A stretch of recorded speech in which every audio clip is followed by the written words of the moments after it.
Welcome back, my friends, to Marvel Snap. A brand new season has just rolled over. Sword and Shield, our ranks have been reset, and we are facing a new climb to be able to get up to Infinite and claim all of these gorgeous... Oh, yo! They updated. We don't have the avatars. We have card backs. Okay. Oh, it's Shield. A little glitch there. The pink. But I don't know off the top of my head the rewards track well enough to be able to say if other things have been changed, but we get these 2 card backs now, and they are looking fine indeed. All right, let's check the health of the stream. Now, they have delayed the balance patch, so the meta is the same as before.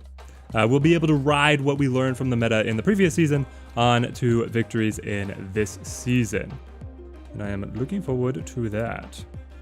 Refresh over here. Hope that it didn't screw up my setup again. Are we up? Ugh. My streaming software always betrays me. Bring me back to the studio. Content. We're gonna do a match here. As we get things sorted out with the streaming schedule and whatnot. Oh, let's see. How high have people been able to climb rank 1 so far? Ooh, cloning vats. Are we going to be able to game cloning vats? I feel like we could. We can play the hood and then get the demon and keep copying the demon. I feel like that would be hilarious. All right, let's see. Yep, it did it to me again. It never actually goes live with the stream that I set up. More actions. Delete. We will play... Yeah, we'll start cloning the demon. I like this idea.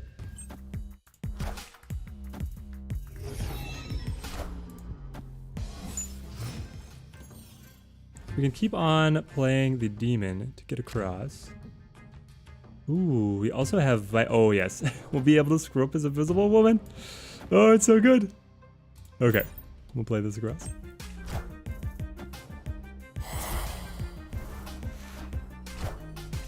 Let's see, am I able to update? Yes, I am able to get my thumbnail up.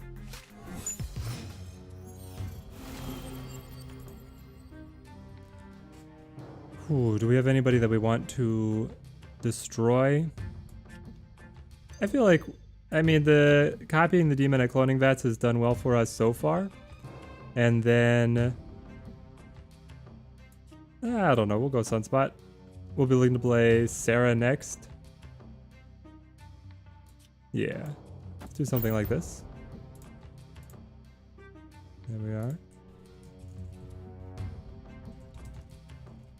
I feel like before I was able to actually set up my streams and get them scheduled and then they would load in.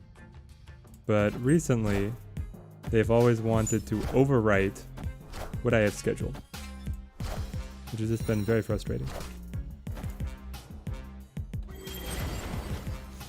We lose Asgard, this is alright. They're using Cosmo to be able to lock us out.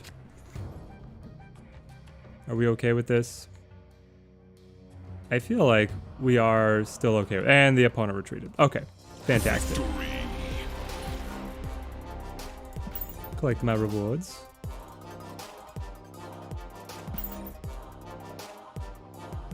Amazing.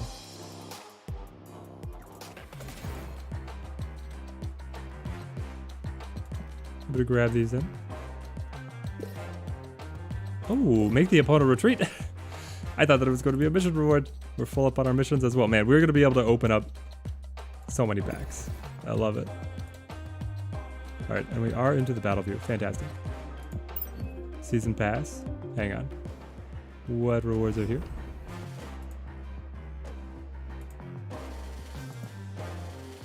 Quick 100 credits. And more? No, not yet. Okay, we'll probably stockpile our credits and then spend them in a block later on. That's what I'm feeling. Let's go and do another one.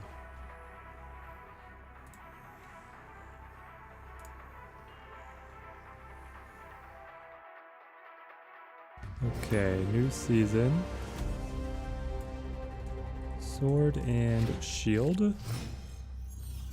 And headline card is no longer Daredevil. It is Nick Fury. Save that. We have no play here. We do have Psylocke and Electro. We're hoping to be able to draw into, well, now with Iceman hitting Electro, they have increased the cost of our energy cheat. I hate this. Titan is going to be nice though. I think that we just hold on Psylocke.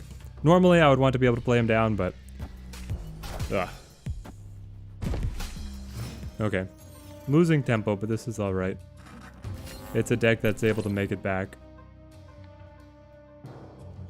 I really wish that Iceman hadn't hit us here, because otherwise that's the perfect Electrocution combo. To be able to play Electro and then Viper, but we'll go Psylocke here.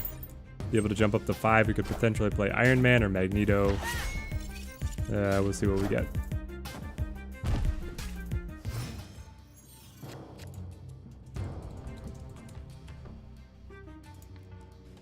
We get Killmonger.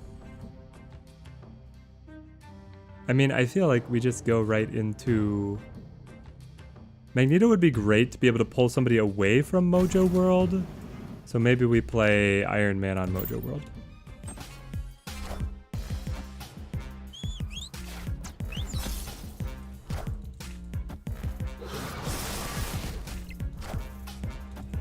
I am Iron Man. Set up a few tags here. Marvel Snap. Stream. Marvel Snap line. Oh. We could definitely keep the tempo with the leader, which I like. We'll be able to match their play and then a final closing Magneto if they play anything big to be able to flip Mojo World. I feel like that is our game plan.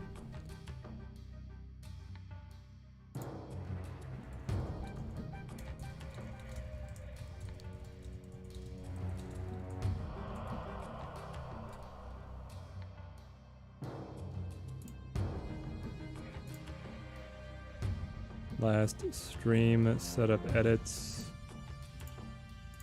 Da, da, da.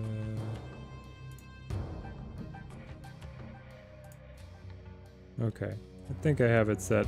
I have it locked up the way I like. Alright, give me a refresh. Here we go.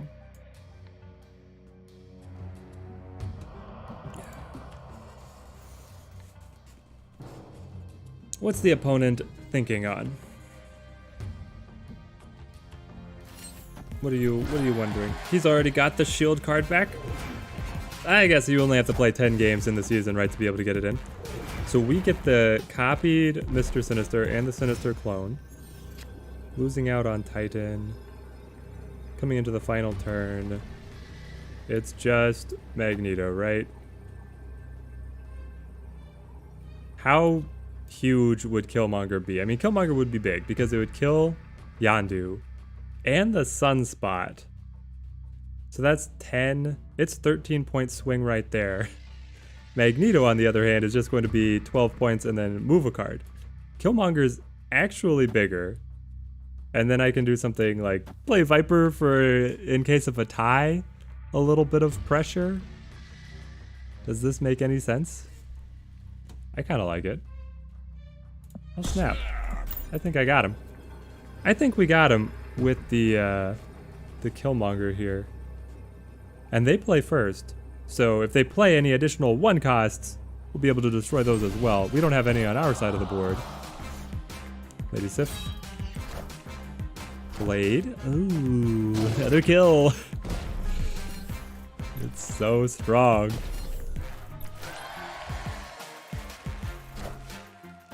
Alright, thumbs up to the opponent that played well. Victory.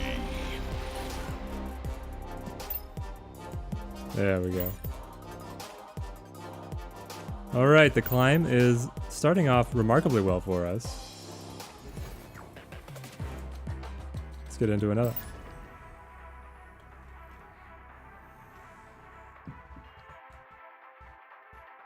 Up against death. One of the things that I really love about the season resets is that you get all of the players condensed in the lower ranks. And so you get way more matches against human players. There's also just a surplus of people who want to play right around the season turnover. So you get a spike in player activity along with all of the ranks being tied together. So you really don't have to play very many bots. And it's much more fun that way. We're going to shuffle our hand. So we might as well play something. Be able to get some early tempo because we're not going to be able to build up and then stack into something. Edalan, Hala, Avengers Compound. Ooh, do I just play Killmonger to be able to zap the Sunspot? I mean, he's going to be reshuffled. Following the logic that I just gave before, I should. Wind, We'll play Storm. I don't know if we're going to be able to contest flooding. We don't have great cards to be able to do so, but we'll see what we get on the reshuffle. Is there something here that would potentially allow us to? Not really. I mean, I can play Shang-Chi because I'm not going to do anything else with him. Oh, you're confident. Yeah. I hope you're... Aw. I hope you have more cards in hand. Let's see. This is where we go Sarah. Be able to give ourselves a little bit of a discount. See if we can stumble into... I mean, magic would be nice. We get Sunspot instead. You know what's really interesting here is that Magneto is going to be able to pull the Devil Dinosaur out. Yes. Hang on. Yeah, it doesn't matter where he plays. Because we beat the Devil Dino either way.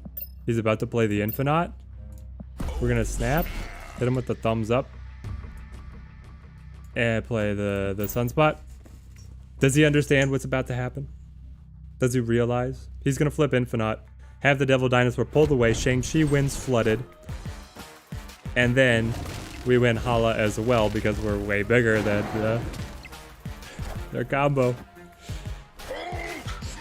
It was only Hulk? You weren't going to play the Infinite? You were bluffing? You were bluffing a pass on turn 5? What is your deck? Okay. Well, we'll move on from whatever that was. Oh, it's so funny.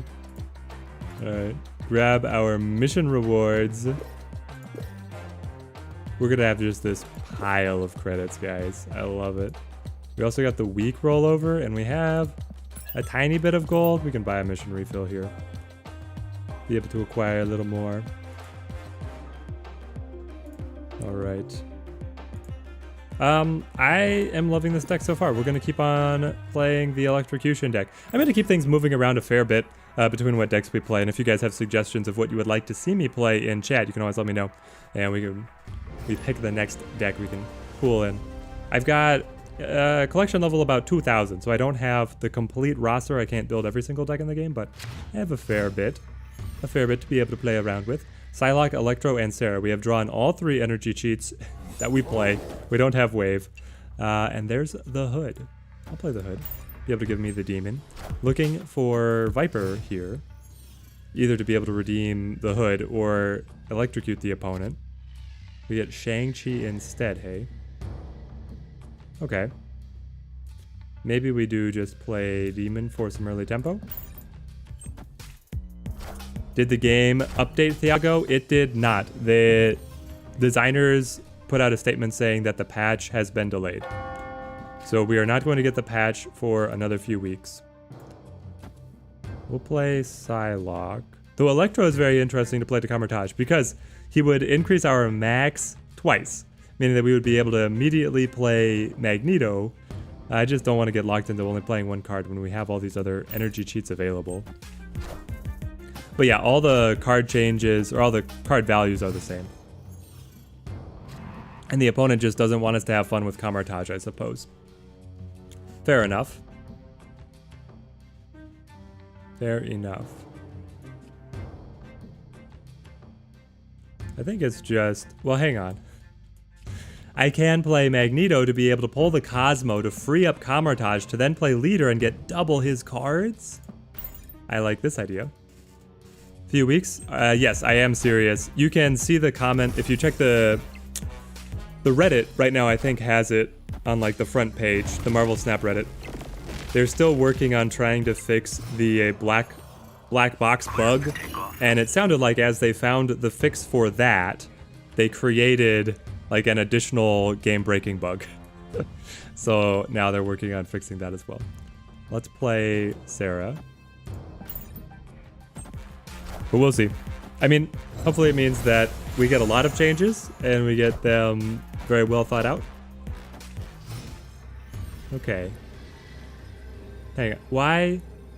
Oh, the opponent has played Cerebro, but they didn't realize that they had the monster. I pity you, my friend. I pity you. I've had a similar event happen to me many times. Let's play a leader to be able to get just a burst of power. We're winning on mid. There's no way they can affect that. Where do we want to shore things up with Sunspot? Probably nowhere, because I can leave space for just leader to play better cards from their side of the board. Well, that would mean that I play on center, just for points. And then we snap. Okay, we worked that one out. So Thiago, what would be what are the balance changes that you're hoping to see come through? I feel like a lot of people are hoping to see Mr. Negative get nerfed. It's probably the most expected change that people are waiting on. Because right now the Mr. Negative decks are just disgusting. They're so good. We'll play a little bit of Mr. Negative at some point here. But I want to play some other interesting decks as well. Let's see. How many credits should we stockpile before we do a little bit of a pack opening? We could probably reach 1,000 given all that we're going to be able to pull off of the season track. Edgar. Based on the name, I'm going to say it's a bot. Alright, based on the avatar, this is our first bot.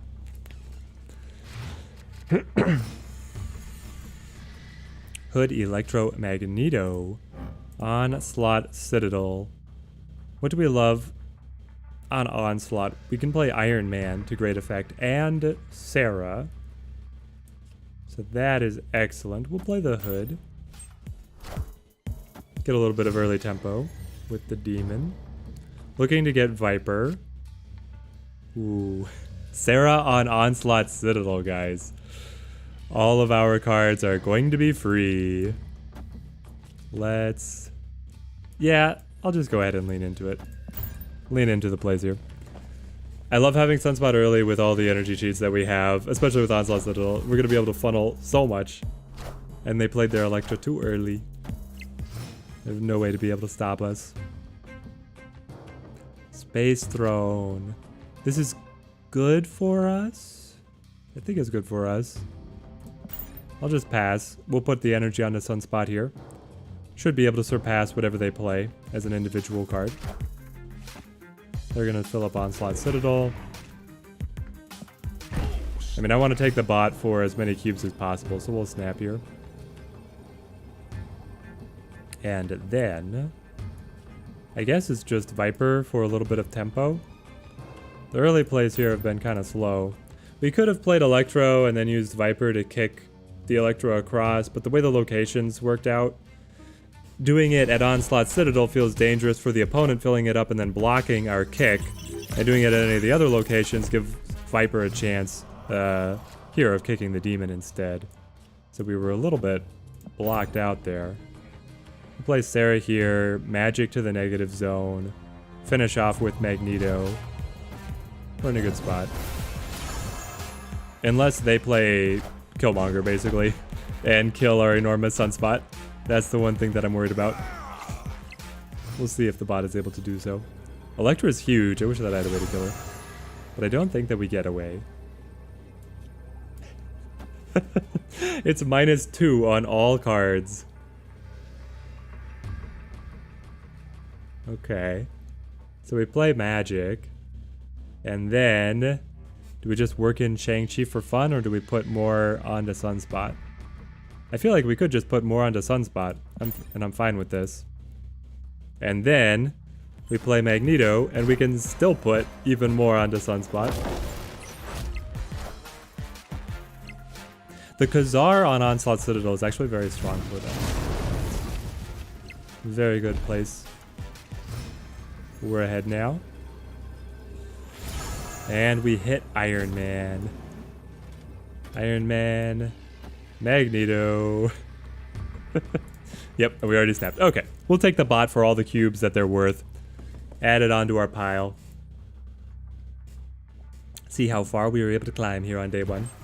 Is anybody else doing the race to infinite? I am Iron Man. I'll bet there's some crazies that have already made it.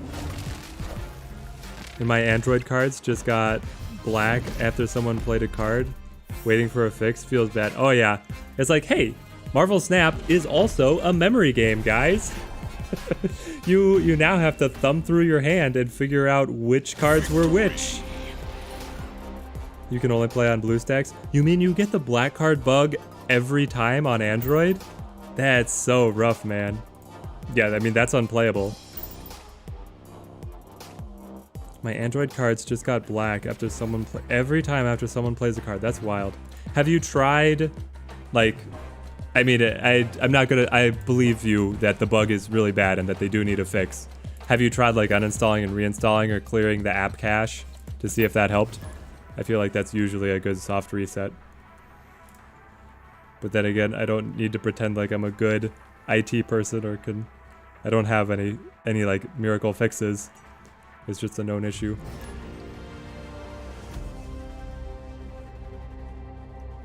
Hopefully they get the fix out soon. I would love it if they just like pushed out a hot fix for the black cards. Even if they don't have balance changes and other patch changes ready to go. Just get the known bugs out of here. Because I get it so often when I'm recording as well. I'm like, hey, I want this video to go up. And oh, yep, all my cards are black, so now we get to add that. It's not a good look when you're trying to make a video of the game and then something like that happens. I think we just hold Psylocke. I could even play a rock to be able to destroy it later with Killmonger in this kind of setup. But we're going to play Psylocke and then be able to play Sarah on 4. And we have Shang-Chi to kill their monster, which is a strong enough opening hand here that I'm just going to snap. Feel like I'm facing nothing but bots since the new season started? You might be. Normally the season change is better for facing less bots, but I got a few real people matches at the beginning, and then I played a couple bots in a row here. Now, because they didn't deploy a patch, the season change should be great for getting human opponents. What happened last time, and it was kind of hilarious. So you guys remember they did the patch rollout, and if you're on the Discord, they had the announcements saying like, the old update will eventually decay, so go ahead and update your apps. There were a couple people who waited until the very last moment to finally get the update, and that meant that they were all playing on the old balance patch, and they were only playing each other like over and over, which I thought was just kind of funny. Well, I think this is great for us. We play Shang-Chi, and then we play Killmonger. We pop these little 1-costs, we pop the monster, and we leave just Wolfsbane alone at Monster Island. Then we can end with a Magneto Viper or something. Oh, Austin, you made 85 already? That's awesome. Dude, you are climbing so fast. So far, the new season has been pretty good to me as well. I don't think that we've lost yet on the new season. We'll see how long the win streak goes. I should think next time we stream, we should do a little counter of a win streak counter somewhere. I think that would be awesome. Okay, leader is great, but so is Magneto. But leader is unbeatable, right? Right, the bots always find a way to cheat this though. But he should be unbeatable. Okay, but we play Viper first, and then leader. Just for a little bit of safety here, so we're able to top them in Subterranea and then match whatever they play. They could play to Monster Island, I suppose. Which would be... Are they able to get out? No? Okay, they made it close. Hang on. No! We should have played Magneto, I guess. Defeat. Would Magneto have been the win there? I think it would have, because Magneto would have pulled Wolfsbane away. So then they would have been +7 here, taking them to 15. And we would have been at 15, so we'd tie, lose, win. No, I guess Magneto wouldn't have won either. Wow. I thought we had them dead to rights. Well, as soon as I brag about the win streak, we lose to a bot, which that checks out. That's the way of things. Unlock our next mission. Crack open the weekly midpoint for another 100 credits, 10 gold, and 100 season pass progress. And let's see, let's do another electrocution match. Let's do a couple more. Let's hopefully we find a few human people. Real players, real gamers. Talk about win streak, proceeds to lose. The universe is funny that way. Yeah, that's how it goes. It's just karma. It's perfect karma. Speaking of perfect karma, I've recently read The Count of Monte Cristo. I'm in a book club, and they decided to do The Count of Monte Cristo, which, if you guys don't know, it's a classics. It's like 1,300 pages long, written in French. There's a bunch of different translations, so I did the audiobook, which is like 56 hours long. So thank goodness Audible has a way to be able to speed up the narrator's voice. But the whole thing of the book is like, it's very satisfying to read because it basically says that everything in the world is following perfect karma. The main character is able to get revenge on all of his enemies. Let's see, if we play Rock, I just want to destroy as much as I can with Killmonger here, but then I want to pop the hood on the way. But the main character is able to get revenge on his enemies because and he uses karma of like other actions that they've done to kind of get back at them. Very fun. We'll go Killmonger and then Demon to get some burst into Kilm. And then for turn 5, we could set up Iron Man into a Magneto and feel pretty good about that, but this Namor is rough. We're at 9 and they're at 10. Oh. Hang on. Magneto would be able to pull Namor away. So you're saying there's a chance. And they only have one card here. This is another bug that they need to fix, is the shiny Colossus. And the shiny card effect stays even if Colossus reshuffles. Like this is a very strange bug. The black box. Ooh. I mean, I do want to play Magneto, but I don't know if we win then. We'll be at 24 here, up against, you drop down to 5. Okay, so 8, 18. It's interesting, but I'm here for it. And I think I'm here for it to snap too. I think we're in a good spot. I go Warpath, Rock. So they fill it up so that I can't move anything. Ah, the bots. They always know. They always know what you're trying to do. And then they'll play rocks specifically to block you guys. Okay. Okay. Rank 71, losing cubes fast. And we had such a good start. One more with this deck and then we'll shuffle things up a little bit. It's so awkward tryharding again after season chill on 100. Yeah, I agree, Austin. Like, it's super fun once you make infinite. You're just like, nah, I don't care about cubes. I can just play kind of whatever I want. Snap if it's kind of funny, or just don't care. But now it's like, I want to climb. And it feels like right now we're getting smacked. But this is great. Savage Land. Do I want to play the hood and potentially lock out this? No.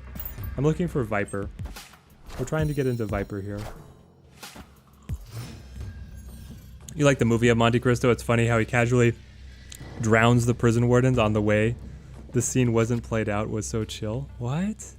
It's funny how he casually drowns the prison wardens. Oh my gosh. Yeah, we're gonna follow up having read the book by watching the movie. So I've not seen the movie, but I do know that the movie changes some key things, which obviously it's adapting 1,300 page book. It needs to change a few things to be possible to be made into a movie. But it's gotten like a couple different adaptations. Now, I would love to play Psylocke to be able to get into Sarah very quickly. And then I could play Killmonger. Okay, I've talked myself into it. I don't know. We want to rush into Sarah as quick as we can here.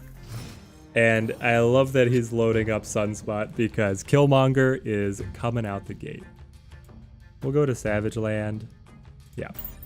And then next round we play a 2-cost Killmonger, a 1-cost Demon, 1-cost Sunspot. The 1-cost aren't actually more efficient because of Sarah, but... And your rescue hits 9, which is just enough for Shang-Chi to be able to kill, right? They flip first. Oh no, my friend. Are you guys ready to watch him just get absolutely demoralized? So he flips first. He plays here. That makes rescue a 9. Shang-Chi flips, kills him. Killmonger flips, kills the rest of the board.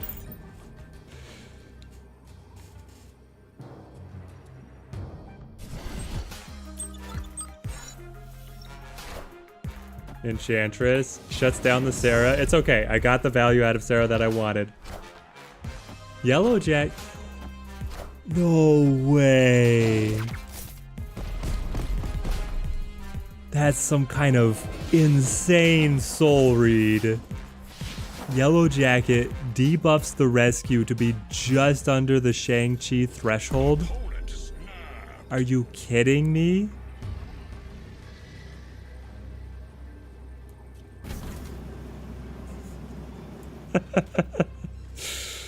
Oh man. Okay. I think I want to flip this. Magic is probably worth it. Well, can we surprise them enough with Iron Man Demon? Iron Man Demon is a large burst, right? And it's very close. I feel like we're putting out enough points here to be able to do well. Maybe they just play magic for us. Oh, I can't play him on side. So do we play Demon here? Do we play Demon to Big House? I feel like it's more likely to be Demon to Big House. And leave nothing at Strange Academy. It's really tight. And it's for 8 cubes. Oh no. Austin, you were climbing with Cerebro 2s? That's awesome. We're gonna play some Cerebro today, but I don't think that I want to play any Cerebro 2s. The leader gets us. I guess magic would have been the way to go then. Well, it's not necessarily would have been the way to go. They still had more that they could have played after that. But they might have filled up a location for us to be able to see what we needed to get in. Oof, da. Alright, one more game with this deck, and then we're bouncing. Doing something else. Iceman, Yondu, Goose, Sinister, Scorp, Cerebro, Mystique, Brood, and then Fantastic Storm, Spider-Man, Iron... Yeah, Brood, okay. Yep. I mean, Cerebro 2s is fun because you get all the token generators, right? What I've been interested in trying with the Cerebro lists is you throw in, like, a Nakia... Or no, not Nakia. You throw in Okoye to be able to potentially buff some off power curve cards into the power curve that you want. And then it just means that you get like a wider variety of pieces that you can utilize. We could play Viper for tempo, or we could just wait to be able to combo with something, which I feel like, I mean, that's the heart of this deck, is to be able to hit your combos. But we also have Kiln, which is putting pressure on us early game. Okay, we'll play Killmonger and kill the Ant-Man. I mean, that's decent value for a Killmonger. Ebony Maw. Going to lock you out of playing anymore to Kiln. Don't know if we will be able to get 7 points in there, though. No, it really doesn't feel like it.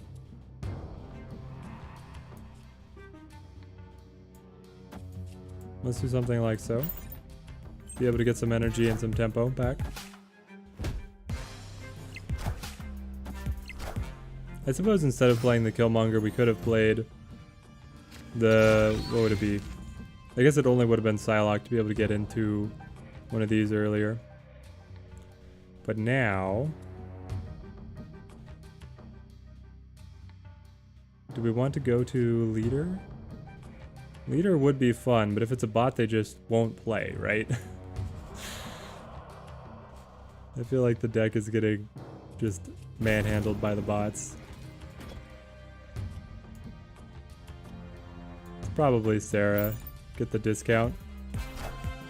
We could use Beast to repeat Iceman, Yondu, Scorpion. And decide where we want to commit. Spider-Man on 5, also bonkers. Yeah, I mean the 2 power card list is quite good. It is quite good. Let's play Shang-Chi here.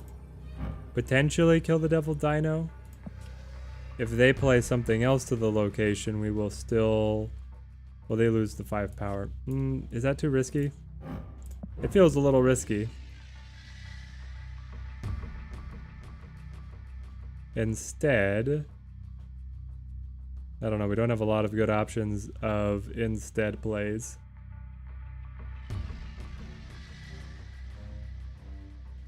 Other than nullifying with magic and then doing something else.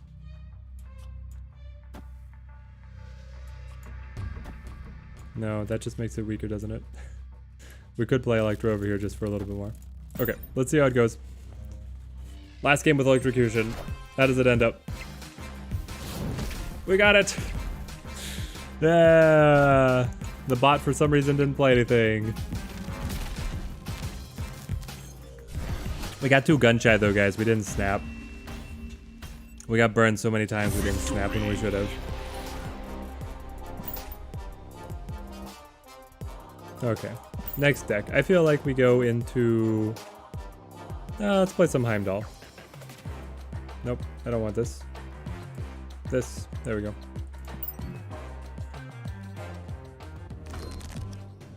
Let's see. My Heimdall lists. We have a new way to be able to update the deck list. I can snip it,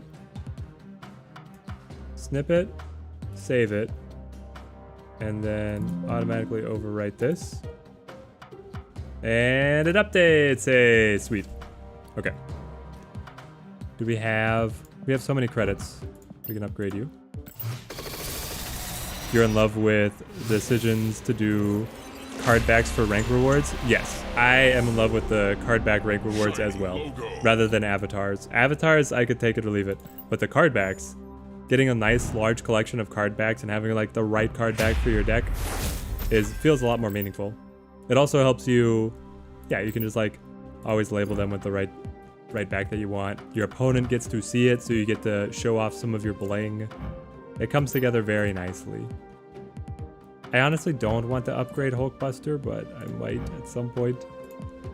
Alright, we're gonna foil our Killmonger. The thing could hurt first dinner economy, because past kinda meh. Fury is weak. Fury is kind of weak. I was thinking that initially, when I saw the leaked card of Fury, I was like, this is going to be actually playable because you do like Quinjet, Collector, Fury kind of deck. But now that they decided to nerf... oh, yo... we got a sick Mr. Negative. But back when Collector was way stronger, Fury was looking much better. Now that Collector is a shadow of his former self, I don't know who's going to want to play Nick Fury.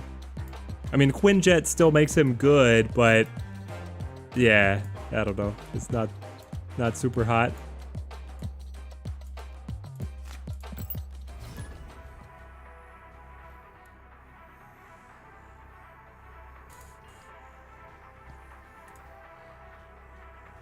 I think we also get 2 free card variants. You're a fan of that? Oh, the free track got more card variants? That's awesome. I've not taken a detailed look at what the season pass track is yet. But the card backs on the rank rewards, fantastic. Variants on the free season pass, I'm loving that as well. Bar with no name is so bad for us. Movement wants to be able to use, I mean, on the one hand, we could play cards here and then move them back, but it just means that Heimdall as a final turn play doesn't really work. And now Starlight Citadel is going to shuffle things. What is happening, guys? We're going to absolutely break our brain on this one. Maybe Fury is fun in Hela, but imagine hitting Agatha or Destroyer. Yeah. That's the thing, is there's like a couple 6-drops that just hurt you. They just kind of feel bad. I go an Invisible Woman. Things are going to shuffle. I'm surprised they committed Invisible Woman here, because Bar with No Name is going to come around and hurt them. So I'll play Vulture, knowing that, wait, it's after next turn that we get the location shuffle. Okay.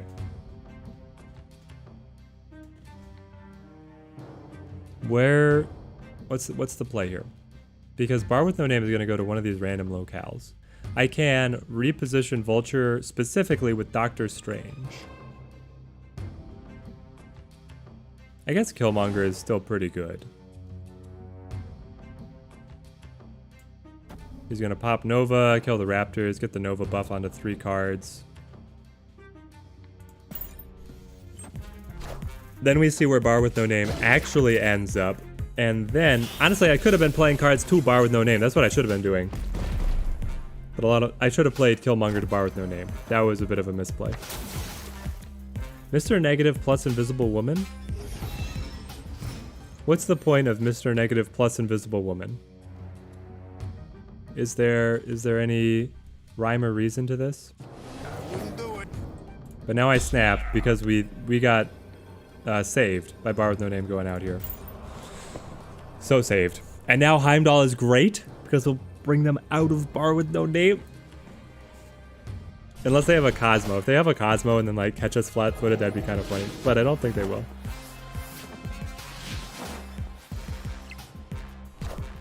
Sarah, sure. Ah, I'll bet that they are running the variant with Magic here. And they're planning to just play Magic to nullify Bar with No Name anyway. That has to be what they are plotting. I don't know, I mean, this is still a decent play. The thing is, if they do play Magic, like how much are we confident on the Magic call? They have 3 cards in deck, 5 cards in hand, and they have snapped. The snap tells me that they do have Magic, which tells me that I play something like this. Wrong place, buddy. Hang on, no. It's Nope. Forge, Multiple Man, Get gone. Multiple Man to here, and then Cloak. Okay, then final turn. Have we done the soul read? Where's the magic? Bishop. Iron Man. I am. No, there was no magic? Oh, they called us on that one. Wow. Oofta. Let's see. Would we have won with playing Heimdall? Defeat. It looks like we would not. Because Heimdall would have gone to Savage Land and been +8. And then Dagger would have slid to the left and only hit Sarah to be +4 to 20. If we'd known to play Heimdall to Starlight Citadel, we would have been okay. Interesting. But yeah, I'm having a hard time finding a spot for Nick Fury in any of the decks that I would want to run. Whoop, here we go. We got all of our season rewards. Hope they would buff some cards instead of raw nerfing. They only need to nerf wave interaction with death and do something with negative. Yeah, the balance patch is going to be very interesting. It seems like Second Dinner's main reaction to balance changes is to nerf things. But there's a lot of stuff where buffs would be quite nice. That's an avatar I would rock. I like Nick Fury enough. We'll rock the Nick Fury. We have the shield card back. We'll grab that. 250 credits. We have so many credits. Okay, time to update the deck. Thiago, you are the very first channel member. Thank you. Oh my gosh. Thank you for joining the first adopters.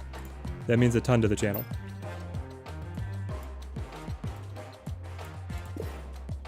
Hydra 1 is absolutely fire. I agree. All right. We'll grab this. All right, Thiago, we'll be in touch. As the absolute first channel member, we'll get something special for you. We'll figure out what is fun. I'm thinking we get your name at like the description of the videos as like a pillar. You get like a title there for the rest of all time. Let's spend some of these beautiful credits. Beautiful credits. What does... Oh yeah, it was the Killmonger. We're foiling Killmonger. He deserves it.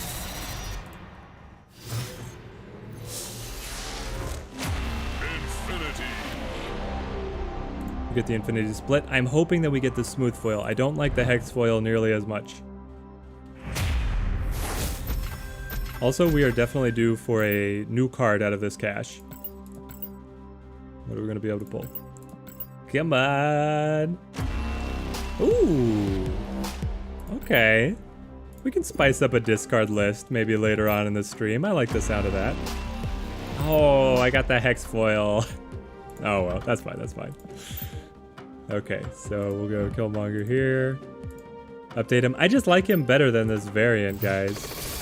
The variant with like, I guess it's supposed to be the Venom variant. Oh, Austin, you don't approve of Black Cat? But Black Cat is so good for Hela.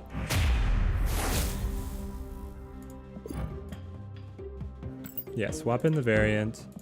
Upgrade it. We have 700 credits. We'll keep on burning through them. You want the gold one? Yeah, the gold is some of my favorites. Pops, how's it going? Good to see you joining the stream. We're just taking a slight detour because we got our season rewards here to see what we crack open and if we get to do any theory crafting and deck building. Why did I press that? Later on. Right now we're playing some sweet movement. Okay, give me back to my Killmonger. And we can still upgrade you. No, I'm out of boosters. That never happens. Let's see, who else is ready?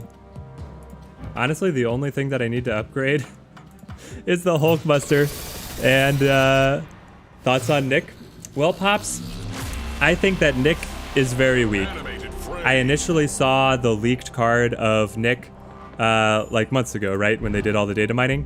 But that was when Collector gave you +2 for every card created in hand. And I thought that Nick Fury was going to be creating these 3 6-drops and giving Collector +6 power, which that is actually a really good play. Because they nerfed Collector into the ground, Nick Fury's not very good. I don't think that Nick Fury is going to see very much play. If chat comes up with a fun deck for Nick Fury, I'll give it a thought, but right now I'm not interested. You saw some chat opponent with only gold cards. It was human. He posted his deck on Reddit. Yes. I wonder how many times he had to split some of those cards to chase the gold on everything. I mean, that would be a beautiful deck. Like, I'm thinking of when they start tournaments for the game. You know, you want your fancy tournament deck to look really hot. Doing something like that. Jotunheim is a pain for us. It definitely is. I think that we go multiple man here. Be able to get him laid out. We could then play into Vulture and then play Doctor Strange to pull both of them. Maybe they would do cool card, cool, trash. On my collection track? Or are you saying for decks? Also, have you guys seen this fad on the ladder? What people want to do now is they want their decks to be foiled cards, but gray. So you infinity split and you get the foil and then you never upgrade it again. And that's what people are liking, which I don't know. It's a look.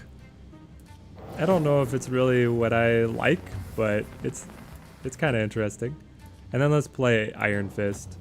We can kick Dagger. Hang on, I don't want to play him here then. I want to play Iron Fist over here because we're pulling these cards. I want to potentially be able to kick Dagger into this location.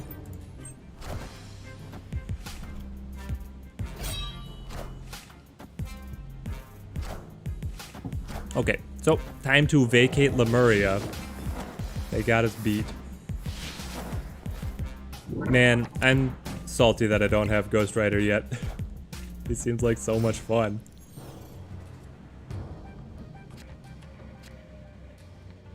We can set up Dagger and then Nova. So Dagger is getting kicked by Multiple Man, or not Multiple Man, by Iron Fist.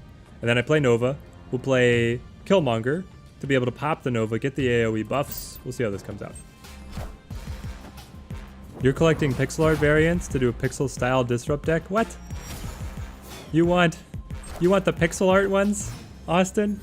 I mean, I'm glad that somebody likes them. I understand, like, different art styles are for different people. But I never liked the pixel art ones. They just don't look that interesting to me. I think we're at a good spot. I mean, it's probably going to play Hela, but we'll see. You're trying to get all the Dan Hip variants. There are some of the artists that are absolutely on point with what they're doing for the game.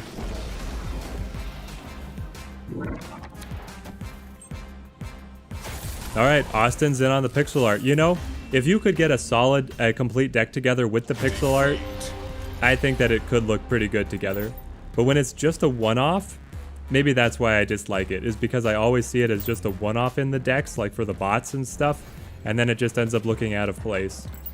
But if you had a uniform deck of pixel art, I could see it. Also, I rarely see the pixel art with the upgraded to animated. If you get some cool little pixel art animations in there, that could also be fun. Opponent is named Classic Human. Poll in chat, is it a bot? Has to be a bot, right? Definitely a bot. We'll play Nova, get Dagger out.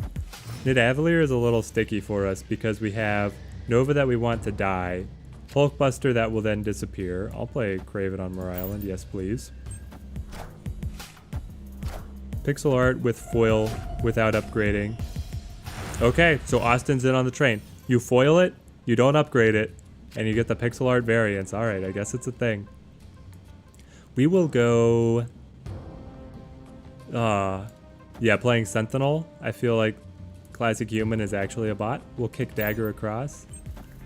It's making me hesitant here to actually play Killmonger. We'll see.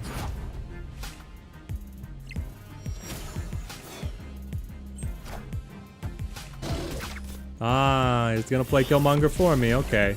Well, you have forced my hand. And if you're playing just a green Killmonger, then maybe... Oh, you got the... What if I got the multiple man? Can you guys imagine if we got the multiple man? I kind of want to just play Hulkbuster to Nidavellir here. Jess Jones will up herself. This game's a weird one. We go Devil Dino. Devil Dino's up at 10. It's crazy.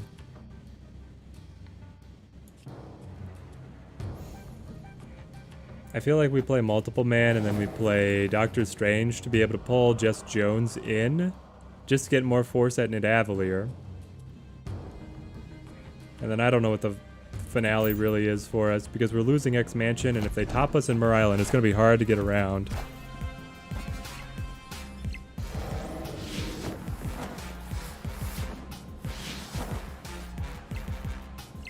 Unless they play some one-drops. Okay, Captain America. Sentinel, buffing the Devil Dino. So you're playing like a classic Devil Dino kind of pool 1, pool 2 shenanigan deck. I can respect it. We'll go Forge, Killmonger. I don't think there's any 1-drops on the board to be destroyed, but it's our best chance. I don't want to snap. It's too tight. Especially because they have Captain America that's also going to give them a buff. 6 cards in hand. What would a Devil Dinosaur deck probably have as a finisher? Iron Man? A Devil Dinosaur deck would likely have Iron Man. It's Onslaught. Well, that buffs the Captain America. Yeah, it's enough. Alright. Am I gonna watch D23? I will probably not watch D23 Pops, but my wife will follow it religiously and then she will fill me in on what's happening. So I will watch the, I'll watch the trailer that they've said has the snippet of Marvel Snap in it. I'll make sure that I watch that. Are you excited for D23 Pops? I thought we could use Fury Effect with Electro. Hang on, Fury, like Electro Fury 6/6. Let's see. So Austin, you're thinking that we play Electro on 3, Fury on 4, and then the 6 drops that he plays immediately after? That might be the best spot for him, but then you're kind of locking yourself into playing Electro, which I don't know if that's the strongest guy either. Wow. Well, I don't want to just play Cloak without something to move around. We're going to wait for Vulture here. We'll get Vulture out, swing it with Doctor Strange, see what else develops. Let's see. So, chat, are there people who are watching Rings of Power? I'm curious. So far, I have not seen the beginning of Rings of Power, but I do have Prime, and I'm just on the fence of whether or not I want to commit to watching it, or if it is going to tarnish the memory of Lord of the Rings. So far in my life, I have loved everything that Lord of the Rings has ever touched. Do we want to play the rock? Usually I don't play rocks to fill up extra space because we get, if things are open, we do much better. But we don't have multiple man to start kind of bouncing around yet. I think we'll just play like so. New York is actually very good for it. You know what? With New York here, we could probably leverage some big plays. We'll be able to get extra triggers on the Vulture and the Dagger. Have a casino-style deck with the Electro Fury. I'm going to be interested to see if we play an opponent with a setup similar to that. It could be fun. Killmonger is very good here. So is Dagger. Because then we can get our engine pieces rolling. But if I set up Cloak now, then we can't move to both the location from Cloak and the spot from New York. Meaning I think that we just set up Dagger Killmonger. So we go like so, and then we'll swing both Vulture and Dagger to New York. And then we'll play Heimdall to Subterranea and move everything again. Or we could play Heimdall to New York to be able to have a lasting presence, depending on what the opponent reacts to here. But I think we ended up in a good spot. Squirrel Girl. Yeah. Another rock, sure. Is Subterranea the least popular location, guys? Let me know in chat. What is your least liked location, and why is it Subterranea? Just when you draw the rocks and it breaks up your combos, it's just boring. It's just boring. And that might be the biggest Killmonger I've ever seen. Pop says yes, it's Subterranea. It does suck. I'm with everybody who says that it sucks. We play Heimdall here. So we group Killmonger, Strange, Heimdall, and then these are going to be so big we win Xandar. Alright, easy 8 cubes. Victory. What'd I tell you? The bot knew. The bot knew they didn't have a chance. New York and a movement deck. My Patriot deck says yes to. Both of the rock locations. Drawing 85 rocks is not fun. Yeah, rocks are just not fun. They're just not fun. Like, they literally... Oh, but is Ego worse?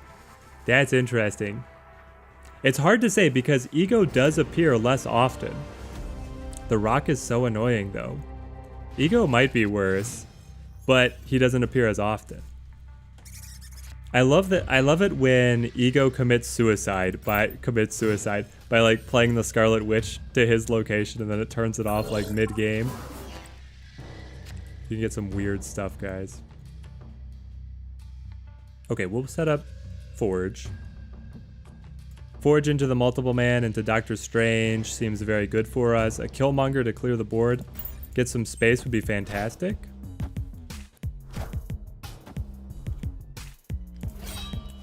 Okay, so Ice Knight's on, District X and Ego is just the most annoying.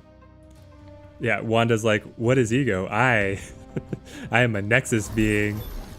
And there's Lechigilia, the other rock location, yay. Okay, we'll play Multiple Man. I'm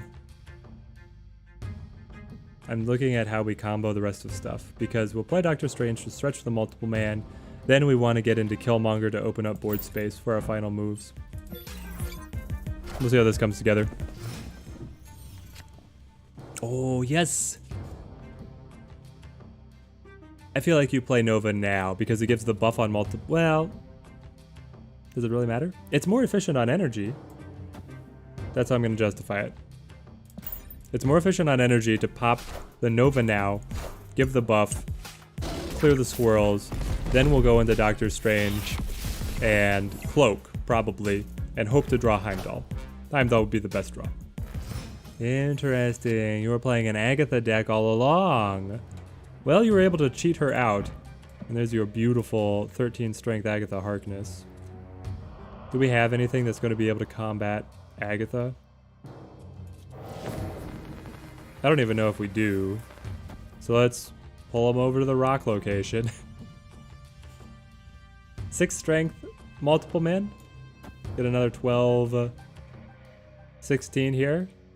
We can make a fight over it. We'll see. Yeah, Ego's wife is Agatha. This is some new canon. Oh, guys, I haven't had the battle on. There we go. We'll get a zoom in here. So some of the cards are somewhat readable. Man, I cannot wait for the PC version to drop and then have a screen set up where, you know, the cards aren't so tiny. Okay, so we stretch both multiple men over here. And then play Heimdall. Do we snap? I don't think so. I mean, the Agatha is really strong. It's just really strong. But we might have been able to squeeze enough out of this. And multiple man bounces again. The multiple man army. Magic. Well, okay. This means that you're gonna get the better of me. Ooh, now we snap. Now we snap. Let's go. Caught him a little off guard there. What's your plan on winning Limbo, my friend? What's your plan? Obviously, you can win Central Park. There's no way that you can win the hub after getting hit with your own Green Goblin. But Limbo... You know, it's a clever idea to integrate the Goblin against a movement deck, because if you flip at the right time, you could... Can you actually clog a board space so that a multiple man can't go back? Or does that not quite work? I mean, if you get it out earlier in the game, then clogging up board space is very effective against them. But I think that that was just a risky play on their part in general. All right, get our final credits here.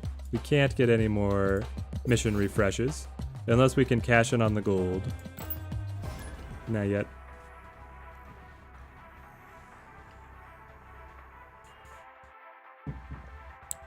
Let's see, this is probably the last movement game.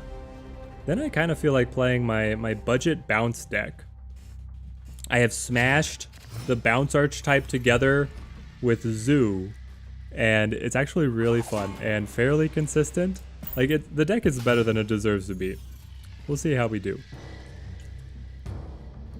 I feel like this is some of my best testing time while people are tryharding to be able to get up to Monster throws off Doctor Strange. When people are tryharding to be able to get up to infinite. But we'll play multiple man into Hulkbuster. I mean, that's the movement deck's dream.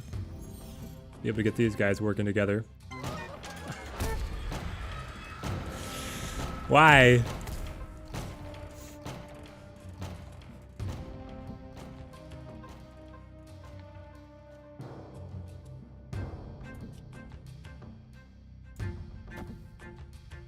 Okay, we lose the multiple man. We can recover. I hope. We have Vulture, Dagger. The problem is that Monster is blocking Doctor Strange from being worth anything.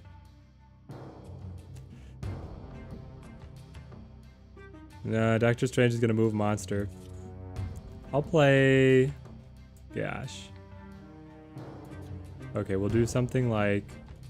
Hang on. There's a good play in here, I swear. It's Dagger, Craven, and then the next turn is like Iron Fist, Hulkbuster, move Dagger, ping all of their cards up here. And then we just have to figure out one other location. With the Heimdall! Okay, it's coming together. Finally, it's coming together. So it's Iron Fist, Hulkbuster. We're gonna get an enormous Dagger. This will also buff Craven. When the movement decks come together, it's very fun. But it also is a brain breaker. Sarah. Interesting.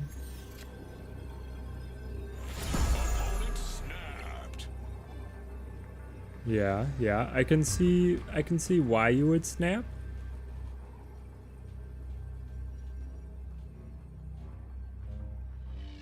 Now, we coincidentally, I was not planning this, but Dagger and Monster are the same strength, meaning that I could play Doctor Strange,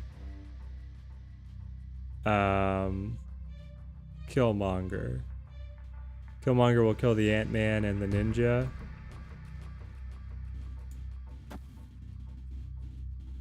Dagger gets a buff of +2 per opponent card at the location she moves to. Quite fun. I don't know. I'm hoping that they just play Magic, honestly, so that I could get my Heimdall out. We'll see how that goes.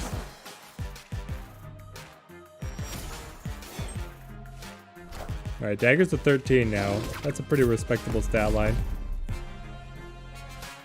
What you got for me? Yes, they got the magic!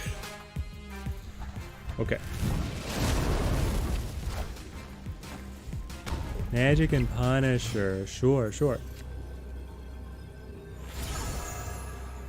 Now...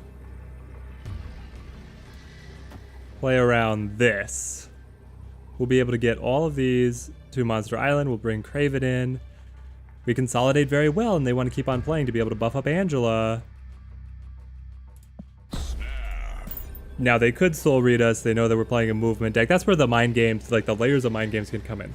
I think they have a chance. I'm going to snap to make them feel a little bit more pressure. Okay, Lady Sif. That's the Infinite. Ooh, there's your Ghost Rider for the Infinite to come back. Yep, okay, I'm glad that we're leaving this location. And then you Sunspot. It wasn't enough. We took them for all the cubes they were worth, guys. That's a beautiful win for the movement deck. Man, up against Sarah Magic Ghost Rider and we still win? That feels very good. That feels very good indeed. Okay, so chat, do we play Cerebro next or do we play Bounce? Movement deck wins are so satisfying. I agree. We have probably the Cerebro 3s list. Pops wants to see some Cerebro. I am with you. I rebuilt this deck recently to get to play with it. I had a ton of fun with it before. Okay. Cerebro 3s, here we go. Save me. Update me. Yes. And it's in. Fantastic. Alright, let's get at it. Austin also wants to see some Cerebro. Here we go. What's our mission? I thought oh yes, it's the season pass. Okay, the quickest of detours, we're gonna look at the season pass. What are they giving us? So, you get, on the premium track, obviously, Nick Fury. Nick Fury, 5/7. I mean, 5/7 is a decent stat line. Adds 3 random 6-cost cards in your hand. There's a couple landmines in the 6-cost roster, but you're gonna get some big boys as well. We get gold, boosters, credits. This card art variant is premium. More credits. They get a sick Agent 13 avatar on premium. They get the Agent 13 alt art on premium. We get the card art variant on free. Some more boosters, some more credits. The Iron Man avatar. More credits. More credits. Iron Man card art on premium. We get another card art variant on free. Oh, that's so nice. Okay, into our matches. Marvel Snap Battle. Update me to Cerebro 3s. Alright, Battle Pass is looking interesting. I like that they keep on changing it rather than just leaving it locked up. Do I have Nick Fury Pixel? I do not. We are designated free to play here at the Teddy Ninja channel. So we just wait. We just wait on the premium cards for a couple months. So unfortunately, no Nick Fury theory crafting this stream. You play with Wave Professor X because he is basically 7. Yeah, the Professor X is quite fun. Quite fun to be able to bring in, but I felt like he was a little expensive, and I like using the Iron Man magic here. We'll go Hawkeye.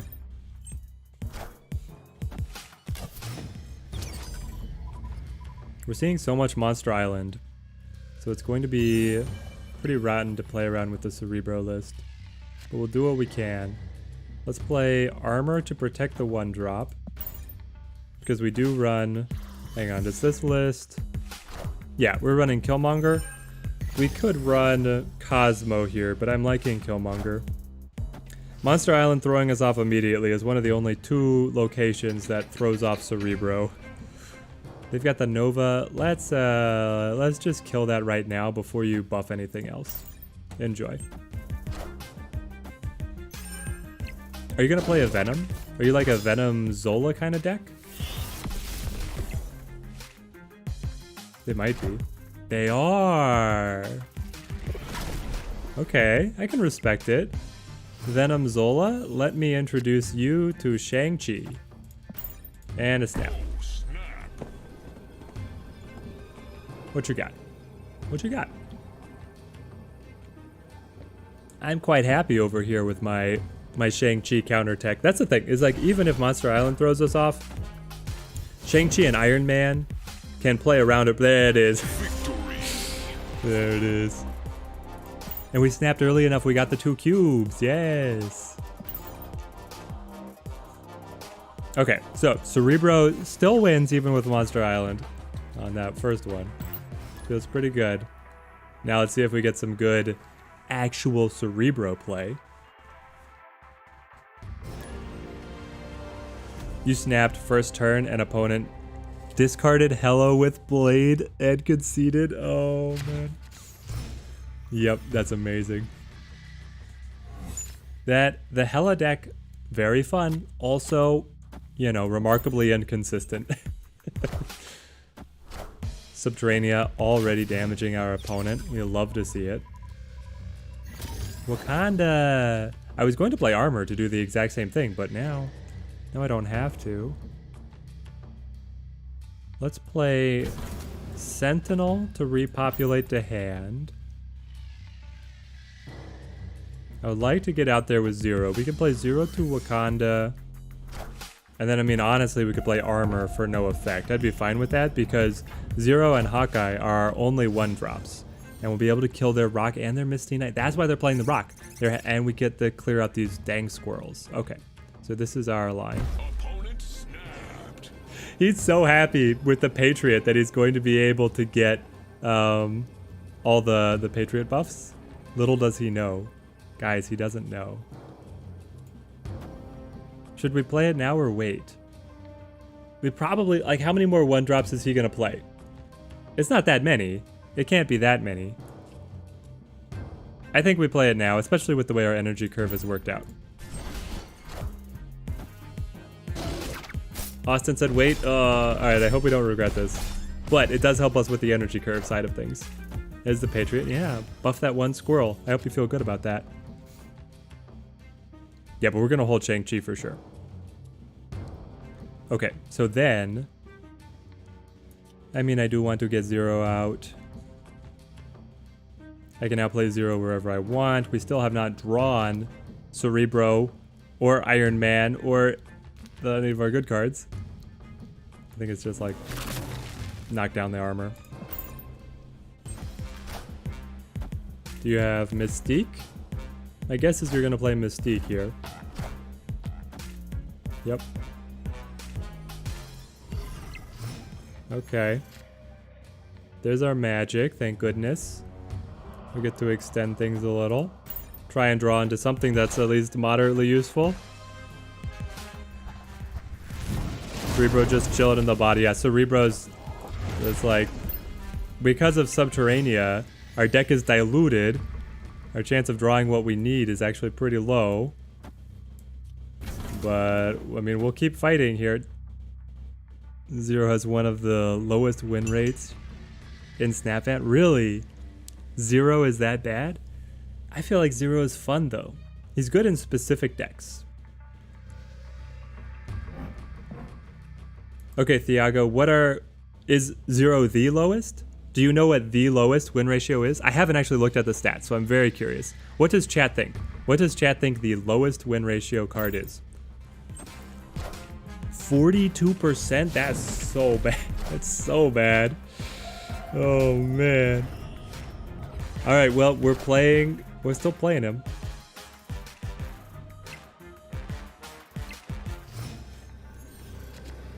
No, it's not Cerebro. Meh. Mordo is the last place, you guess. Escaped. Quake. Rhino is at 38%. We're playing Zero and Rhino, and they're both some of the lowest cards. Listen, they're good in this deck, guys, I promise. I've done a lot of testing. This list is competitive, I promise. I could see Quake being one of the lowest. Quake is so bad. Quake recently, I had a talk with Blade, one of the other being the shield-themed card back. It's holding us down. I think I play Hawkeye and trust in another low cost. What's the point of Zero in this deck? It's just another 3? Exactly. It's a 1 energy, 3 power. I just wanted something that wasn't, because I'm not running the discard combo to be able to bring in Blade. I wanted a cheap 3, the cheapest 3 I could get. And he's gonna negate, hopefully, a Sentinel or an Armor that's not that impactful. Honestly, a Rhino to open up Kiln could be okay.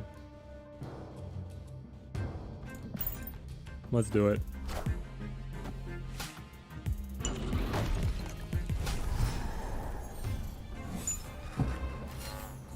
Double Mojo World, wow.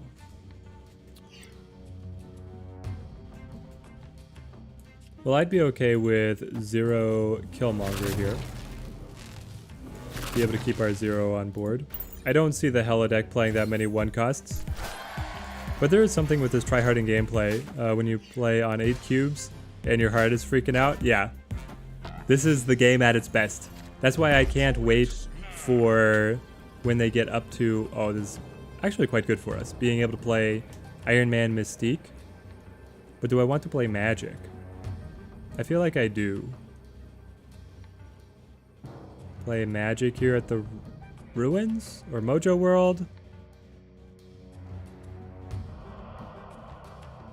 I don't know. We'll play Magic. We'll get the Iron Man out. We'll get the Mystique out, and then we can combo Mystique Shang-Chi on the last turn. It could be quite good. But once they get the ability for us... Hey! Never seen before, Nick Fury. On reveal, add 3 random 6-cost cards to your hand. Squad's still a little light. He's got the voice line ready to go. And now he's got a full hand of 7 cards. Alright, you've seen it here. Galactus incoming? He could play Galactus over here. That would be his doom, though. Because I feel like we would be able to top them if he plays Galactus. You didn't see him play it all day, Austin? Well, here we go. Yeah, so this is it. Austin, this is your Nick Fury Hela deck. How do we think it's going to work? Let's find out.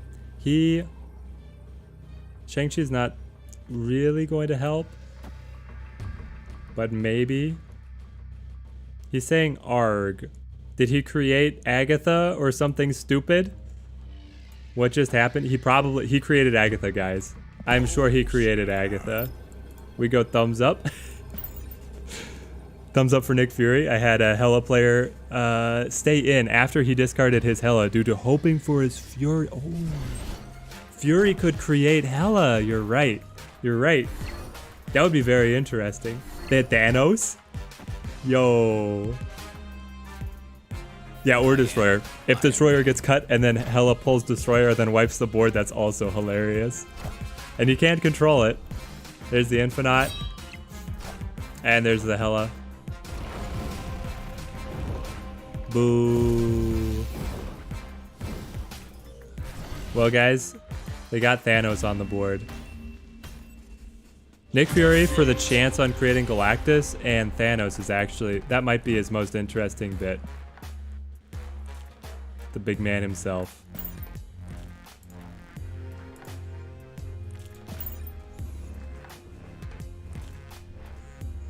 Alright, let's see. We need to update our card backs.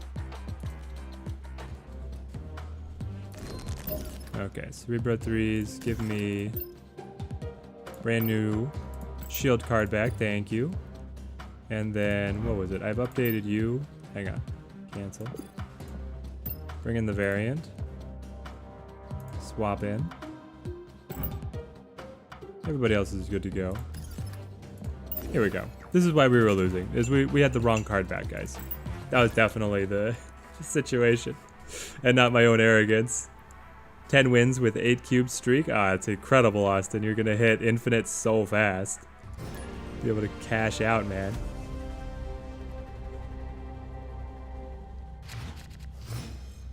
Yes, finally a Cerebro game when Cerebro is in hand. We could pressure Asgard. We could actually take some early tempo, get the extra draw. I would love that for this deck. Looking to play Sentinel as a follow-up. Xandar we're gonna have to turn off, unfortunately. It messes up our power curve. We can't let that stand. These card backs look so good. You much prefer the card backs being on the rank track. I agree, Ice Knight. This is definitely a move in the right direction. They are so nice. Nidavellir. Well, that also throws off my my power curve.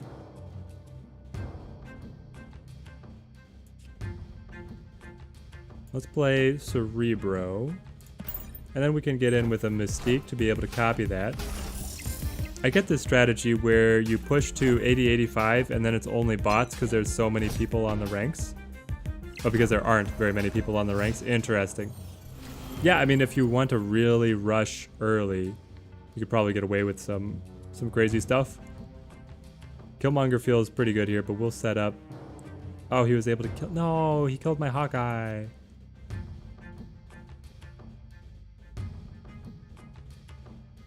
Let's go Mystique now to copy Cerebro. Then we can play like Scarlet Witch to Xandar, or Scarlet Witch to Nidavellir, and then Killmonger to kill their Elektra and Ant-Man. And still feel like we're in a solid spot. Yeah, oh well.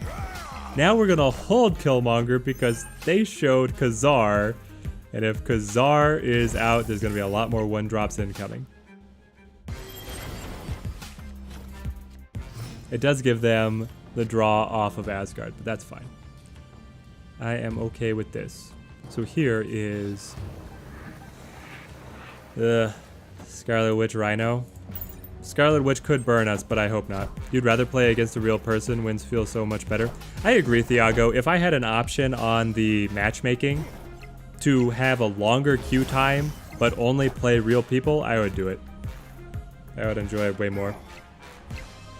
Like, even if I had to wait 3 minutes, 4 minutes to be able to get a match against a human person rather than getting auto-filled into a bot, I would take it. World ship.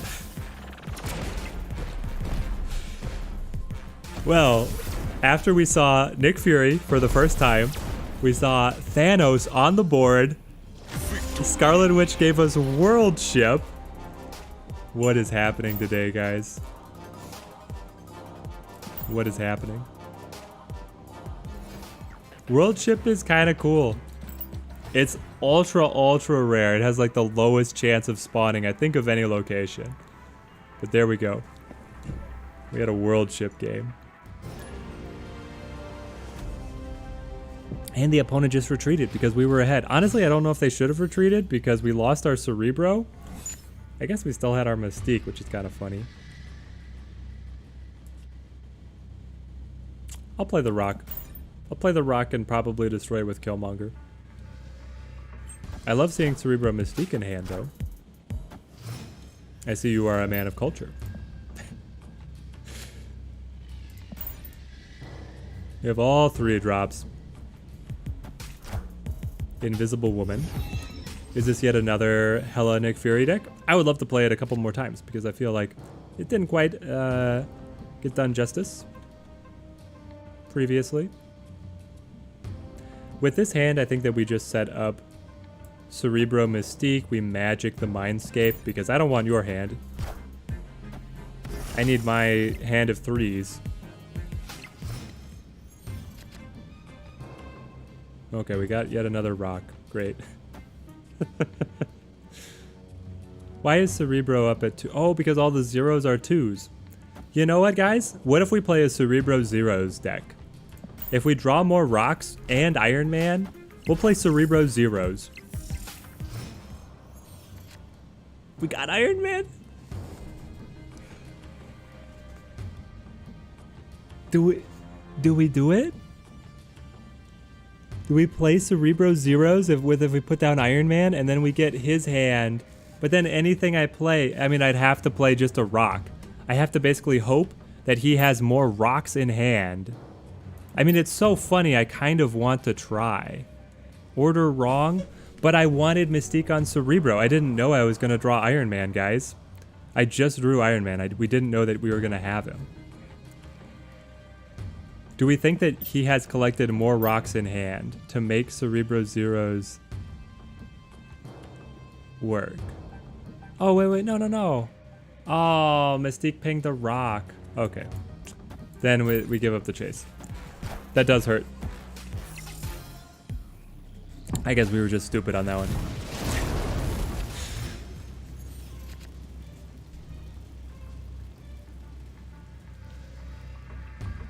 Sigh.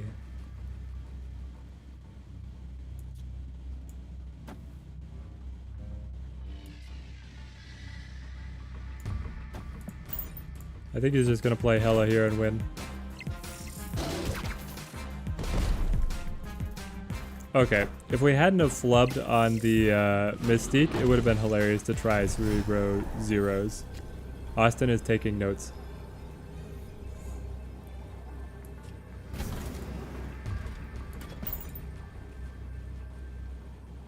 Then now you play Hela? Now what do you play? You have to have already played Hela. You have to play something else. All your rocks. You're gonna play all your rocks? Iron Man. Yep. Rock. Rock. Rock. Get them out of the hand so that they don't get discarded and brought back. But now you don't have any board space. Odin. Okay. Lady Sif. Hela. Hela recalls Odin. And we win!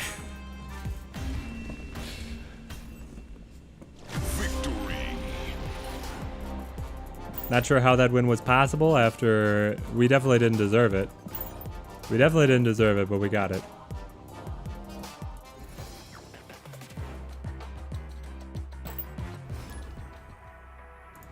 All right, well, we'll just we'll brush past that one. And we'll get the rematch. This is the same guy, right? We played them recently. I think this is the same guy. Nope, this is another guy. We played a couple games ago. I don't remember what deck he was playing. Does anybody remember what Pepega was playing? We'll go Hawkeye. Hawkeye, Sentinel. You've got the Korg. We climbing with the bro? Oh yeah, Tofud, we are climbing with the bro. We're climbing slowly. Last game was a bit of a mess. We did win though. We didn't get any cubes for it, but it was fun. Westview. Westview's interesting. It delays showing us what we're going to be able to get. Ah, he's playing Khazar. Okay, so we're hoping for Killmonger. But now Weird World screws us up. Great. Well, how do we make the most of this? Because... is Nakia better than Sentinel? I mean, maybe. I get 3 and then replenished. Nakia gives me 5 overall. Nakia, one of the worst cards in the game right now. She got over-nerfed, that's for sure. I mean, the devs had to do something drastic enough to make her just gone from the meta because everybody was sick of her, but she got... oh, and District X, so now... I pull from your random set of cards and I get one of my original cards. How is this happening? I think I'll play like so, just so that I get them down. You were doing well with Destroyer, then decided to experiment and tank some cubes. Yeah. Destroyer is very fun. I do enjoy the Destroyer deck. It synergizes quite nice. It comes together in a pretty solid way. And it can surprise some people. Doc Ock. Yeah. Doc Ock really screws up Angela here. Let's do that. I mean, our opponent could beat us to the punch in the play there, but then they don't get any free cards. So, either way, Doc Ock is feeling solid. You have 4 cards in hand? You're about to have a lot less. You got your first gold split? Let's go. Oh, yes, Austin. I don't have any gold splits yet. Unfortunately, the majority of mine are the hex foil, which I just don't like as much. Okay, so that's my 0 that you drew before District X. And then you are going to nullify your blade, which you had in your opening hand and deck. And then you're going to play Domino, which you got from District X. And I will pull in Morbius. Why would you want to nullify Blade if you had Morbius? I don't understand. Oh, I could play 2 magics. Look at that, guys.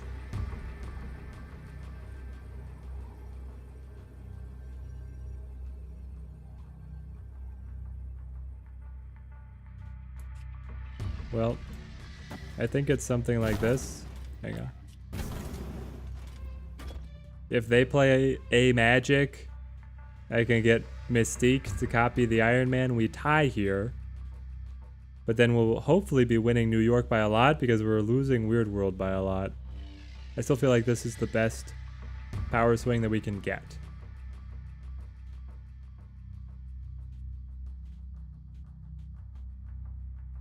Though at the same time, hang on, if we undo, we could bring Magic up, still have Sentinel come over, and then we know that we win District X.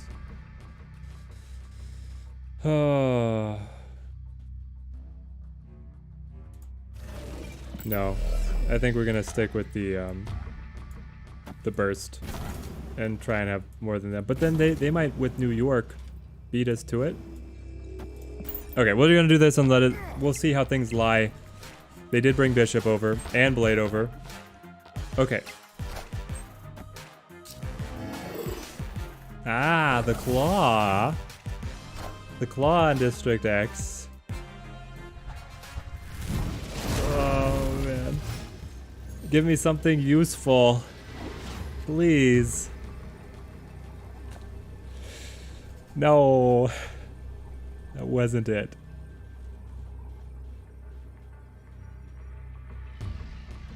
Not it at all. Well, we're done, so hang on. Are we? We can win, and then tie, and then lose. Yeah, I mean, they're going to be able to play, whatever they play here is going to top us by more than we are able to answer with. We kept it close. In a Weird World District X game, I'm not gonna hold against the deck. We just didn't get as good stuff. The only good card that we got was Dr. Octopus. Everything else, useless. We got a duplicate of Magic, we got Angel, and we got some other garbage.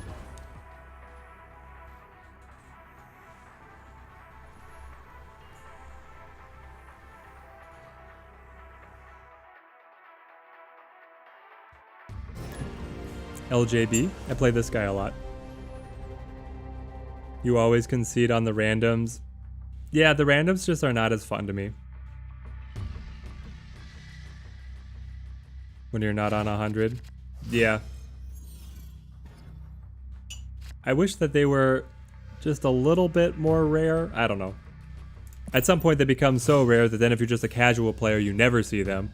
But for me, I play a lot, and so I feel like I see them more than I would like. We'll get Sentinel down, replenish the hand. We might play Scarlet Witch to fix Kleintar. So many Hellas today. That seems to be the flavor of the month. Maybe he's also trying to work in Nick Fury. Kiln. Okay. Kiln. We can get in there with... Well, we could open it up with Scarlet Witch, which might be better if we're playing up against Hela, who's going to be able to add a lot of force later on. Cloning that. And then you get the clone to Mobius. That might bite us.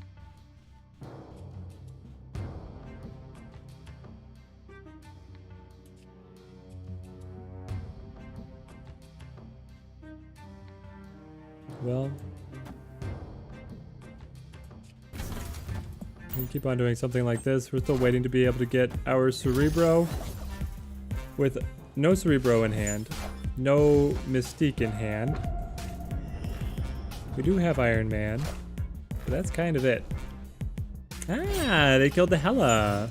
Okay, well now we're in it. I don't understand why they would want to do that when they could have just played Swordmaster to Subterranea.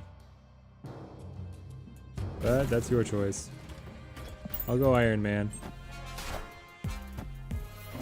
They're still playing as well. It's gonna be another Morbius. No, just another Swordmaster. Kills the Magneto. And the other Morbius that copies the other Morbius.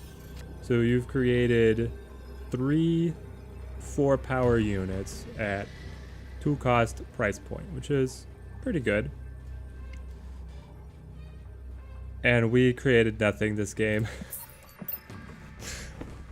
Why is it so bad, guys? Escaped. We've only had Cerebro like twice. I want to give it one more game, but I'm getting kind of tired of this. We have to give it another try for Cerebro to actually make an appearance. But we keep getting like the locations that spawn rocks. We get our deck shuffled out with Weird World and District X. We just don't draw him in the opening hand. Ugh. There we go, Baron Mordo.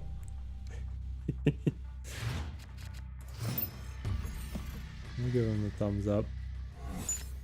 Okay, if you're just gonna spam the whole time, I'm gonna mute you. We'll go 0, Sentinel. Okay, you don't believe that I'm gonna mute you? I will mute you. You wanted to open Cerebro, now you're not so sure? Okay, look.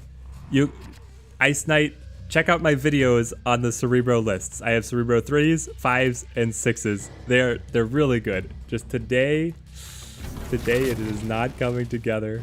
I promise, the deck list does work. This was actually my favorite out of the testing the 3. I probably played like 100 games with all of them, and I like this one. Oh, I lose the Killmonger. Well, he lost the Sarah, that's okay.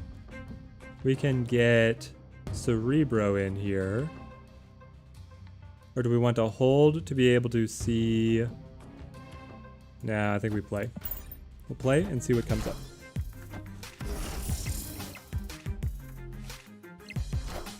They've got the Quinjet, very fun. So they're playing a Quinjet, interesting. A Quinjet Sarah deck list. That actually sounds very fun. Do I worry about a big piece to play Shang-Chi later? And do I worry about Scarlet Witch creating a location that will harm us? Yes, on both accounts. You've seen the videos and seen it work. Either way, even though I get it, I don't have Mystique yet, which seems like an important component. Yeah, Mystique is unfortunately a very important component.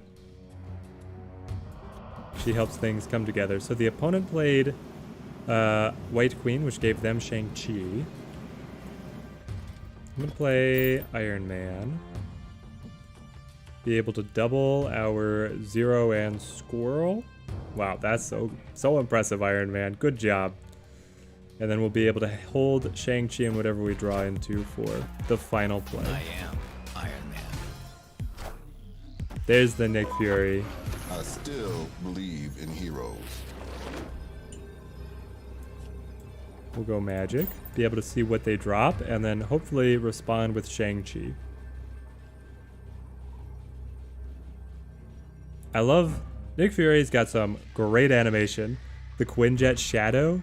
And then the voice line, it's coming in nice.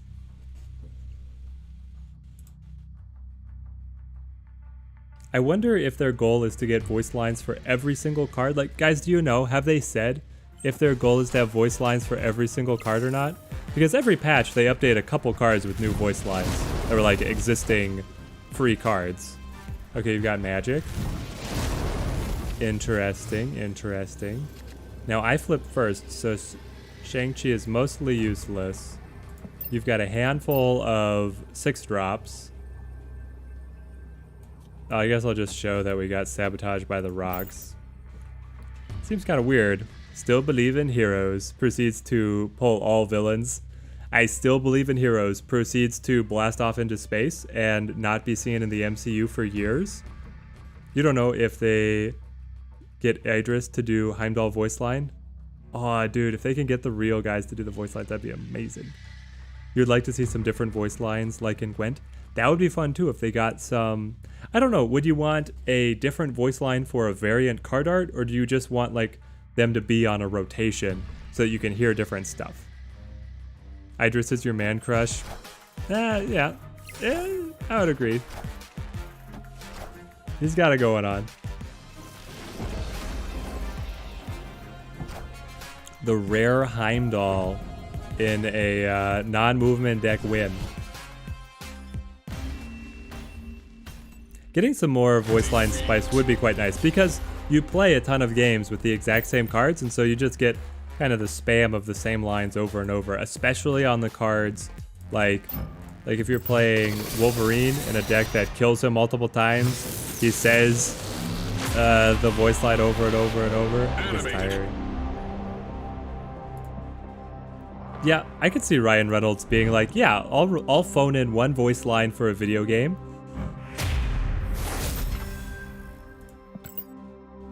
Yeah, we also need more music variety, I agree.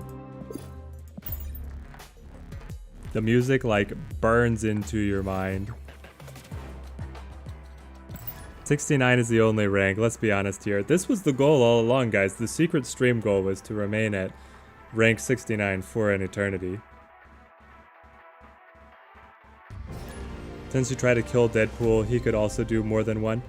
That's true. Deadpool's a prime candidate for getting a ton of voice lines because he's unkillable. He'll just keep on popping back.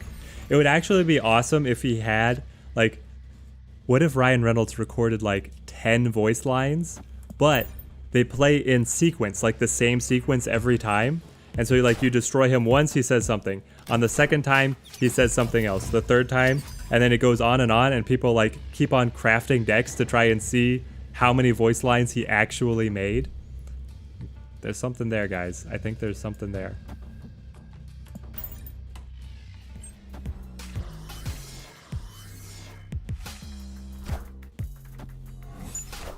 Hulk smash is nice. What's up, Eclate? Nice to see you, man. Opponent snapped. It was a good game. That the Heimdall shift off of the creation was pretty spicy. Let's go zero Scarlet Witch, honestly. We don't need to change any of these locations. And District X is screwing us up again. I mean, guys, this is so sad. We've had 2 District X games while trying to run the Cerebro deck list.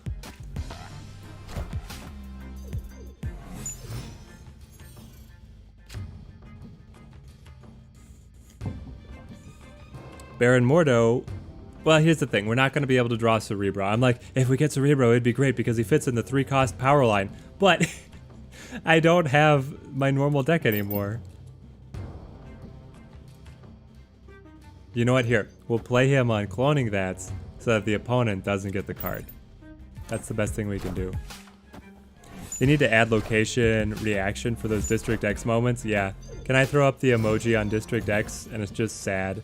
It's just weeping. River of Tears. I need a River of Tears emoji. I have angry, awed, and star eyes, but I need River of Tears.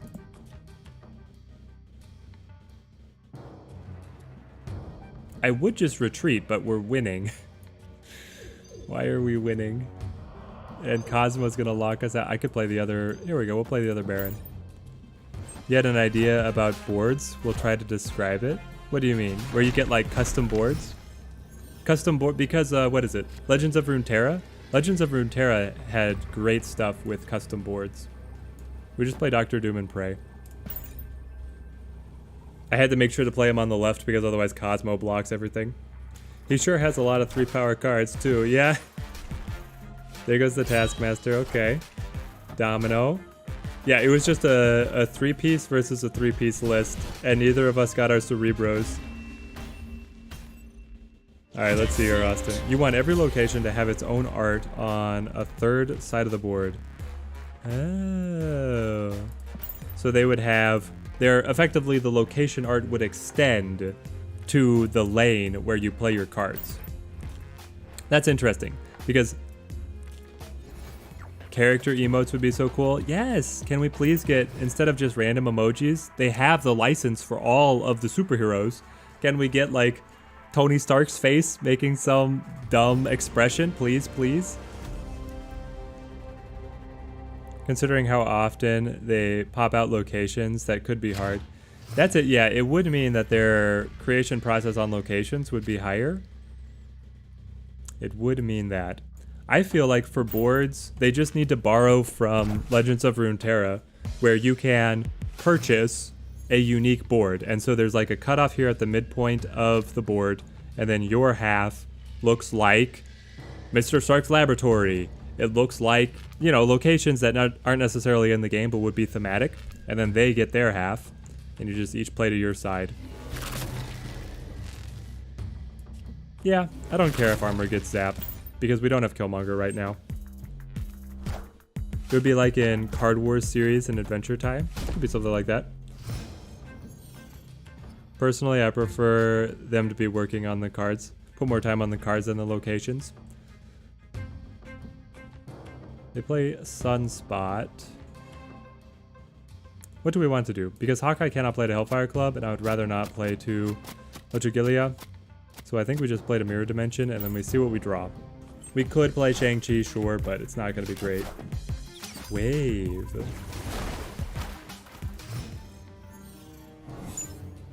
And then we get Electrocution. Amazing. Okay, but here we just play Magic, which will cancel out the rocks. It will also fill this up with all 3s.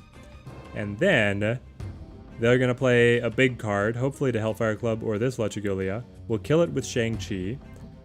And then on our final turn, we just drop Cerebro plus Mystique and we win. It's easy, guys. It's just that easy. Let's see. Austin also wants to see friendly matches, training, some season mode, different modifiers, and some fun shenanigans. Yeah, the friendly matches, I hope, is at the very top of their priority list. Like, I understand that they have the, they have to get localization set up in multiple languages to be able to do the full release. So that's a high priority for them. But I really just hope that friendly matches are coming and coming soon. We'll play Rhino here because we don't have anything better.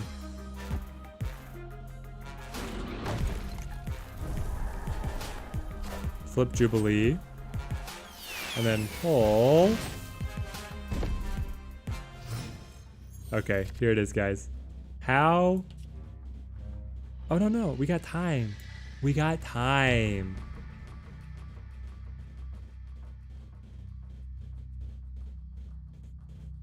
What is the better play? Did we try to surprise them with the Shang-Chi? Because surprising them with the Shang-Chi sounds really good, but we could also just play Shang-Chi now and then play Scarlet Witch and then hold Cerebro Mystique.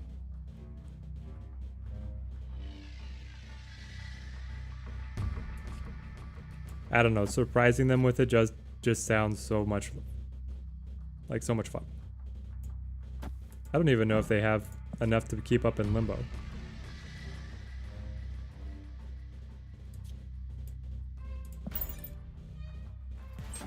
Because I think they're going to play here to Electrocution.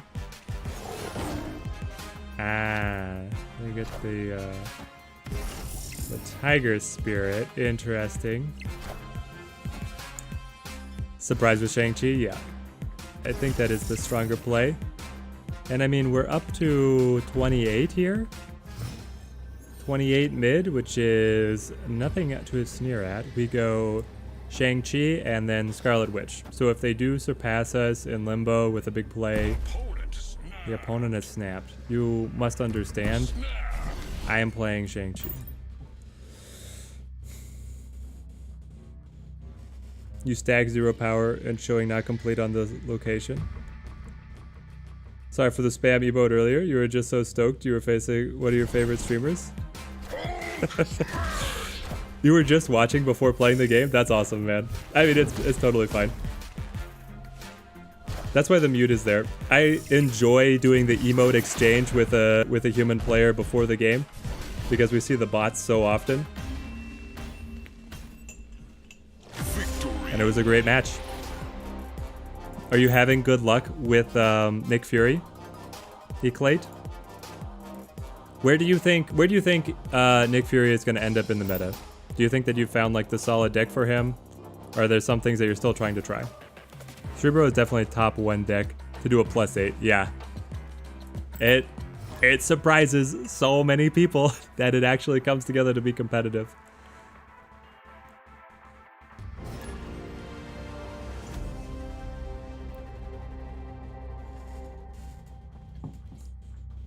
Yeah, people don't see Cerebro coming. They just see you playing a lot of small cards with not great synergy between them, and they're like, oh, their deck bricked or something like that. And then you're able to surprise them. But yeah, we have great tech to be able to respond to most everything. We will play Sentinel, trying to win Baxter Building. Between Sentinel, Iron Man, Cerebro, Mystique, we have a great lineup here. Viper's gonna give us the hood. I don't mind as long as we get Killmonger. The deck is good to outplay bots, I agree. The bots really get suckered in. The bots are like, I've got him dead to rights, and then you smash him. It's so much fun. Let's see. Do we go into Cerebro here, or do we cut off Dream Dimension? I'm not sure. I think that we just play our Cerebro plus Mystique. Wave Nick is quite nice. You love the randomness that he gives in matches. Yeah, Nick just seems like really interesting with a little bit of the slot machine flavor. He has some very fun stuff going on. We were wondering if he fits in an Electro deck, where you're able to play Nick on 4 and then you play 2 of your created cards.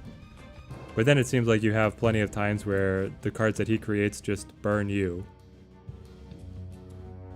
Here's the thing, is that we could play Scarlet Witch plus Sentinel.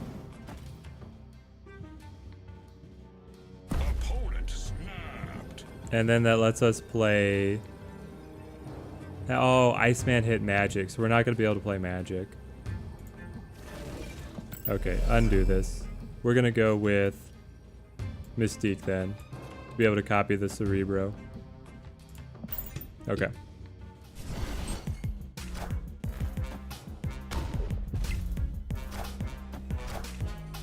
I'm really hoping for a Killmonger draw, guys. Killmonger is gonna be so big. We kill the demon. We kill the Neg 2 on our side. We kill the Iceman on their side. Nope. Did not acquire.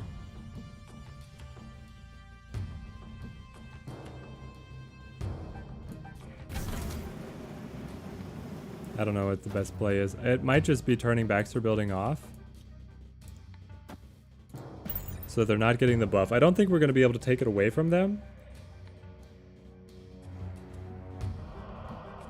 Yeah, the bite into Mystique. I had that lined up again. Just like I did the rock into Mystique last time. That one burned. Okay, but we cancel out their bonus. They play Mojo. They're locked up. If I play a card here, I win, right? Because no, I don't. Because Mojo's +6, and then they get one more from Punisher. So if I play one more card here, we still draw. What if we just do Magic and hope to get Killmonger? I think I need one more draw for Killmonger. I have a 25% chance of being able to get the exact card we need. Also, the 7 energy could play out nicely with putting down Scarlet Witch Sentinel armor and then a 1-drop if we get 0. So 0 is a big winner and Killmonger is a big winner. And now we'll probably just draw Hawkeye that we can't use. That's going to be the most likely scenario.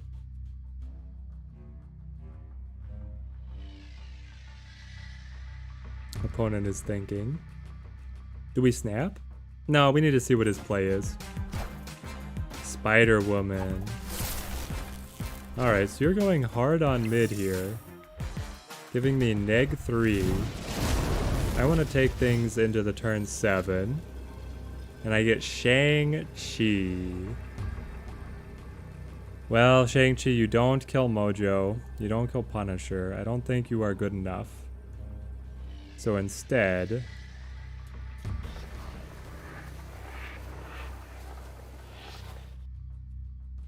Is it better to play this? This? To go up to 14? It is, right? Because otherwise we play... Or go up to 28 versus filling up the location with Scarlet Witch and armor, because then Scarlet Witch could turn it into something weird. Yeah. This is the better play. I don't think we add on our snap. The opponent did it. Interesting. We out-trick the leader? Did we actually outgame the leader? We have to be winning by an enormous margin. 18 points. Wait. Yes. Yes! We did it! Oh. Man. Yeah, being able to get the Iron Man, and then with all the buffs on our cards that he's not being able to get, we came chugging back to be able to take that game. Fantastic. Okay, one more with this deck, and then we should play something else. I want to play Bounce, I think. We'll see. I also have Hella deck, self-discard. There's options. But I'm feeling my Bounce deck. I want to give it a go. Give it a spin. I just enjoy collectors so much, even though they nerfed him. Dream Dimension throws off our curve a little bit. We could fix that. Mer Island, I don't like. We need to Hang on. Can we game the system of Mur Island getting... Oh, but it's so risky to play Cerebro there on turn 3. Right? Because we could play Cerebro there so that he gets buffed himself. But then if magic comes in, it throws it all off. So we probably just play Rhino.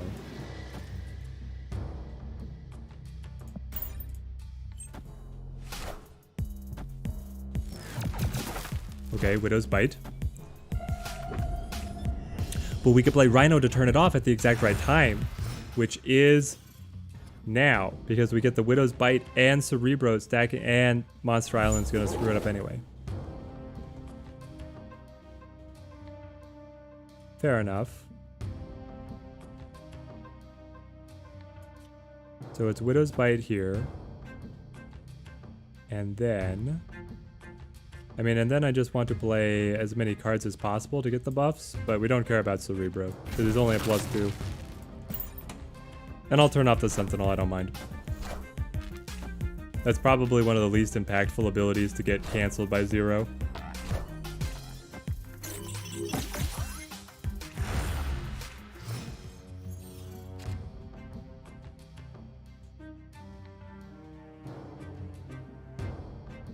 Alright.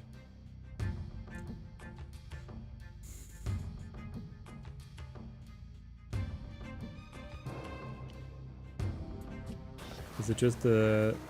Scarlet Witch doesn't really help us. Rhino doesn't really help us. Maybe we make the energy curve a little smoother. It usually hurts both players, so...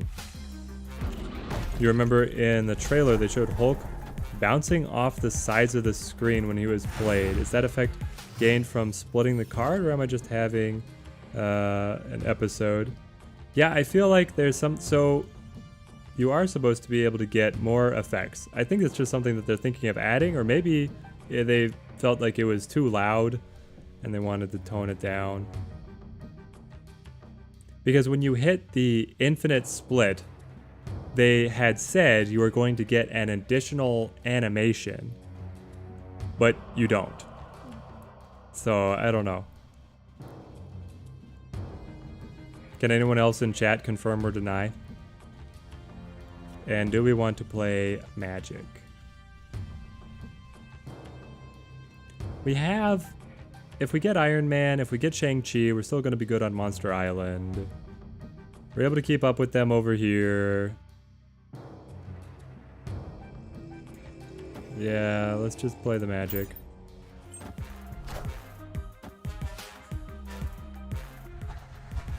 Wow, they played the Wong and then did not follow up to his location. Instead they went for Venom. Okay, that's only a 1 point... What? You are going to do a 1 point play? You have Zola? Zola's gonna copy Venom across?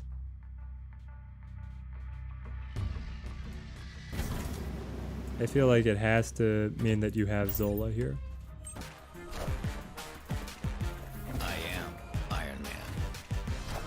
There it is.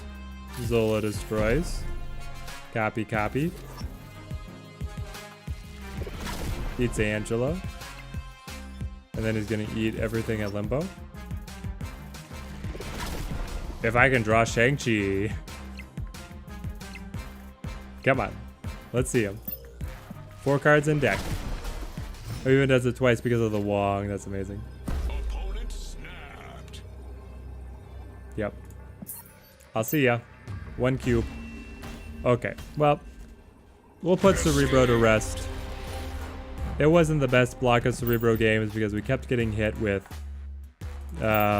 Monster Island, abnormally high, and then District X, abnormally high. So we never really got to shine.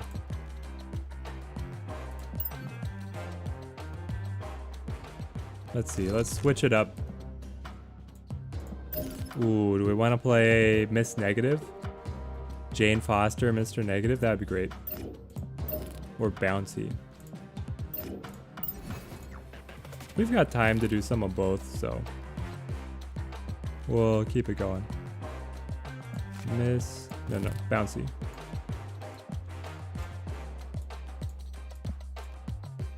Yeah, let's play bouncy. Okay, and then I should update the deck list.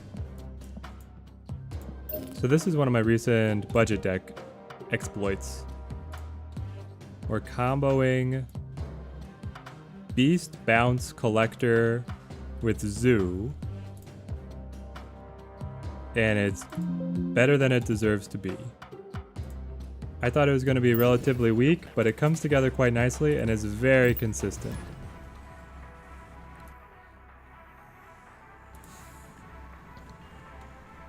Now, if only I'd been able to play this in the glory days when Collector was so much stronger, and if only I had Falcon to be able to combo with it. But we make do.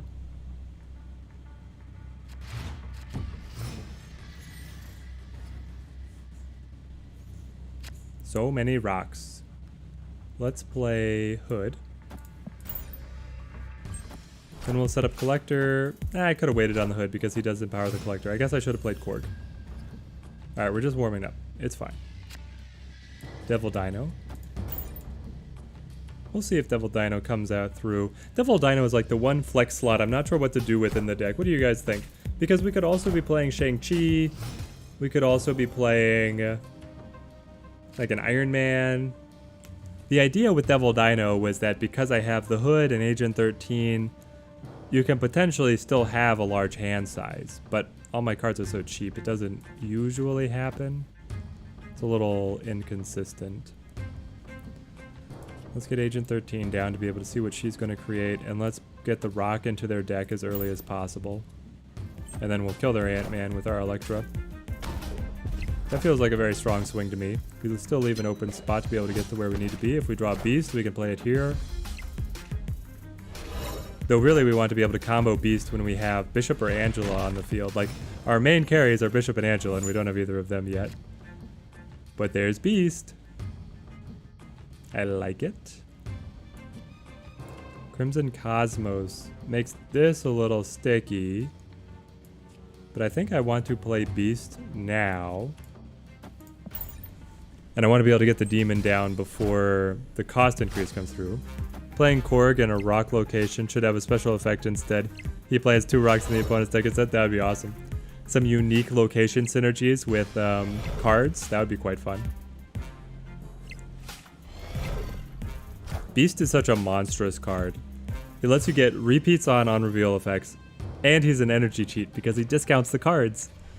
So even though Dream Dimension is on, these are still 1 cost. It's very good. They're playing Omega Red. So it's all ongoing cards, plus trying to build the Exodia on Crimson Cosmos. We can't do too much to stop it, but that deck is not very consistent, so it just shot itself in the foot there, I guess.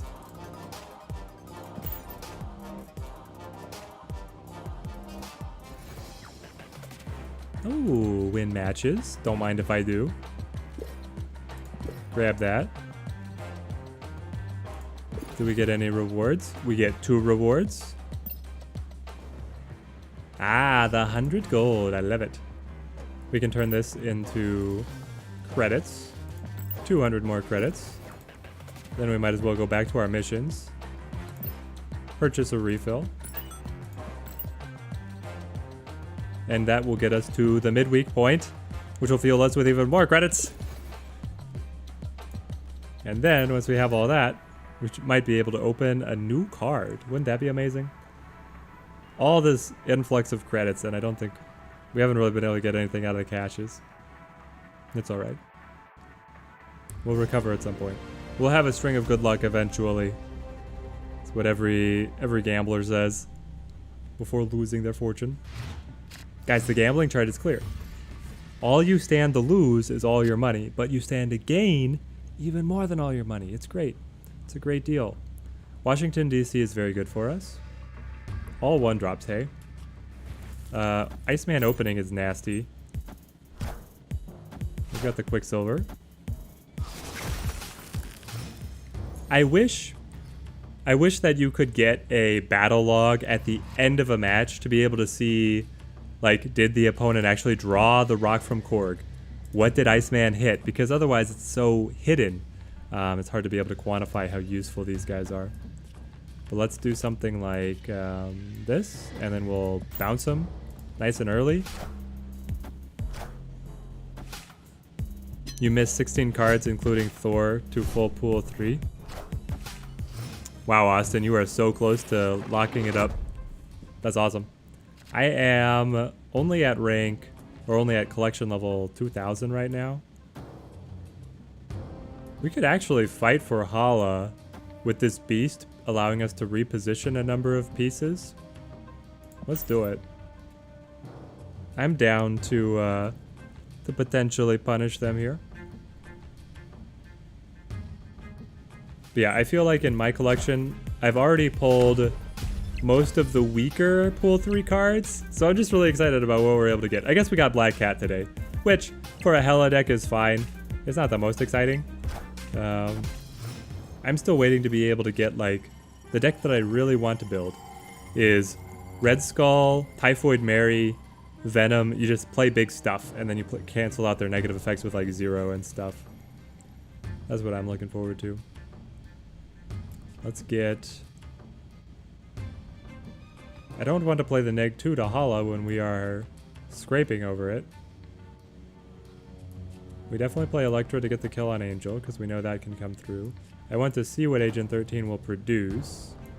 I want Iceman for a little bit more burst, and the control on the opponent. And then Miniature Lab is just hurting us right now so badly. Maybe we do fill it up. We go Korg.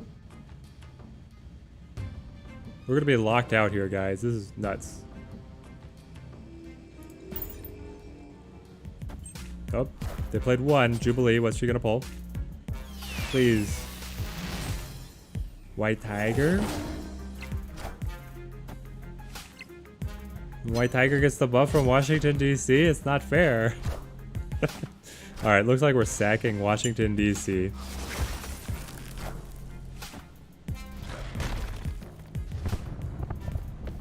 We can play the Hood and Black Widow to give them some control. Yeah, okay, it's coming together. At least a little. Then we'll have Angela, Demon, Scarlet Witch, plus something else for turn 6 on Minilab. Ooh, and they play into Washington, D.C. The bot is scared from trying to overcome in Hala, which is what they actually need to do. I'll give you the Widow's Bite. That helps your Devil Dino, right? They should be happy with that. And then we play like so, like so, like so. Is it enough? Is it enough? You are at 2400 collection level. Yeah, so I'm not too far behind, actually. They just play Odin? Why would you just play Odin to Washington, D.C.? I don't know. Like, sometimes the AI dramatically outsmarts you, and then sometimes they do nothing. Like, they have these baffling plays. Victory.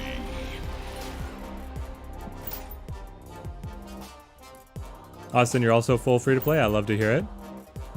Honestly, this game, the Nexus events created like a big ruckus, right, on it being pay to win. But now that they are reworking those, and otherwise, I feel like it's very free to play generous. Like, I'm collecting cards faster than they're creating cards. I'm catching up. I'm able to play consistently. I'm able to level up consistently. I'm still able to build competitive decks. You don't have to wait that long for premium cards to hit the public pool. So we'll go Iceman, set up Collector, Beast bounce the good stuff back, get the extra activations, and watch Iceman just control. Why? Why more Minilab? Why are you like this? But next play is going to be Korg Beast. Iceman of your own, sure. Hit Devil Dino. I called it. Wakanda forever. Agent 13 would be nice because we get even more on the Collector. And we also get to see what she's going to create.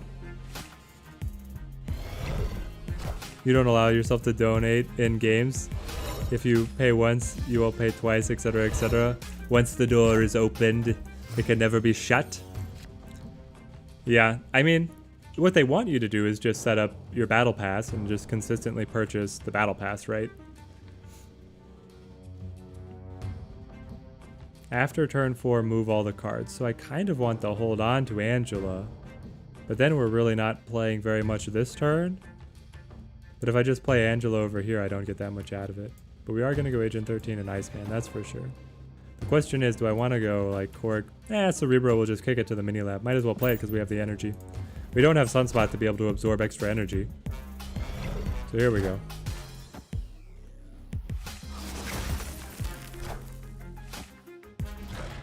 Take a rock. I hope you draw it. Korg plus the Lockjaw is actually great. Jubilee, yeah. Pull a rock. There's a rock in there. Okay, you get the Sunspot. Now you could pull a rock. When you call it, it just feels so good.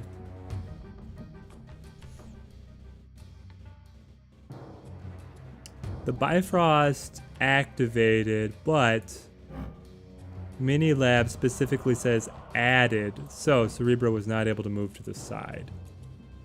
Roger, roger. Opponent snapped. Sunspot could easily be able to pass us at Wakanda.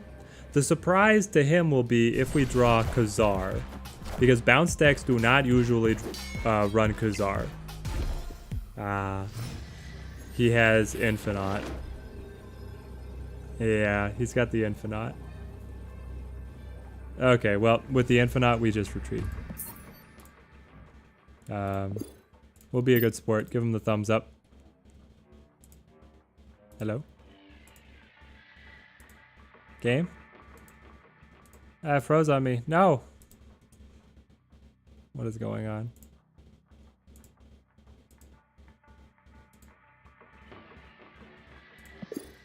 Oh, we're back? There it is. Okay, thumbs up and then retreat. I don't know what happened there, guys. I was about to reboot the client. Escaped. But they just passed, put the power on the Sunspot to be able to beat us at Wakanda. We did not draw Khazar, which is what we would have needed. So we still had a chance to stay in that game, even up against the Infinite and that kind of trick play. But didn't quite come together for us.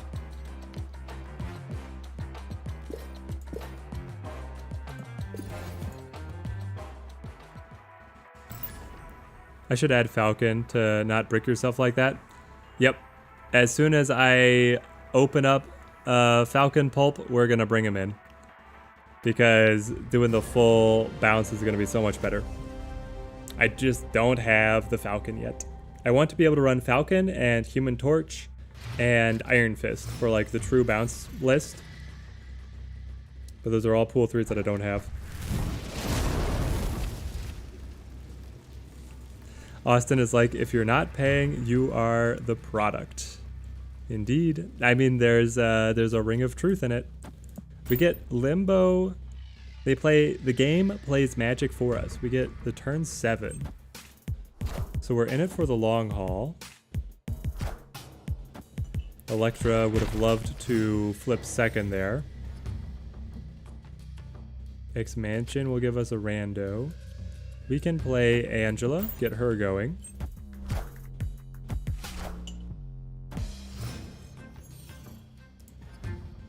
Wolverine, interesting. Monster Island is stack on the Angela. No. How much do they cost? Are these 6 drops? Yeah.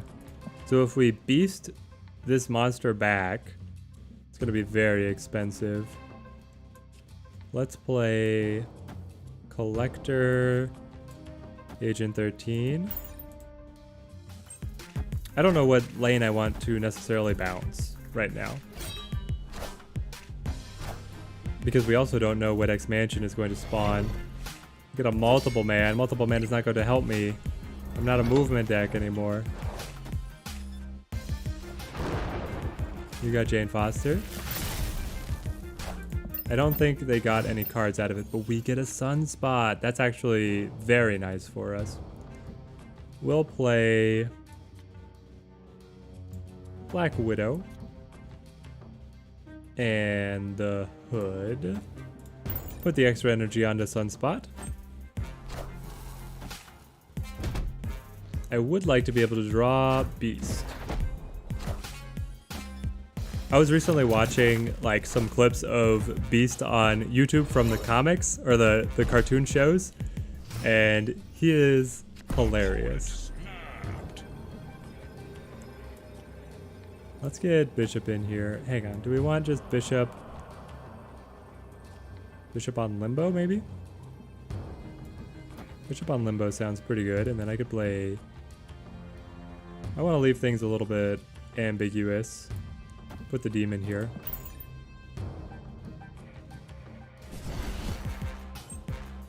But I did not grow up on any of the Marvel cartoons, but I feel like watching some of the clips of it recently that I missed out.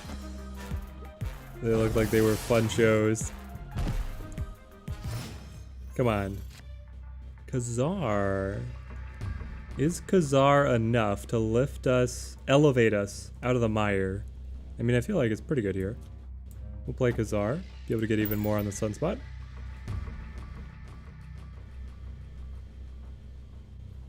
Get the buff on Angela, the buff on Bishop.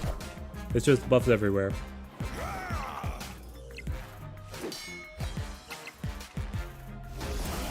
It is so tight at Limbo. Iceman. Iceman, you are not helping me that much. I could play Devil Dinosaur for 4, and then I get another 3, so it's plus 7, taking me to 19, which is still a loss. I could play... Well, hang on. Devil Dino for 4 isn't actually any better, so if I do instead, like, the Iceman, right? We tie. We tie. It's very close. I'm not gonna snap, but we do have a chance. Medusa. Yeah, because Iceman is picking up the Khazar buff as well here. And we put it together. Wow. That one was tight. Very tight. I feel like Devil Dinosaur right now is proving to be dead weight. I think he would be better if he was Shang-Chi. Then it's at the same price point, but you get a little bit more punch. We're gonna try it. We're gonna make a sub.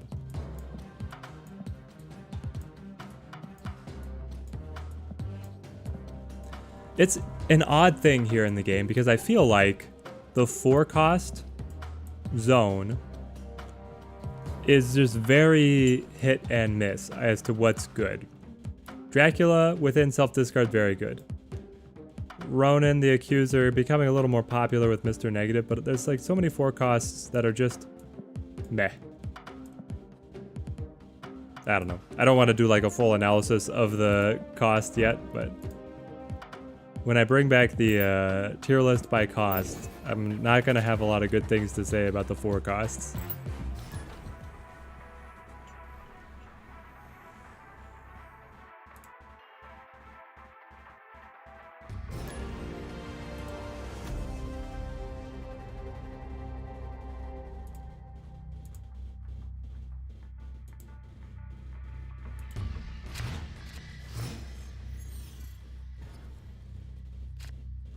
All right. Iceman opening. If it ain't broke, don't fix it.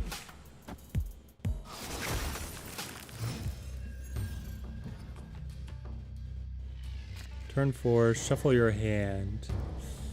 Aw. It's gonna shuffle me on 4. So that means on 3. Well, if I recall from Beast, then it's pointless because it all gets shuffled. So I actually want it to stay on the board. So we play like Angela. And then... Okay, you're gonna play 0? Interesting. I'd love to see what you're gonna do with the 0. We have from a reliable source that this is one of the lowest win rate cards in the game. What are they going to be able to do with it? I would really just like to draw Beast back. Because then we can... Interesting. Don't know what was going on there. It does give us a mission win, though. We'll take that. Oh, no, I need to do it one more time. Okay. All right. One more. After this, let's see, what would we like to play? I'd kind of like to shuffle around and get to a... Oh, we should play the Mr. Negative deck. Something to actually climb with quickly. Right now we've been kind of handicapping ourselves playing these other decks that have not climbed very, very quickly. We've not played any of like the main meta hallmarks. Oh, do I want Agent 13? Agent 13 is not the best card to bounce with Beast, but I'm still okay with it. Yondu. It's our Korg. We get Mystique. Is it worth it to Mystique on Khazar, maybe? We'll play Iceman. Set up Bishop. Yes, set up Bishop. Look at what we draw into. Well, that's actually very fun, getting the Electra. I love it. We can play on the Subterranea. Kill Yondu. We will Beast to be able to recall the Neg-2 Ninja on our side. Are you the same deck, but you probably also have Falcon and like the cards that are actually good? I, on the other hand, am running Khazar. And I don't have my collector developed. But I do get to hit you twice with the Iceman. That has to be worth something. And that rock will be buffed eventually by the Khazar. So we're in an okay spot.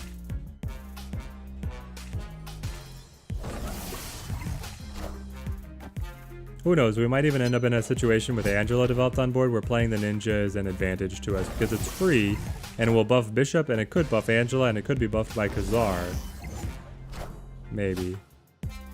Mantis. Gonna draw. Buff their collector, sure. What else do you have? The new Agent 13. I have to say, she's looking good, guys. She's looking good. Yeah, a lot better than ours. Let's play out some of our nice little freebies here. Are we actually looking to sack Subterranea, or where do we want to put pressure? We might actually be looking to sack Shadowland with the way things are going for us. They have Collector, that's going to keep on scaling. There's the Devil Dino. At power level 8, it could be difficult for Shang-Chi to be able to pop the Devil Dino, but that's a possibility. That could be a way that we get out of this. We also have the Demon to be able to match power next round. And Agent 13 will give us the exact right card when we need it. A Cable. Okay. Not quite. Not quite, but nice try. The opponent retreats. Victory. This deck has a lot of tempo. Comes out fast. Not a lot of cubes, though. It's gonna be a long road to infinite if we play like this. We do get another mission, though. And the midweek. 200 credits, 15 gold, 200 season pass progress. What are we able to upgrade? Was Beast ready to upgrade? No. Korg, were you ready? You were not? Okay, then we went back. We were upgrading our Heimdall deck to be able to get all foils. I'm waiting for like 3 boosters on you. Oh yeah, it was Hulkbuster. I'm gonna foil the Hulkbuster that you don't even see, except when he flips. That's the only time. That's how you know that I am dedicated to this movement deck list. I'm gonna foil the Hulkbuster.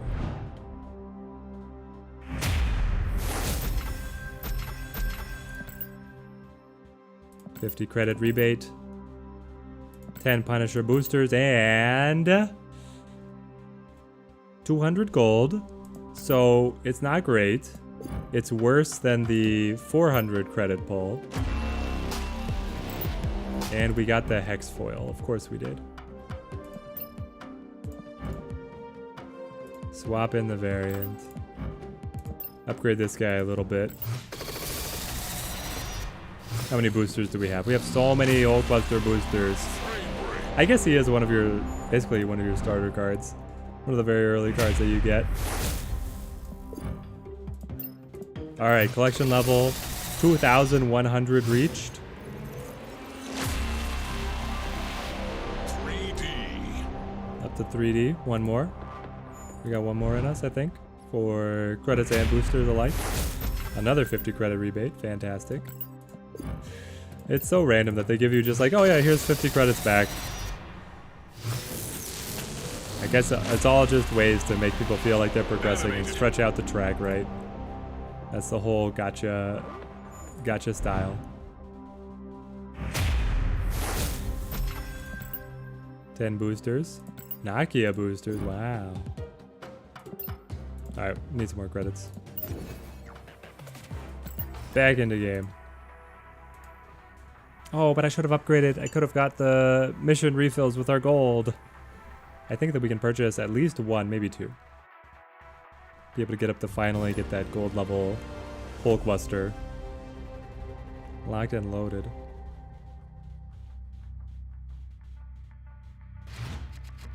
Electra, Black Widow, Agent 13. A pretty good opening draw, especially the Agent 13 here, giving us some options. Let's play her down, be able to see what she creates.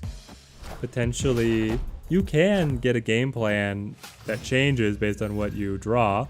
Like Multiple Man, this is the exact reason we can play him. He's actually going to be able to be useful with the Bifrost. So we'll play like so.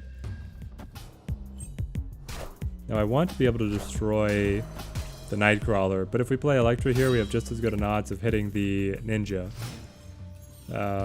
So that's effectively protecting the Nightcrawler. And now we just get squirrels everywhere. Amazing. Let's go Bishop. Though we don't have a lot of space to be able to play down new cards. The squirrel's really choking things up. Bishop's only going to be able to hit, what? He gets 5 more? A 3-7?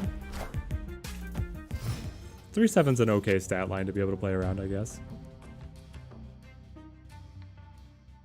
Wow. Yeah, we were just clogged. I think I play like so.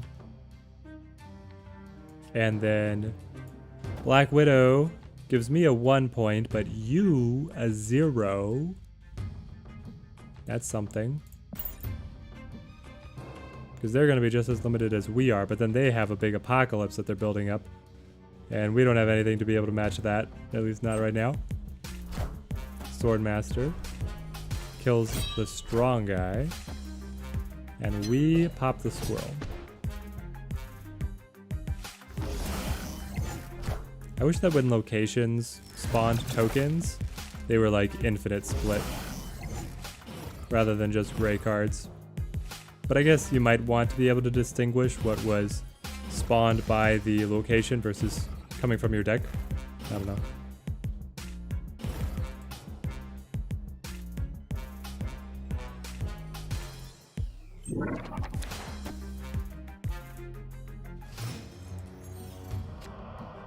Ooh, we did hit Beast, but now everything is so choked up, we don't know if we have a good spot to be able to play things down. Do I play... I think it's Hood. Beast. Yeah.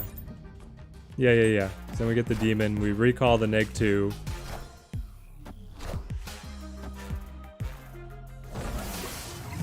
And we have to, we're gonna be able to overtake at Central Park because of Bishop. Just barely though. And Shadowland is a lost cause, which is amazing because our ninja ended up, well, I guess their ninja ended up over there as well. So it is Demon. They flip first. There's a chance Electra helps. There's also a chance where she is not as effective as either Iceman or Korg or Multiple Man. Multiple Man has to be the play, right? Plus 3 points. Yeah. Oh, but they're just gonna play Apocalypse, right? I mean, we just played into Apocalypse. They just play Apocalypse to the Bifrost and win anyway. Plus 12. That's more than what we've got. Very close, though. If only we had Khazar here. Getting all the extra squirrels would have made Khazar so powerful. Yeah, that was one that we should have just escaped on. Defeat. Alright, fair enough.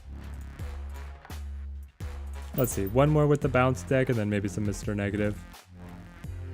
That's what I'm feeling like. Alright, get in here with Bouncy, come on.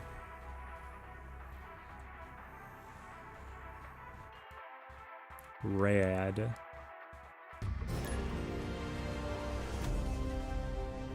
Everybody's loving the card backs, I see. Very popular choice. The fandom will be able to unite over how much we all like it. Play Korg down. Get the Hood in there. Black Widow as well for some control. Hold Shang-Chi. Once we figure out what kind of deck the opponent has. Murder World. Well, that changes things a little bit. We'll play Collector over here. We'll play Hood to get destroyed.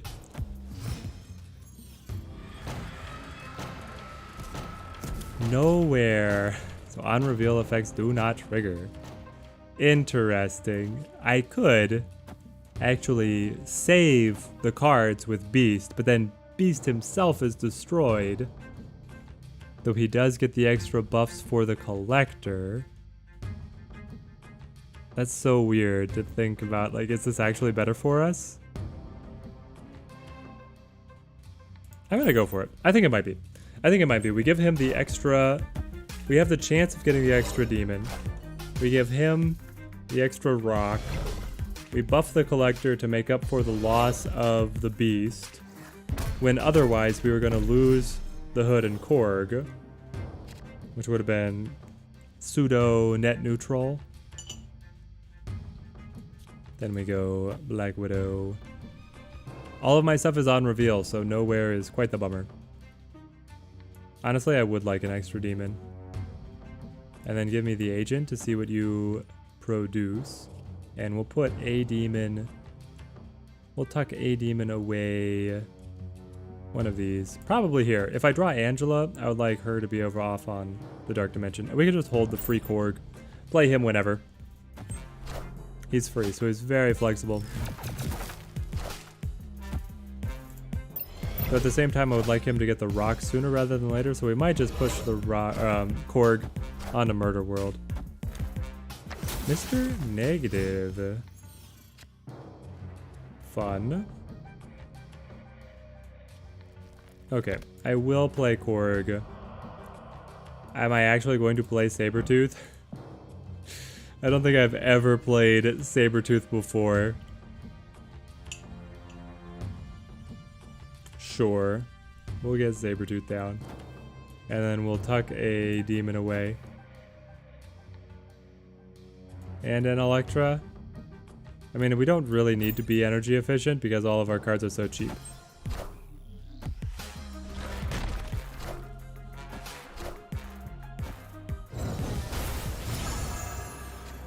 They've got this Sarah. So this is the now classic Sarah Magic negative list. Very dangerous. Play Electra. The dangerous thing for him is going to be assuming that Mr. Negative will be able to win here when Khazar is going to give me the +3. Though that's where he's going to play Magic anyway.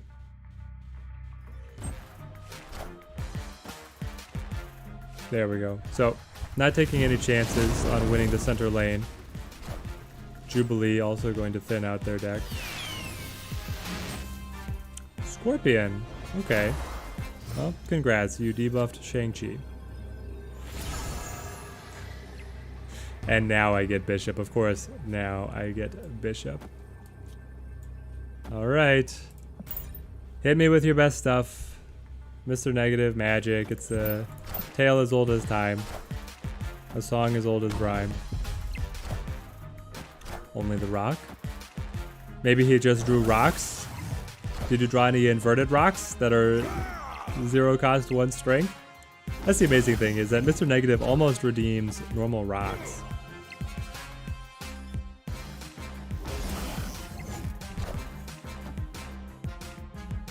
Cross our fingers. What do they have? Angela. Widow's Bite, yes. Mystique? Okay, that was just to buff, and then Rogue? Sure, you steal the Khazar, but... Excuse me? Did we just beat Mr. Negative with the bounce? What a game. Victory. That's amazing.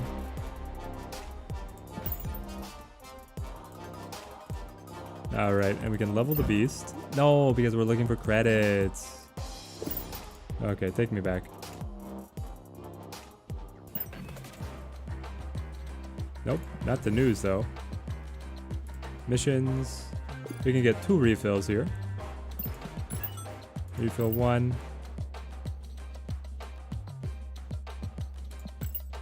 Oh, we had our max number of refills? What? I only bought it like 1 at a time. You can only get 2 refills a day now? Is that new? Win matches with Snap. Maybe we got more than that. Maybe I'm not remembering all of the refills that we were able to purchase. Alright, 1 more with the bouncy. 1 more with the bouncy.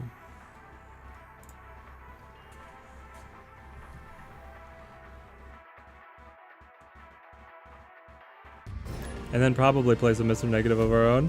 That sounds fun to me.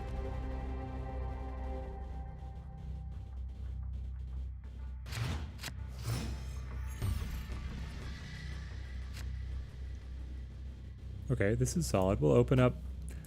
do I want to open up the hood? I could wait with the collector here.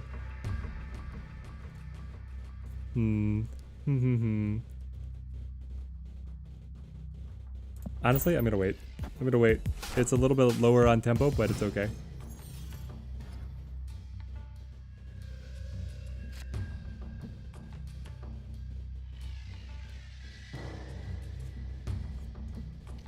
They're going for tempo with the hood. So we develop collector. And then we have Angela, no, Agent 13, hood, beast to be able to copy. The collector might actually see some power spike here. Ooh. Ooh. If only we had Bishop developed to be able to benefit from all of these extra little card plays.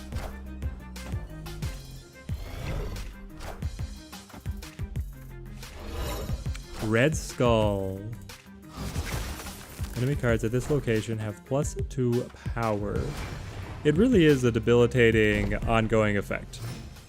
And we don't have a way to really be able to turn it off. But maybe we can think of something. Let's kill the Sunspot, get the demon down. Beast bounce back to be able to copy, especially Iceman. I'm looking at it's the most valuable of our 1-drops here to bring back. But they all are going to empower Collector. Even if we play the hood back, he's going to buff the Collector and give me the demon. 6 strength Collector.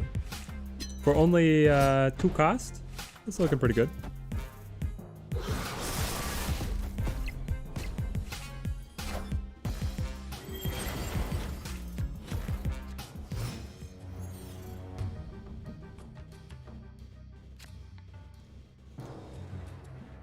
Dream Dimension is going to mess things up a little bit, but because of our discount, we're still able to drop down all of our cards again. So Iceman, of course. Agent 13, yes. Honestly, we're going to play the hooded back. They retreated. Wow. actually coming together, guys.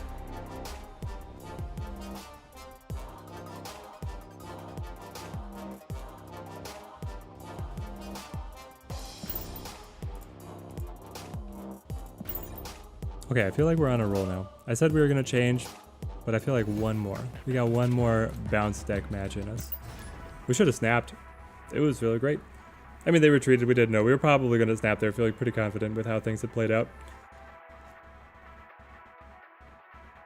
How is it that this deck has been our most consistent performer for the whole day?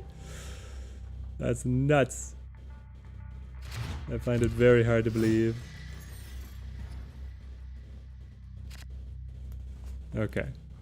Let's go Agent 13 nice and early. See what she spawns. Then we'll be able to pop out. Ooh, a death. Well, that will not ever see play. Unless we play everything to Death's Domain.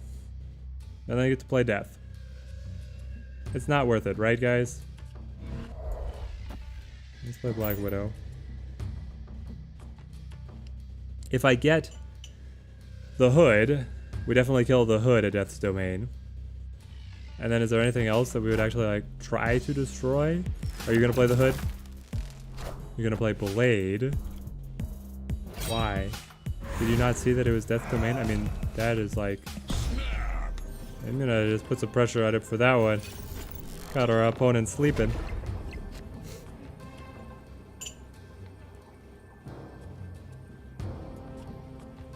Sure, I'll play Electra. And Beast? I mean, why am I playing Electra if I'm just gonna play Beast? She will be free on the next time through. Sure. Let's do this because I want Black Widow back, I guess. That's the main thing. To give him the bites.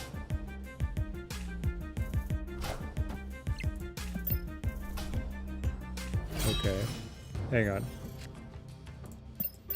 My opponent is hanging on to the spider bite? Did they... What's going on, guys? Let's play Khazar. Hold on to the Electra because he's free. I would like to play the Iceman, though. We can wait. We can wait till next turn. Ghost Rider. Brings back the Widow. Okay, so they were able to discard that one Widow's Bite. Gotcha, gotcha. I was a little confused. We'll play Bishop into Iceman. Yeah. And then the Black Widow. I like it.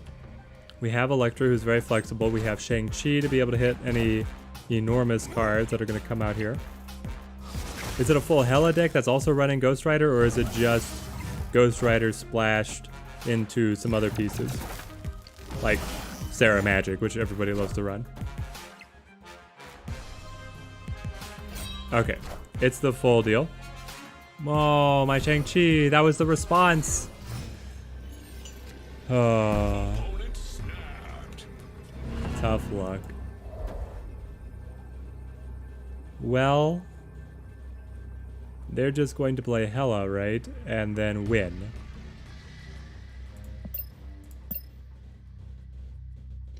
So, I mean, we just retreat, don't we?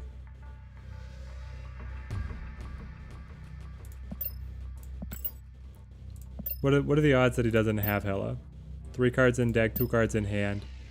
It's all set up to be able to be there. We don't have magic to be able to extend the game. We don't have Shang-Chi to be able to answer anything. With Shang-Chi there, actually could have been very strong because he was flipping first. And then Shang-Chi would have been able to pop. Whatever. Okay. So, the bouncy deck ran out of steam there. There at the end. Bring in Miss Negative. Alright. Update my deck list.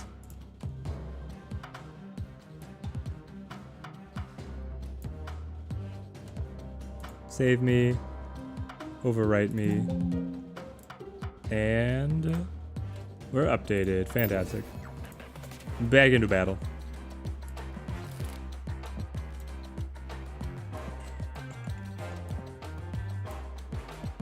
There you are. We'll stick with the Daredevil card backs. And I'm gonna go refill my water.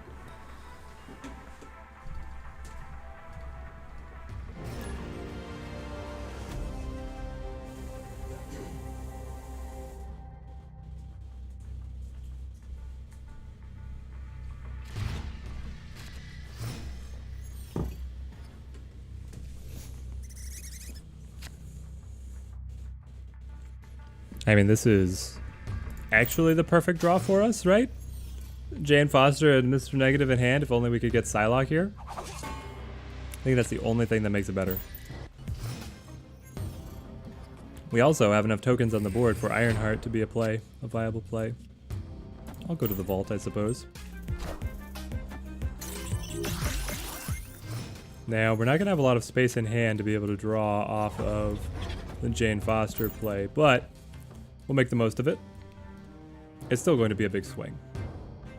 Snap. That was the kind of opening hand that you could have snapped with just seeing the opening hand.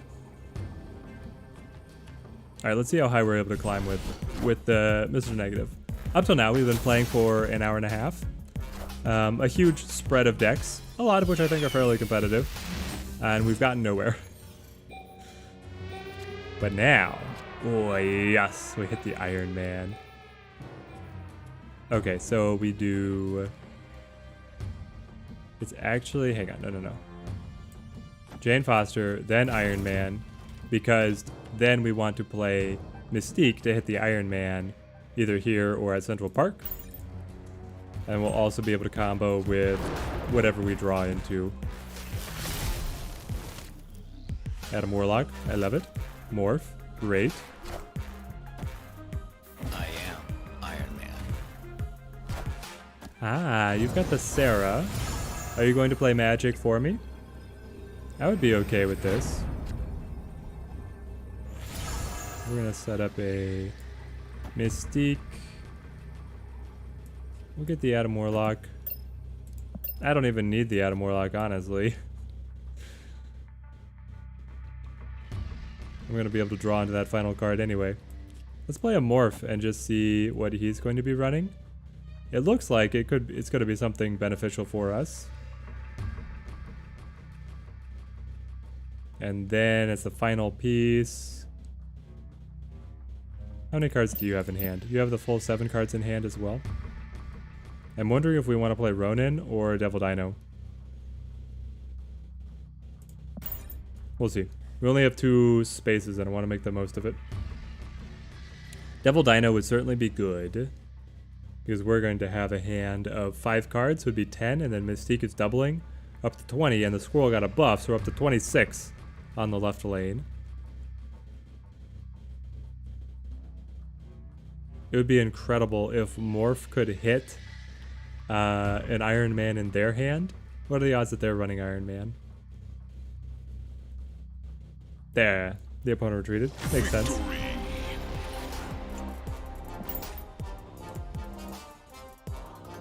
Okay, we made it up to rank 71. Wow. Let's see if we can hit 80. What is that, 80? Is it more credits? Yes, that's the big 500 credits. Actually, that'd be fantastic. Win with a snap. Then we just have to win 2 more matches to get our next mission. Good stuff.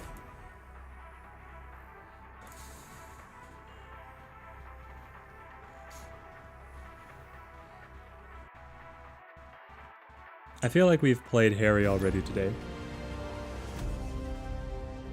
But I do not remember... maybe not. Maybe I'm thinking of a different day. Harry is certainly an opponent that I have played before. Shuffle my hand into the deck. So whatever early tempo we generate, we're gonna get the new hand. No point in saving things for later. Let's play an Adam Warlock to try and get a little more draw. Though, oh, we tie. Okay, well, tie is not good enough for Adam Warlock to trigger. We have to be winning. We do have to be winning outright. Yeah, I'll play the Psylocke. That means that on this reshuffle, I could go straight into an Iron Man. I could play... What else? I mean, I could just turn over the extra energy into Sunspot.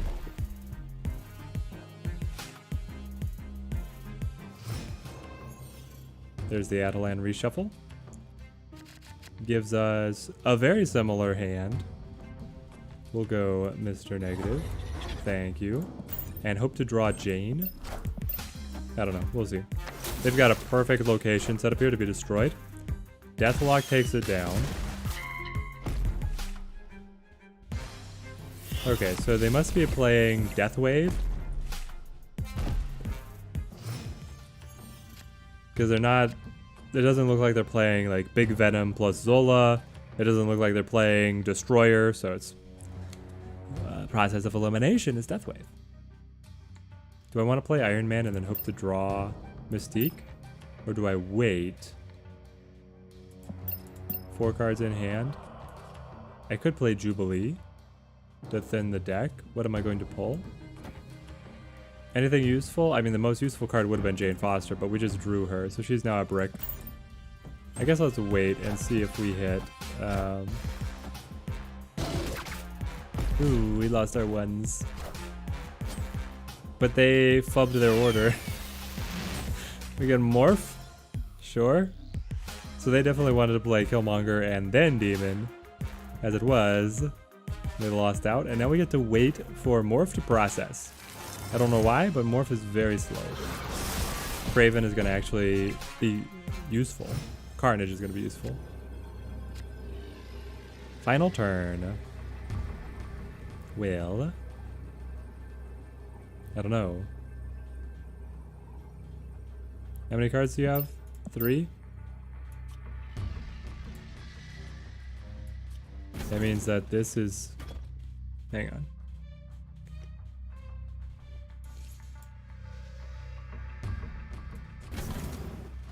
This is the best play? And then you're going to play Death plus something else? I don't know. I'm not snapping, but I want to see what he has. There's the Death. Deadpool. Carnage. I wanted to see that Deadpool art. He has symbiote Deadpool? Iron Man. Guys, that was a thing. In the comics, they had a symbiote Deadpool arc. That's insane. That sounds like the most terrifying thing that could ever even possibly exist.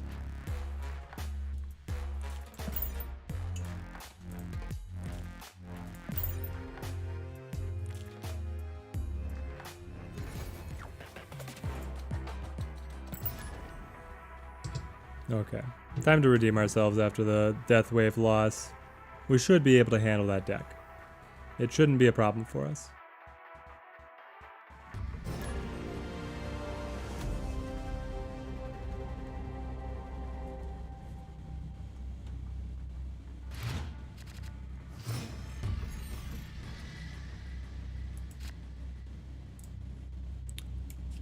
This seems like a very similar play like here.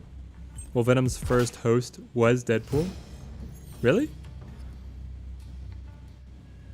Venom's first host was Deadpool. I did not realize. I thought that it was Spider-Man.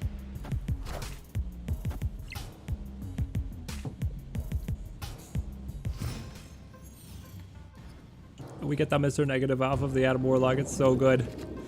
It's so good to us.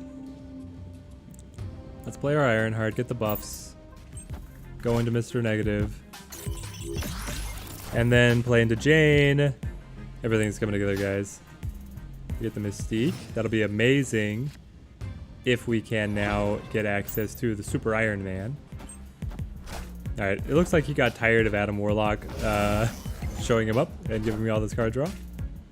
So they're playing some kind of zoo. In the 90s cartoon, it's Spider-Man, but in the comics, it's Deadpool and then Spider-Man. Wow. I mean, it still sounds terrifying to have a Venom-Deadpool combo. I guess it makes sense with the anti-hero persona of Deadpool makes it, I mean, it makes it interesting. Like, Spider-Man's also interesting, how the hero is going to combat being the symbiote host and like what it's doing to him.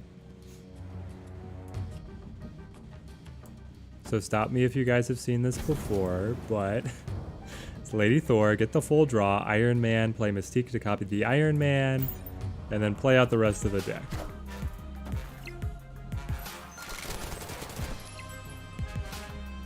The fun thing about Rocket with Bounce is that he maintains his stats. So if he gets the +2 on the first play, on the second play, he's going to come down as higher, and he can keep on scaling up, which is one of the reasons that I wondered in the Beast, or in the Bounce deck, if we wanted to play, hey, they're playing the Khazar mashup as well. I love to see it. I was wondering if I should run Hawkeye, because Hawkeye is very similar to Rocket. He's 1 stat point weaker, but it's more reliable to be able to trigger yourself.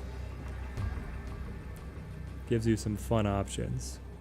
Okay, so we're doubling here with the Iron Man, and then Mystique will be able to double. Where do we want to play to?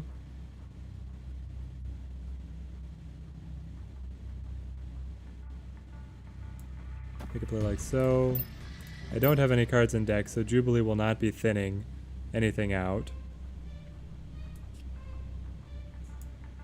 Morph could be fun. And then do something like Jubilee Psylocke. Feels pretty good. Because we were playing Mystique there, we don't have access to either Ronin or Devil Dinosaur. We're gonna final turn Falcon? Really? But they were being buffed by Khazar. Why? I don't understand. And then you're gonna play Cloak here? That doesn't help you. You should have played Cloak to Sewer System. Why didn't we snap? Guys. I'm so used to playing at like the infinite +100 where I don't have to worry about it. But this was definitely a game where we snap. Oh, I got Rocket at the buff state, and then I ping it to buff it again. So good. Alright. We're going to be on top of pressing our opponents for cubes in these next couple. I want to be able to get that rank 80. It's within our reach. This deck is so strong.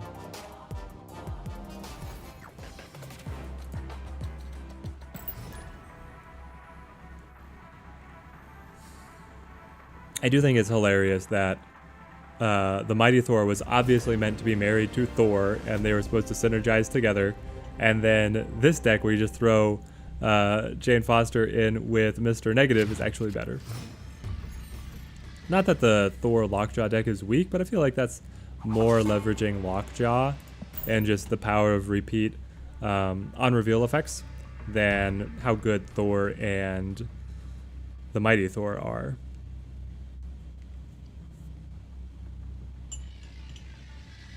I still feel like they should buff Thor. I'm wondering if the current balance patch that they're still waiting on, that they're still working on, is going to have buffs to Thor or not. Do I want to develop Adam Warlock or just set up Sunspot? Let's go Adam Warlock. It's more energy efficient, but weaker power level. You cut up Dr. Doom, so you are playing, I mean, obviously Hela or Knight Rider. Nowhere on reveal effects will not trigger.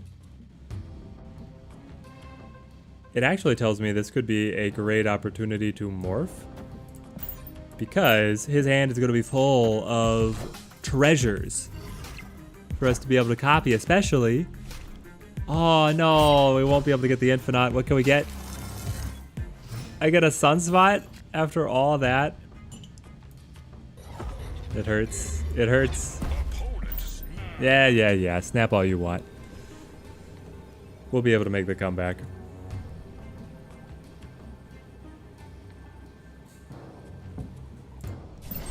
Dr. Doom and Infinite are backed up. Now an Iron Man as well.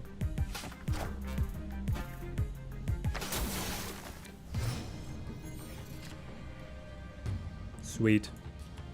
Ronin, your opponent is not going to have any cards in hand for this entire game, but I still need you to do great things. At least you're free and 4 power. Jubilee. What's she gonna pull in? Is this gonna be Hella? Death. Yeah, this is basically the peak efficiency for my opponent's deck. I don't know why they're running Sunspot exactly. But it's doing okay for them. This is considered the final turn. So we will go Iron Man. And then Mystique. No, I can't do that. Mystique is considered a non-reveal effect, so nowhere will cancel her. So I have to do the other order. Iron Man, and then Mystique, and then I need Devil Dino over here, and honestly we need Psylocke here at nowhere. The opponent is going to play their Hella as long as they have Hella, and then fill up the rest of the board with Insano cards. But maybe they didn't draw Hella. Maybe they only have Ghost Rider, and then they don't have space for Ghost Rider to fit. They only have Moon Knight. I am Iron Man. Wasn't confident enough to snap there, but the opponent had snapped, so the stakes were already high. But here we're able to take it I home. am Iron Man.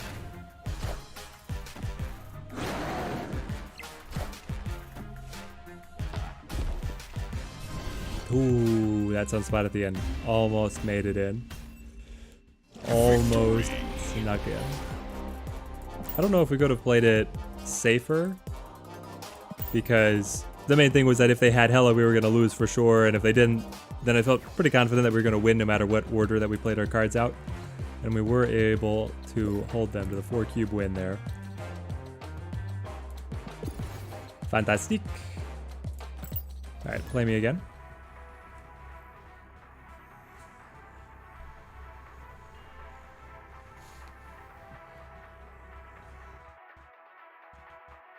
I think after this we play a little bit of Hazmat. Let's try and win on an 8-cube victory, and then switch decks over to some Hazmat. Mystique, Thor, Devil Dino. We need Mr. Negative, and ask and ye shall receive. It's going to be very tight, not being able to play the Sanctum Sanctorum. We don't have anything that gets power over there, the way Mr. Negative with White Tiger will. Turn 5, we get a card for free. We get Psylocke to be able to jump the energy curve. We could actually fill up Grand Central to be able to, quote-unquote, control what is there. If we feel like that turn 5 free card could mess us up, but I don't know how it necessarily would. Cable. Draws off our deck. Thankfully, we already have our key pieces. Onslaught Citadel, that is huge for us. Devil Dino is going to be massive. Iron Man, massive. Ronan the Accuser, massive. It's so good. You got your Jane Foster. I couldn't tell if they were able to draw any cards or not there. I don't think they did, because we have the same hand size now. Yeah, we both have the same hand size. Wait. Then they would have gotten to draw, right? Is that how it... That's how it works. No? Okay, I'm confused. Why do you have 5? You didn't discard anything. It was Morph. It's not that... Nope. Okay, I'm so confused. But I'm not gonna say anything. Probably just Ironheart here. Yeah. Why do you have the same number of cards as me, but you've got more on board? Because of Cable. Cable gave you the additional card. That means that Jane Foster did not give you any card draw. Okay. It was a long time getting there, but we got there. And now we get the free card. So we'll play... Honestly, I want Jane to give me my draw, rather than, say, Adam Warlock getting in there. So we'll do like this. And then Ronan the Accuser is going to be supercharged because of ongoing Onslaught Citadel, and then Mystique will be able to copy Ronan or Iron Man. Or Iron Man. Hang on. Is this a situation where we overflow the integer? I don't know the math on if we overflow. I don't want to go negative and lose. I want to win all my cubes. Speaking of which, we really need to snap. You're going to beat me in Grand Central? Are you kidding? I'm worried about overflowing the integer. I actually am, so I'm gonna wait and not play Mystique. I'm just going to play Sunspot and end. Do they have a way to get to Sanctum Sanctorum? I sure hope not.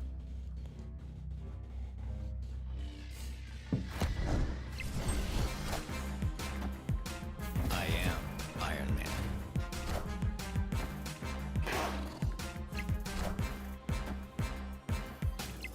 Spectrum is a good play for them. Gives them a very strong block at Grand Central, but it's not nearly enough for Onslaught Citadel.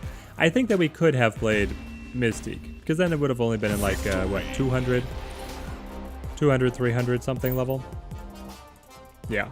It's once you get Onslaught plus Onslaught Citadel plus Iron Man that you're going to overflow the integer. Otherwise, we didn't have to worry about that.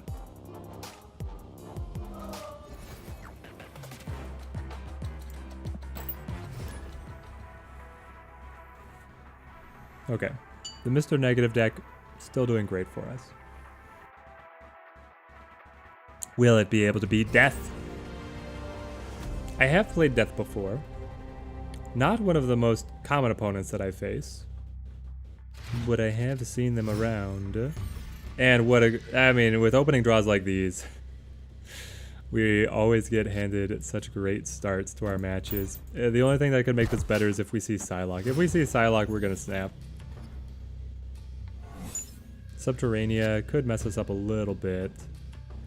I'm gonna hold the rock in hand.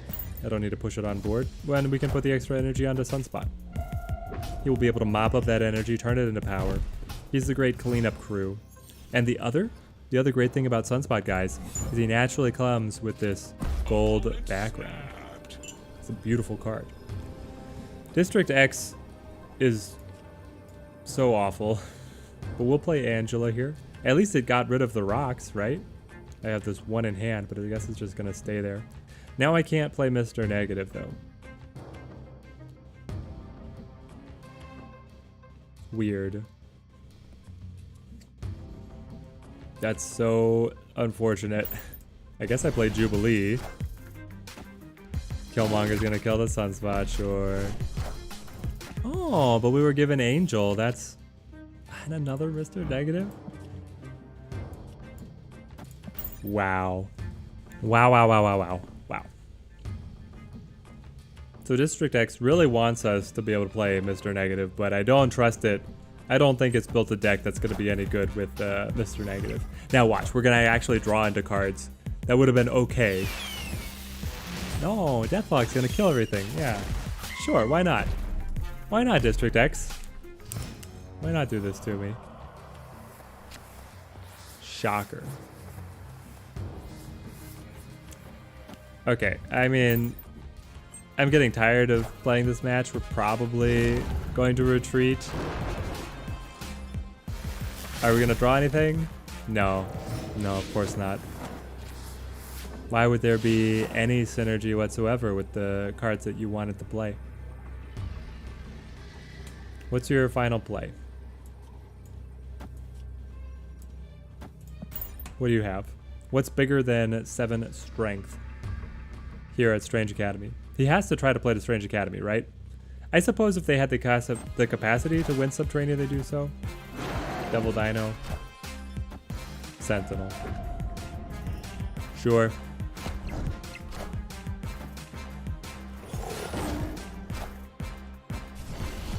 Well, District X.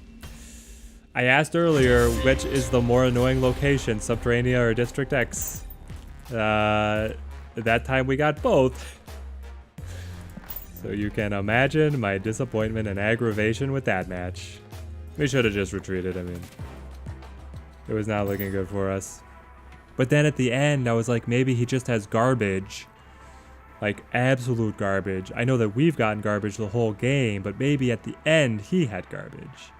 Didn't happen. Timely Actor. Your name and your avatar tell me that you are a bot, but Timely Actor is like on the edge of being a clever name. Draw 2 cards. We get the Mr. Negative. Okay. Well, we were able to piece it together. Jane Foster because we got the 2 draw already, we're gonna be able, okay. Now we get to play the memory game. But because we got Jane Foster, they are a bot. We're not gonna have as much to draw. Sinister London. That's fun. I don't think I want to go to Sinister London yet. The kind of cards that we want to copy with Sinister London are going to be Jane Foster herself at 8 strength, Iron Man, Mystique copying Iron Man, pieces like this, Titan making cards cheaper. Okay, so now I play, where are you? My hero, Mr. Negative, played a Titan, balanced things out a little bit in terms of where cards are being played. If we fill up the board and put a lot of energy onto the sunspot at the very end, so be it. That still seems pretty strong to me. They copy a Swordmaster, and then they don't have any discard synergies in hand? What's going on?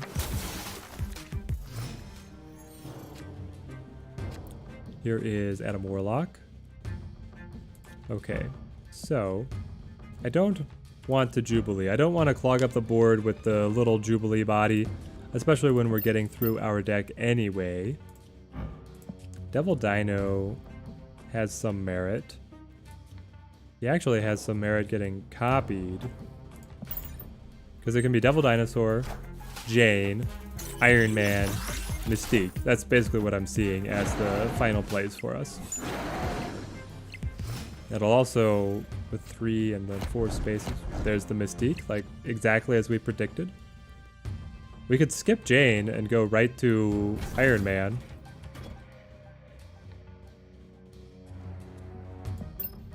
Two cards in deck. I'll be able to draw one of them anyway.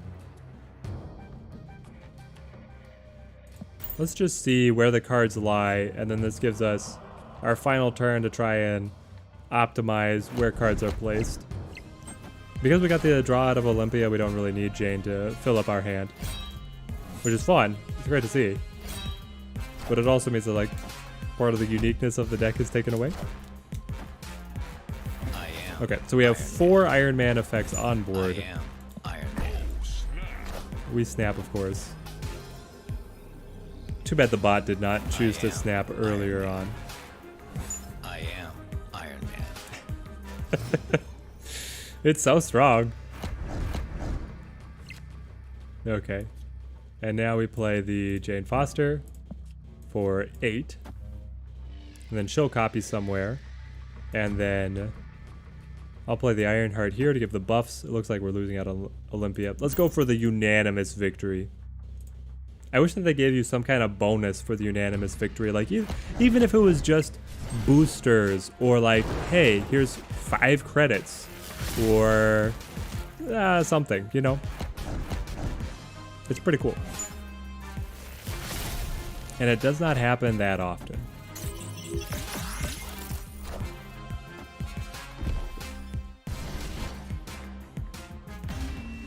Okay, now our climb is looking secure.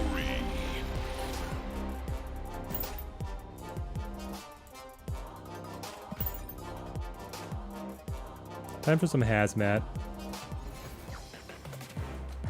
Take me back. Collection. We're going to play... Oh, great. The attack of the bots. Can I... Hang on. Do I have to interact in the other chat? I do. Where do I do it? Remove. And then how do I block somebody? Put them in timeout. I don't want them in timeout. I want them gone. Report? Nope. And sure, timeout, why not? There we go.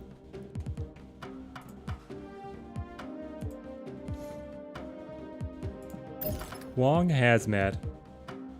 One of my favorite decks. I don't see anybody else playing this style of deck. I have occasionally run into other Hazmats, but it's very rare. And I feel like this deck is actually competitive. Like, it does very well, or it has for me so far. Update this, yes. And we're good. We're back in it. Love it. Take me to the battle. and then update me. So with Hazmat, we're leveraging Wong, we're abusing Wong to be able to get multiple triggers of Hazmat, and then we have Odin to be able to do it all again. And we have Viper to be able to push the hood to the opponent's side of the board, be able to hit them with Green Goblin, Hobgoblin, Black Widow to give them a Spider Bite that I can also debuff. All of this coming together. I really love this deck list. Wakandan Embassy, that nerfs Hobgoblin, as odd as that is. But we should do okay. Central Park. Okay, a lot of little squirrels here. I don't have a 3-drop to play yet. Let's play Black Widow. And then we could play Ebony Maw, just for some burst. The great thing here is that Ebony Maw, we're still able to get assistance to his location by using White Tiger. And honestly, just Wong, White Tiger, Odin can win most games. Like that's a power threshold right at the base of being a competitive deck list. And I live for it. We'll go Ebony Maw here, and then we'll push across to the opponent's side of the board, hoping to be able to get our Hazmat. If we get a Hazmat in here, we'll feel pretty good. It's gonna hit it's gonna bounce off Colossus, not be able to affect him. But they have the extra squirrel, they're gonna have the Spider Bite as well. Their board's gonna be full of stuff. They're also going to be using Self-Destruction to mop up some of the cards, so it's not the greatest. Who do we get? They get an Invisible Woman. I love that. We get a Bishop. That's fairly good for us. I feel like this Spider Woman is solid. Debuffs their block, buffs our Bishop. It's better than playing to mid because Colossus would be able to deflect the debuff. And then for turn 5, turn 6, we want to set up a White Tiger, hope to get Odin. Be able to get the repeat. We'll see what we're able to piece together for the final turn. Even if we get Hazmat and she just pings the whole board once, I feel like we're in a good spot.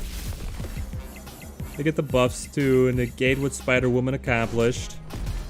They get Angela as well, or Angel as well. Wong.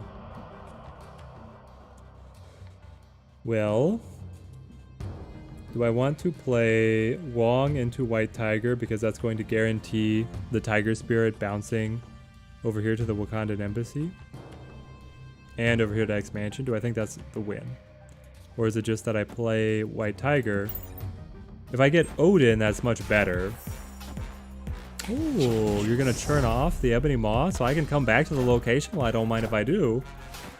We have outsmarted the bot. But now we're full. Okay.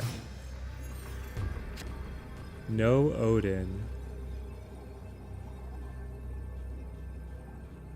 Yep, it's a lost cause. Bummer. When they turned off our Ebony Maw, I was like, there's possibilities. If only the Tiger bounces the other way. But then he did not.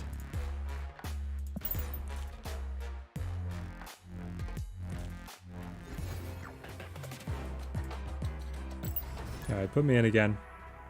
We want to see Wong a little bit earlier. We didn't see Hazmat at all, even though we were set up well for being able to make use of Hazmat. Would Hazmat have done it for us? No. Hazmat wasn't swinging the locations that we were losing enough. And more rocks. Okay, we'll play the hood. Get me the demon.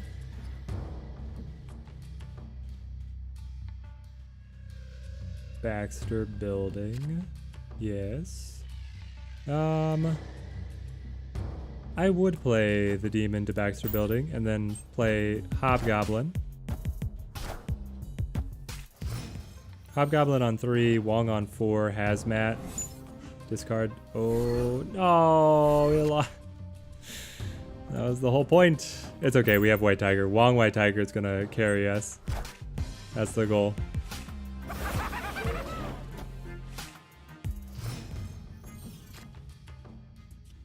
probably playing... Yeah, sure, I'll play here to Sokovia. I'll snap. I feel pretty good. Put some pressure on our opponent here to think out these next moves.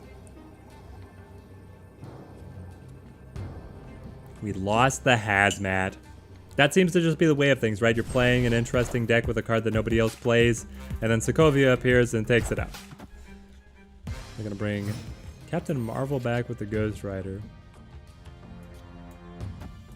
Not bad. You're still only at 9 strength. I mean, I top you with a single Spirit Tiger landing here. And now, sure, your Captain Marvel can cut out somewhere else, but there's the retreat. Victory. We didn't have very much for a turn 6, but if they're going to retreat in front of us, they probably thought we were going to bring in the Odin. That's definitely what the deck wants to do. We just didn't have it. And then because we were going to have to work around playing Viper, I don't know. Would we have played Viper there? We might have. To try and push the Hood over at risk of losing the Spirit Tiger. It would have been interesting.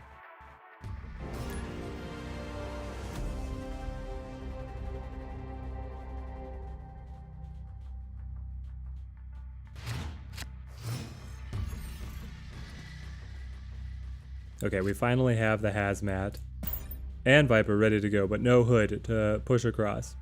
The other card that we could push across is Black Widow. If Black Widow gets debuffed, then really it's worth it just to clutter up the opponent's side of the board. Monster Island. Okay. Ooh, there's the Hood.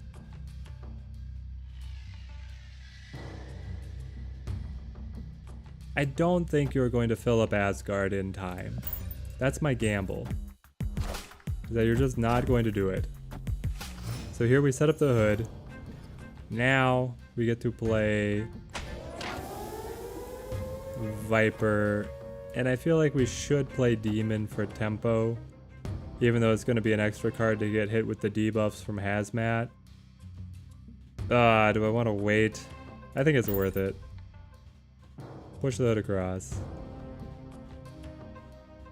Los Diablos. If it destroys Asgard, that's fine. I don't mind about the card draw. If it destroys Monster Island, it obviously does nothing. Alright, kick it. Give me my card options. What would I also like to be able to sandwich between, or play to Wong's location after Hazmat? There's a couple options. Black Widow would be kind of fun. Spider Woman is pretty good. Because you can fit... I mean, Black Widow is probably the best to be able to combo immediately with Hazmat. Alright. Now is when we get after him. I love it when the deck comes together. We play Colossus here because his power cannot be decreased. Hazmat's gonna hit everything on the board. They get a lizard, sure. And then a nice little sentinel. Oh, the opponent has snapped, have they? Well, you flip first, which is very bad because that means Hazmat's able to hit everything you get. I think that we win this. We debuff everything you have again. Sure, Sentinel, why not? Colossus. Colossus is your best play here because he doesn't get decreased. He doesn't get erased by Hazmat. Yeah. Neg 3, neg 1. Victory. Turns out 2-5 is a winning stat line, guys. We're able to take 8 cubes off of that. Up to 73. The stream started very slow. We did not climb very quickly at all. But now we're getting into the swing of things. Now it's coming around.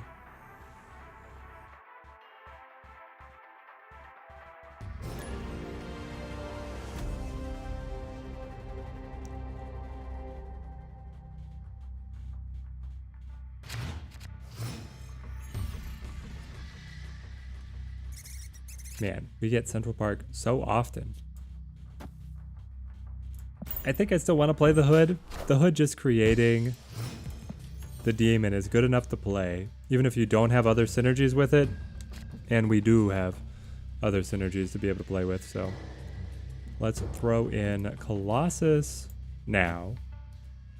Because it'll be easier, even though the demon is more powerful, it'll be easy to fit him in later on. Invisible Woman is a bad play here because these cards behind her don't get the buff from Myrrh Island. The Bifrost, you're going to shift everything. So how about we say goodbye to one of these, and then Demon. Yeah, we're still going, Austin. I want to hit Omega, but we'll see. I'm not going to stream, like, I'm not going to go all the way marathon to infinite. But enjoying the Hazmat list right now. Giganto. We've been playing so much Hela on ladder right now. There you go. Have a Hood. And then the Bifrost. Let's see. I would have liked to set up Wong. But maybe we just sail Green Goblin across to the location with the Invisible Woman. That means that the only thing they'll be able to stack behind her is Hela. They have to get all their discarding out otherwise. Ooh. But if they're playing these discards now, that means they don't have Hela.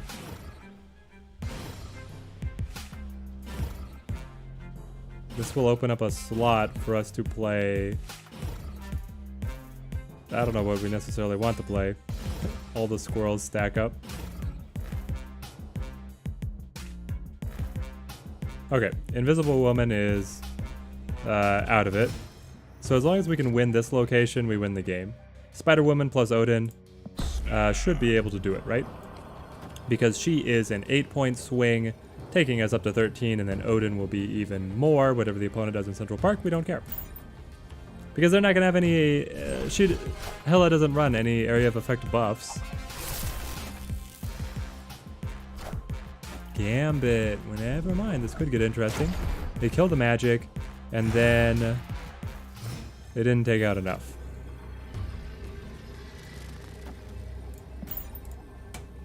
Do you have a way to be able to repeat the Gambit effect? That's like the only thing that would save you. Yeah, so they retreat before they lose more cubes. Makes sense. Okay. Now things are coming together for us.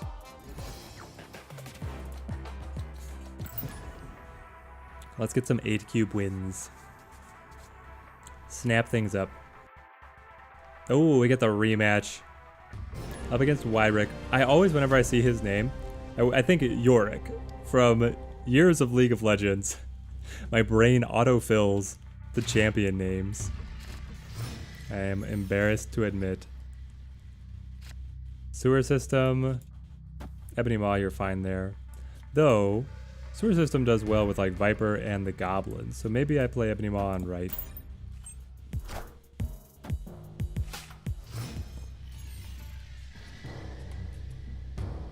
X-Mansion will give us the Rando.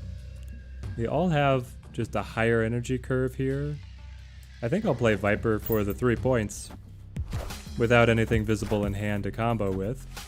I'm gonna play Invisible Woman. They're doing it where the Ebony Maw is, so they know that I can't really mess with her. Project Pegasus is huge. I actually love Project Pegasus. I feel like the answer here is Hobgoblin Colossus. Yeah. We'll go across Colossus. These are both effectively buffed by Sewer System. And look at this, we're actually close to Giganto because of how efficient our cards were.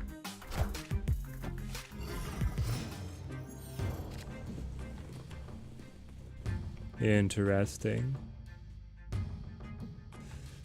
Copies of Spider-Woman and Wong. I could go Wong, something, but that doesn't make sense when you just have Odin to be able to sandwich in.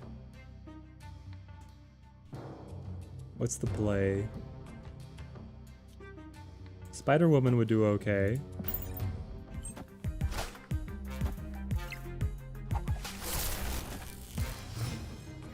They're still stacking up for their big Hela play, which they're going to be able to get away with.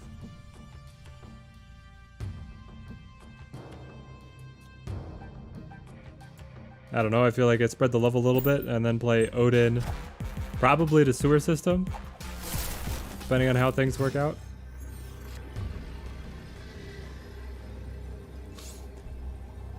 He's not played anything. Project Pegasus, let him lay down what he likes. And then he's filled his hand with 6 costs, gonna play Hela. I could play White Tiger to be able to get in here to Project Pegasus, but is 14 enough to stop a Hela location? I mean, he's already at 8 with Invisible Woman, and then if he has Hell Cow or Swordmaster back there, they take it from us. So I think it needs to be... I don't know, it's not amazing. I'm not gonna snap, but I want to see if he found Hela or not. He probably did. Alright, what do we have?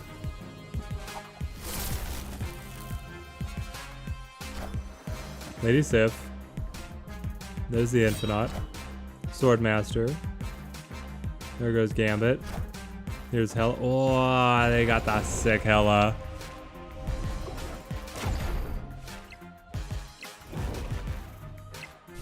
Yeah. But look at this. Defeat.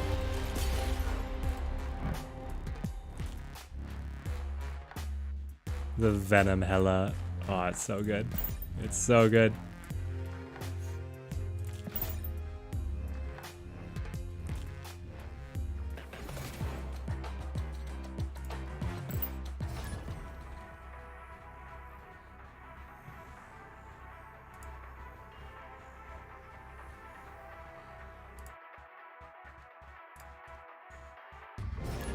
Are we going to be able to make it up to 80? I don't know, guys. It's a rocky road. A rocky road that we climb, especially because we're not just slamming the meta decks over and over. Playing with the variety. Wong Hazmat, this could be the deck. Ah, yes, Human Torch. Okay. I'm very tempted to go straight into Hazmat here because it sets the Human Torch back a full move. And he flips first. Whatever else he gives is gonna get flipped. Is gonna get nerfed. There we go. Alright, Human Torch, you start at 1. Good luck. Good luck. Oh, also, have some green goblins. We just pick a movement deck apart by cluttering up their board with goblins, decreasing cards that want to propagate buffs, and we have debuffs. We're the perfect counter. I'm gonna go multiple vultures. Well, that vulture's not gonna be very strong, my friend. How about I hit you with a Spider Woman? That Human Torch is gonna be a 0. You know what double 0 is? It's still 0. Oh, snap.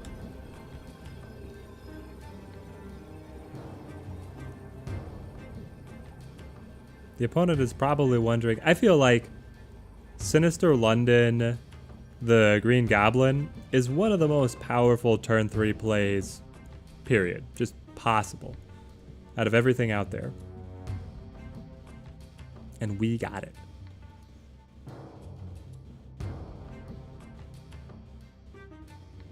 Never played Negative or Deathwave because I need to fight the Sith not to join them. Negative is very fun, okay, Austin? Negative is fun to join in. Deathwave I've not been able to build yet. I don't know if Deathwave is actually on top of the meta. I feel like Deathwave is very popular because it doesn't require that many pool 3 cards, so a lot of people were able to gain access to it. But I'm not sure it's actually the meta-defining terror that people make it out to be. Not to say that it isn't good, it definitely is. And it's still the Sith list, right? Because everybody runs it and wins with it. Do we want to play Hobgoblin? I think Hobgoblin is too much of a risk here. Do I want to play Wong? I don't know what I would necessarily set up afterwards. Probably just go Black Widow Colossus.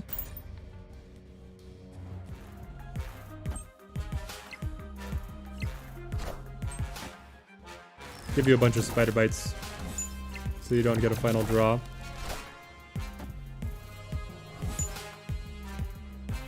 And there, good. Colossus will not be debuffed from Jotunheim. You're gonna pull the Craven? You pull the Craven instead of the Vultures so you don't get any additional buffs off of the Doctor Strange. I love it. And then I think I just play my 8 strength because that's the best option. So in hindsight, Hobgoblin would have been amazing. As it is, we'll play Odin here. Be able to re-trigger some awesome stuff. Because if we re-trigger here, we get the extra tick on Spider-Woman. If we re-trigger here, we get both Spider-Woman and Hazmat smacking their board around. Alright, we went for the big one.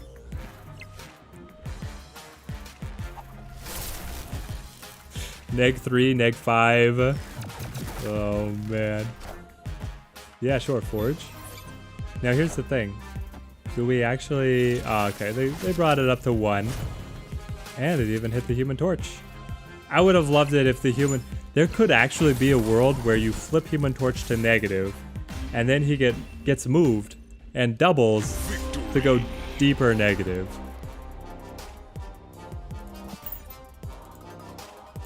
Great win for us. Deathwave is very strong and you don't see it coming because it's so consistent and boring. Yeah, it is very consistent. That's another thing that makes it like really dominant in the metas because it's very reliable to be able to get it off. It allows you not to develop a lot of board. You just dump on turn 6 so you react to whatever your opponent is doing. Whatever they're doing doesn't normally affect you that much because you develop very little board until turn 6. And then you just play like, well, you play Wave on 5, you play Death on 6, and then you play also whatever Doctor Doom is popular. I feel like the Hood, if we get Viper, is really nice. Sure. Let's try it. Ah, do I risk it? That's so... It's so risky. I don't have it in hand right now. I don't think I can risk it. He's going for it.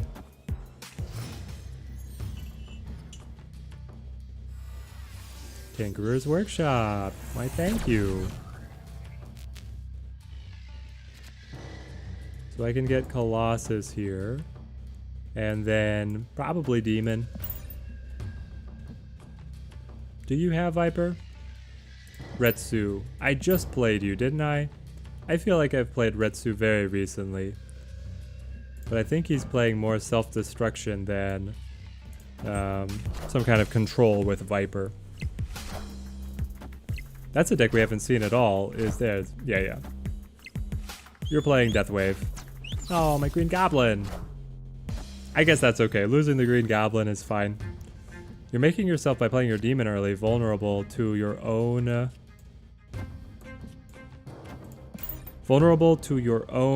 Killmonger. Maybe he doesn't care. He just wants to be able to get all the destructions possible to play Death, right? And he's gonna kill my Hood and my Demon and my Ebony Maw. So Killmonger is such high value.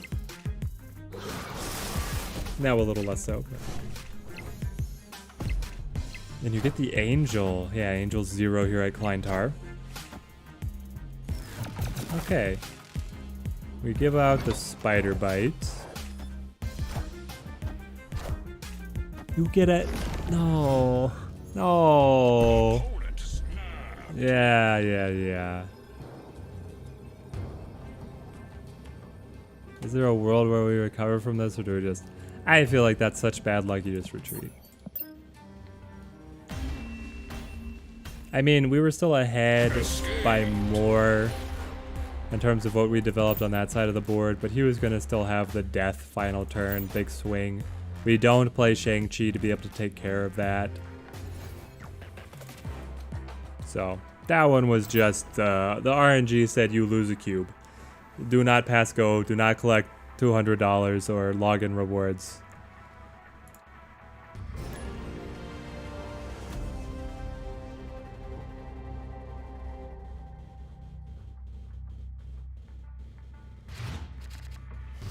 Here we've got the Viper. Now we just need something to combo it with. Moido World. Anybody sign up for some murder? I think I want to play Colossus here. Now here's an interesting thing for you guys. Do we play Ebony Maw Viper? We can prevent the opponent from being able to play more cards to the location for the rest of the game. And then we just need a way to be able to top them. And after that, win one other location. Let's do it. I feel like experimenting a little here.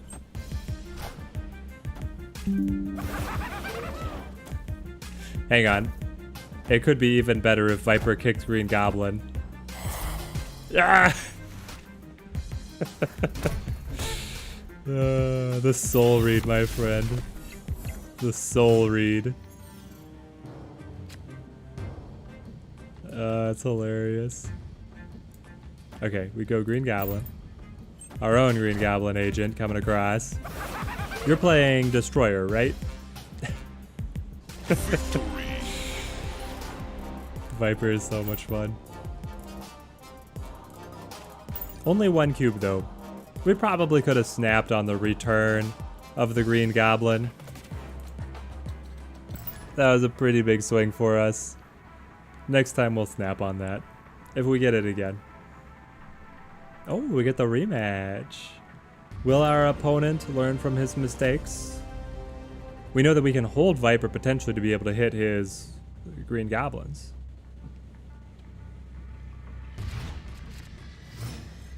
Colossus, Green Goblin, Wong. Oh my. Let's just go Ebony Maw. If we get White Tiger, it gives us a lot of tempo. I like playing him outright. Colossus. Colossus is great at Kleintar, so is Green Goblin. You've got your Colossus. Why didn't you want to play the Kleintar? I don't understand. Was that a misclick on your part? Maybe. If we have to play here on turn 5, we want to set Wong up on that lane, which we knew anyway. We didn't want to play Wong at Kleintar. Okay. I mean, with the Destroyer, they're probably going to be able to mop up some stuff here anyway. We do have Viper. If they send a Hobgoblin over or something odd. There's the armor. So the armor is going to, sure, protect Colossus and Daredevil. Why not? Now he gets to see what we play. We flip first. Spider-Woman is not that great. Could play Black Widow to give him a bunch of spider bites and break up his hand. Is that actually better than 4 points? I don't know. The good thing about Spider-Woman was she could have been reactivated by Odin, which is a little better. But if the opponent can't draw into Destroyer at all, then we're pretty happy.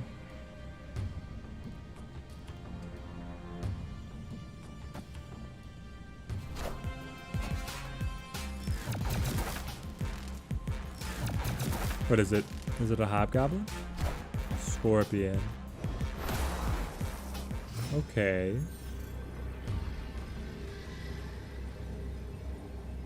Opponent snapped. Interesting. Well, he snapped, which is telling me that he has Destroyer, and he's in a winning position as long as he throws Destroyer down. Because we didn't get our White Tiger to be able to reinforce the Ebony Maw. And his Destroyer is able to chew up the Green Goblin that we gifted him. So let's only lose 1 cube. Escaped.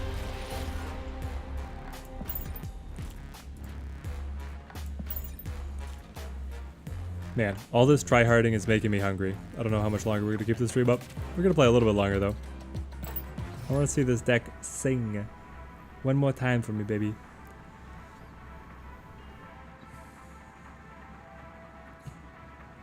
SKRT. Skirt. But I immediately think SKT. Premier League of Legends organization from Korea. This is... Guys, League of Legends will warp your mind. Heed my warning.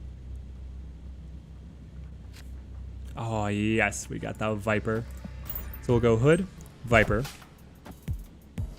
Influence their backs we're building. Give us the Demon for free.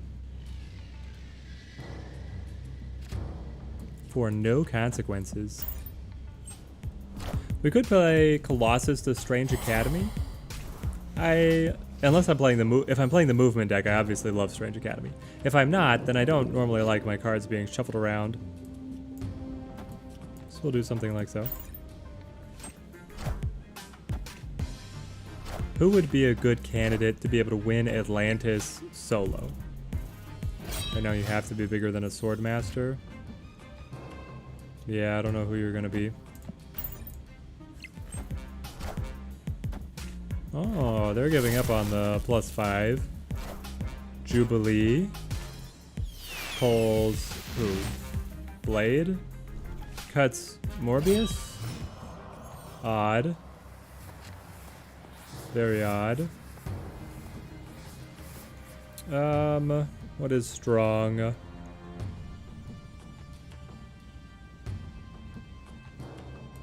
I mean, I do like playing White Tiger Odin, which means that I would need to play the White Tiger over here. It'll bounce, and then Odin will bounce it again. It's like, it's the very first deck that everybody's gonna build is White Tiger Odin synergy.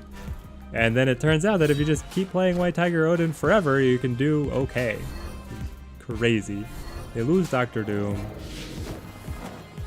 Have you actually gotten Hela into the end game here for yourself? I'd be very impressed if you had. That's a retreat. Victory. And another 1 cube win. Wow. So generous. Alright, we need to be more aggressive with snapping, guys. Otherwise, we're not making any progress. The problem is, with these like Hela decks, either they brick and the opponent knows to retreat, or they actually have Hela and have this enormous burst that we're not really prepared to deal with this deck. So we'll try our best.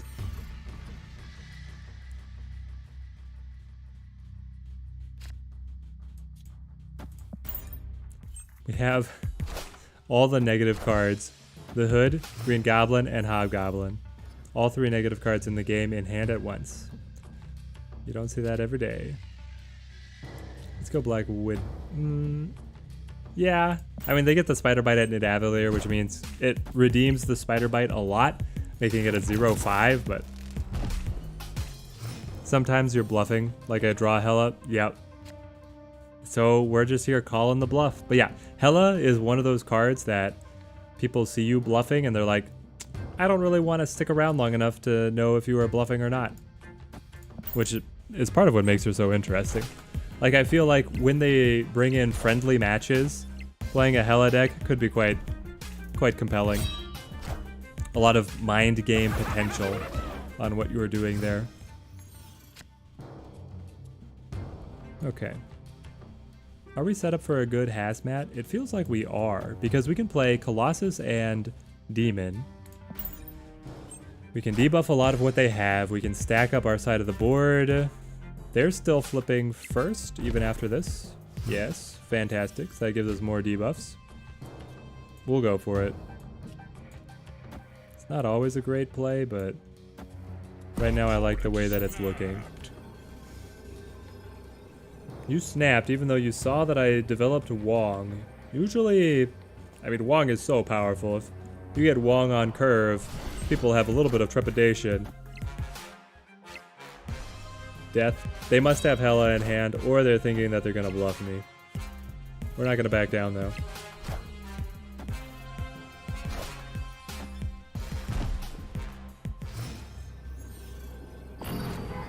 And the final play. What do we want it to be?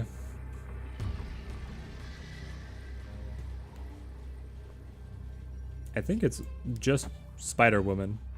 That'll swing a win at Nidavellir by 8 points. Yeah, even if they play Hela. They do play Hela? Alright.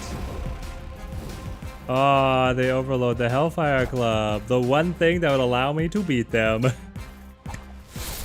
Yes.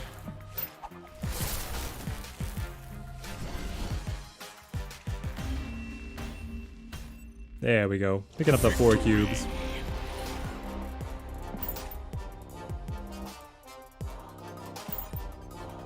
I feel like Spider-Woman is one of those cards that could use just a slight buff. She needs a few more points to bring her to where I think she should be. She's one of the weaker forecasts.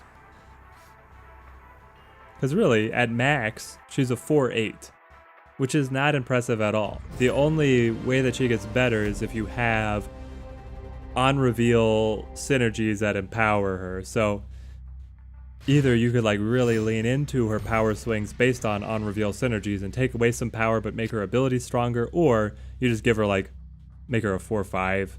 So then her upside looks more like Warpath and Rescue and cards like this. Mur Island might redeem the Hood for us. Get him up to a real stat line. He's gonna buff Nightcrawler, which is great. It gives you the flexibility of then moving this highly buffed card around. But I think that I just keep on playing, Colossus. Sure. I'll play the Colossus. Looking for a good location for Green Goblin. Mur Island is not it. Space Throne is. Space Throne definitely is. If it lands, oh, do I just snap? I think I snap. We're gonna snap now. The opponent will just assume that we have a single powerful card to be able to win Space Throne later on. But actually, we win it now. We win it now with the Green Goblin.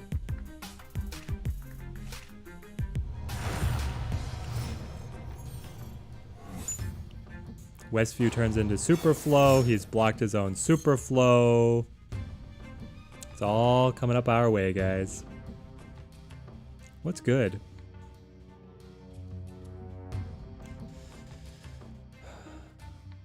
Playing Hobgoblin on Mur Island seems okay.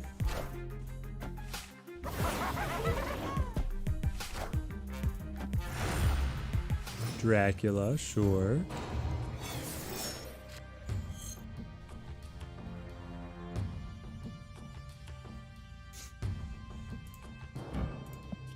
I could actually play Odin here to be able to get a second demon.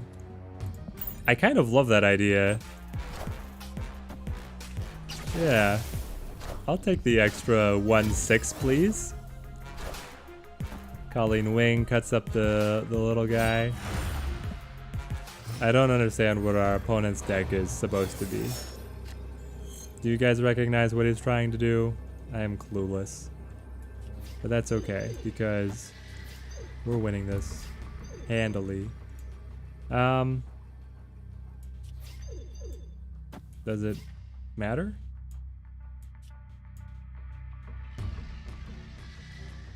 I don't think it really matters what we play. I kind of want to get the extra power over here. I feel like we have to be winning Mur Island as it stands. Maybe not.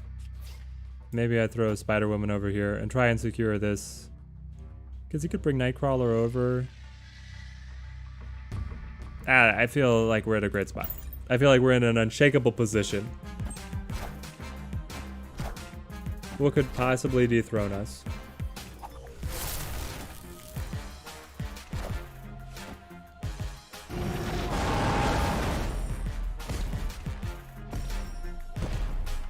Nothing.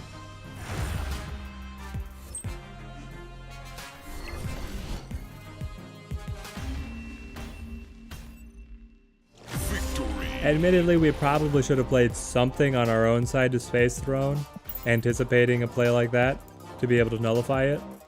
But we were able to get the victory because of our margin of victory there at Mir Island.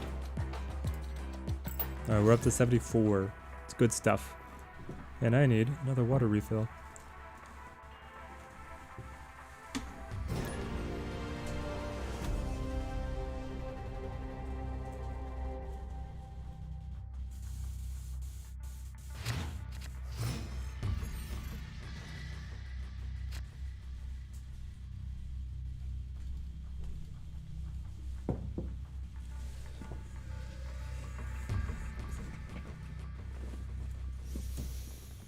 I think an Ebony Maw lead makes sense. High tempo. Get it out. Because we have so many cards that will then jump over to the opponent's side, we don't really worry about filling up our side of the board. Go Black Widow. Lock up his hand a little bit. Mindscape is interesting. We have to prepare for it.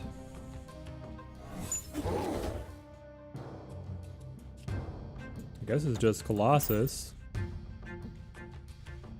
Yeah, I don't have Debris yet, Aston. I can't wait to be able to get Debris and mess around with her.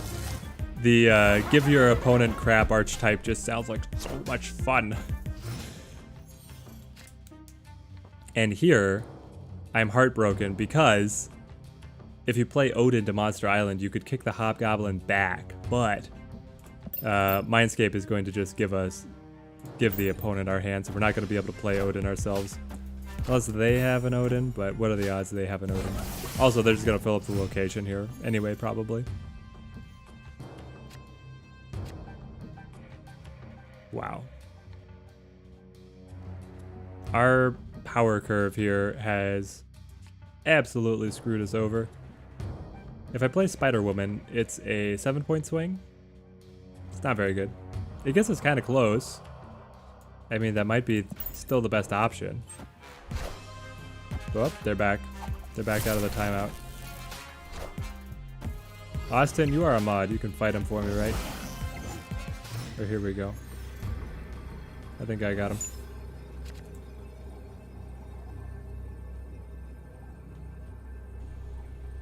Interesting. Very interesting. Opponent snapped. Even if I play Iron Man here and they just play like Odin, they basically, no, Odin's a 7. If they just play over here on Dream, they win. Yeah, we're gonna retreat. They were able to lock that one up. Escaped.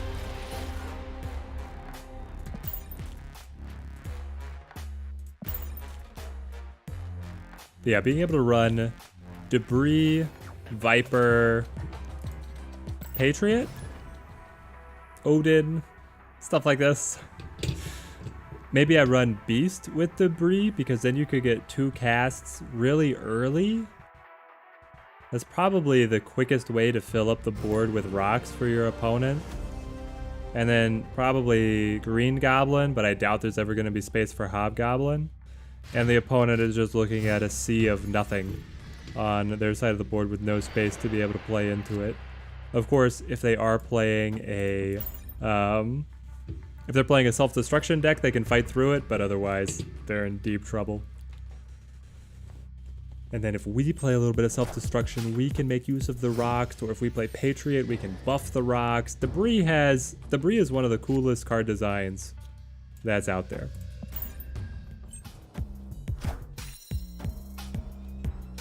I'm pretty happy with this opening draw. I'm gonna snap, be a little bit more aggressive, try and climb a little more aggressively, because we're kicking the hood across. We have a good spot to be able to send Green Goblin to the sewer system. We're gonna play it here at the Bifrost, because the Bifrost is gonna move stuff over.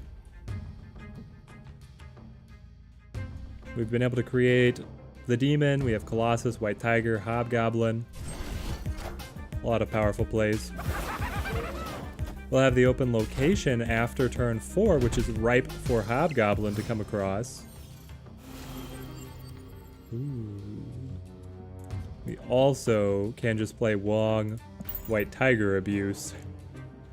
Depending on if we draw Odin or not. Yeah, we're looking great. Namor, sure, why not?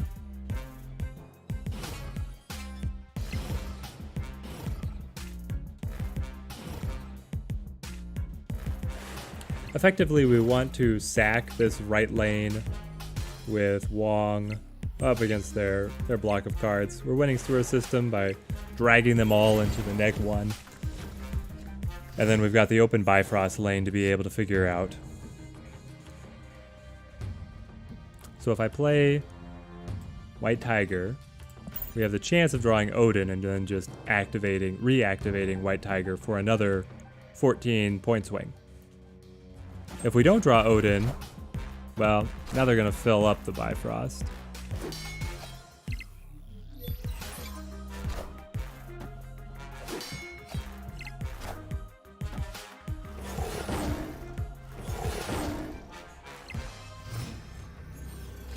Opponent snapped. Okay, in this situation, we play Spider-Woman to be able to go plus 10 here at Asgard. And then Demon. Honestly, Demon over here feels pretty good. Okay, what are they going to be able to do? We're able to take an advantage to win every single location. We're behind right now, admittedly, but it's going to be a big swing. They play Chavez. It's not enough.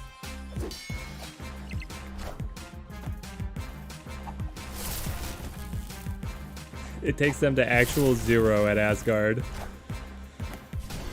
Neg 1, 0. Yeah, those are not winning numbers for you. Victory.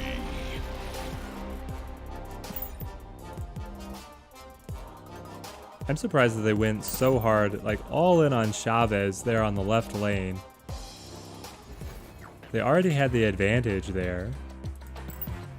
They needed to shore up the middle and then press me to stretch myself too thin.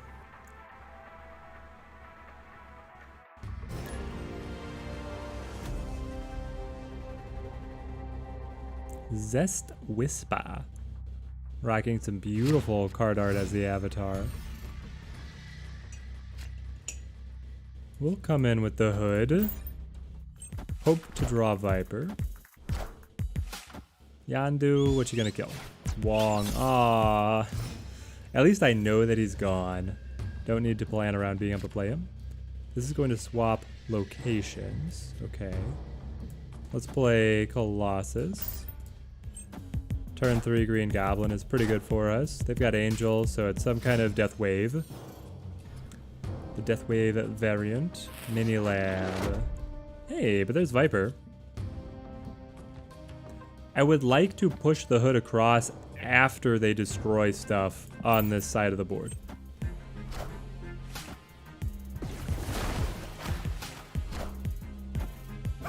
Why are you playing Wave now? Don't you want to wait to be able to get a free death? I don't understand.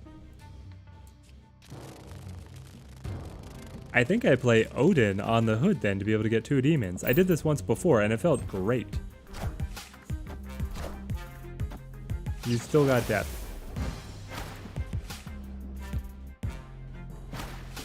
So, you didn't want the discount on death, you just wanted to play it like so?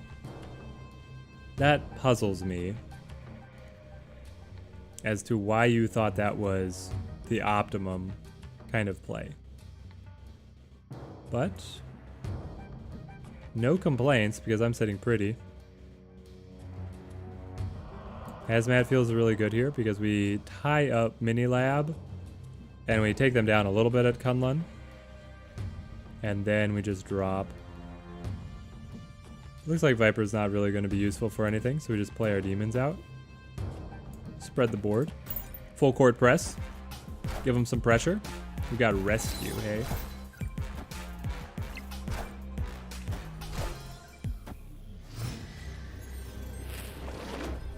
Oh, snap. I'll snap. I'll put the pressure on you. I don't think you have what it takes. You want to play over here to the Starlight Citadel? Well, that's fine. I'll play over here, flip Mini Lab, win at Kunlun. If you don't play here, I'll pass you across the rest of the board.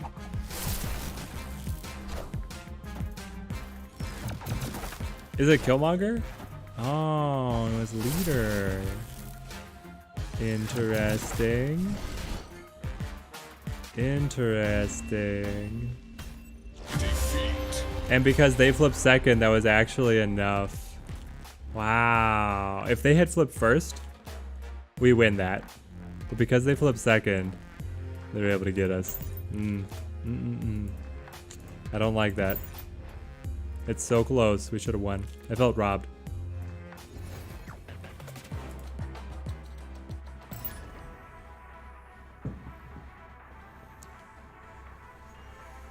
I feel like we made the right play though. The other option would have been going White Tiger, but I mean with a leader there, White Tiger would have been even worse for us.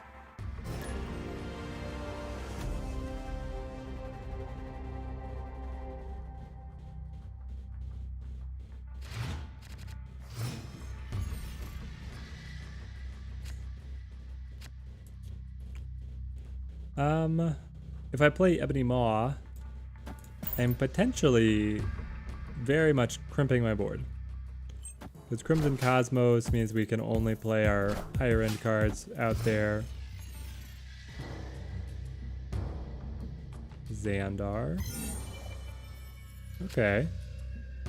I can work with this. Black Widow for some control.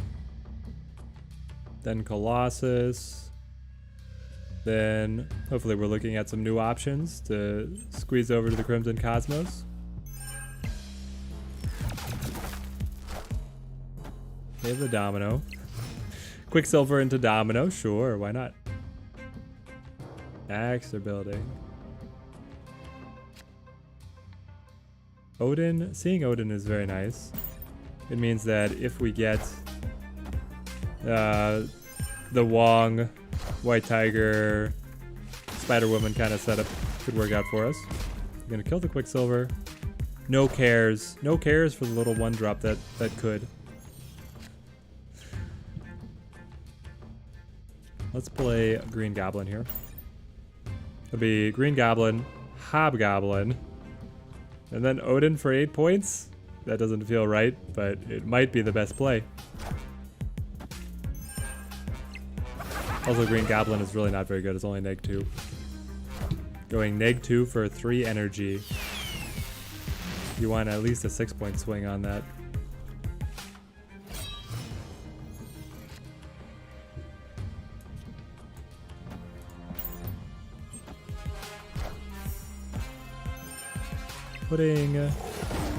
Putting Hazmat on Xandar to then go into Odin. Would have been interesting, but yeah. Alright, we're gonna back out. That one just didn't come together. Escaped.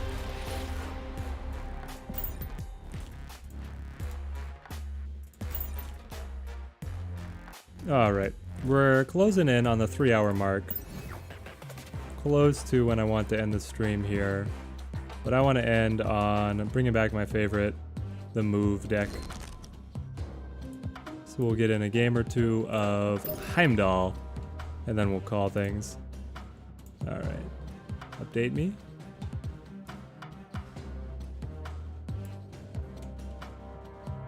Snip, save, overwrite, confirmed, and we're back in it.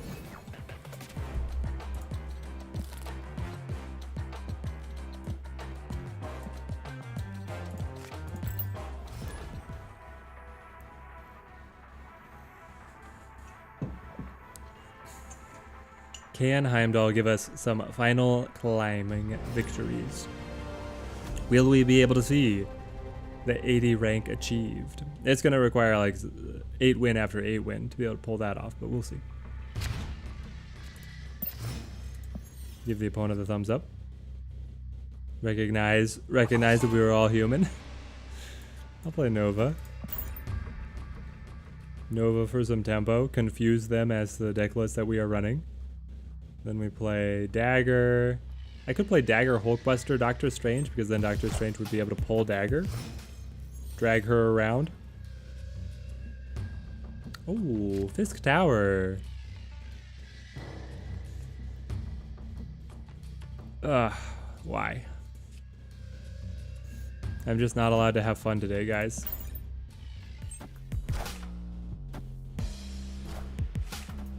Hey, we're both the movement deck? No way. No way.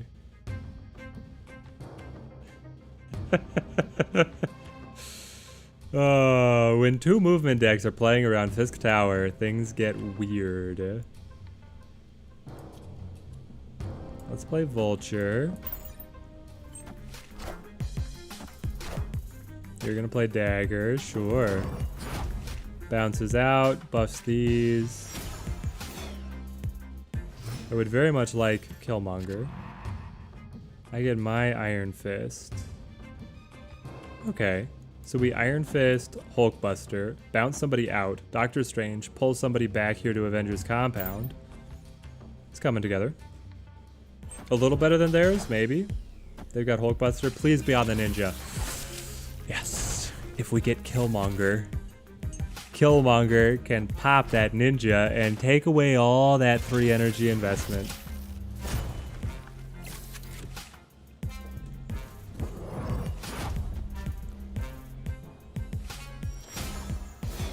Honestly, that's pretty much as good as if it had hit Vulture. Clear for takeoff. There's the Killmonger. Alright, Doctor Strange. Oh, I have to play here. Yes, yes, yes. We play Forge. We snap. I'm very confident in how things have come together. Play Killmonger as the final play. That should swing things pretty dramatically into our favor.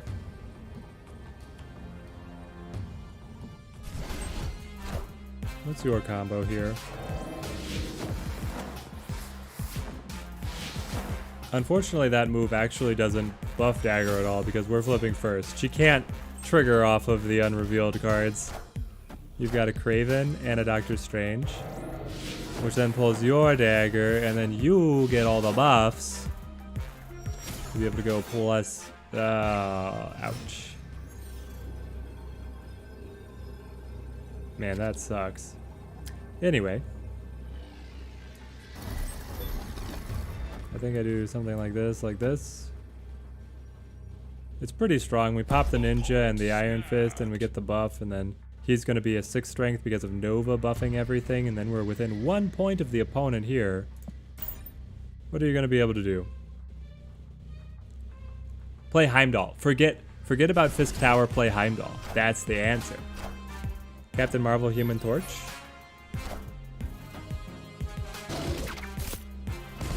Nope. Not on my watch.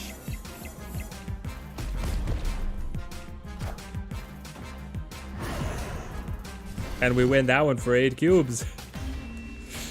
Man. Victory. That one's a brain breaker. So I had no cards left. You had 2 in hand. You might have had the Heimdall bricked. I didn't even draw the Heimdall, so it's kind of a blessing that we were able to get our other combo pieces rather than something that would have been useless because we couldn't go into Fisk Tower. All right, one more.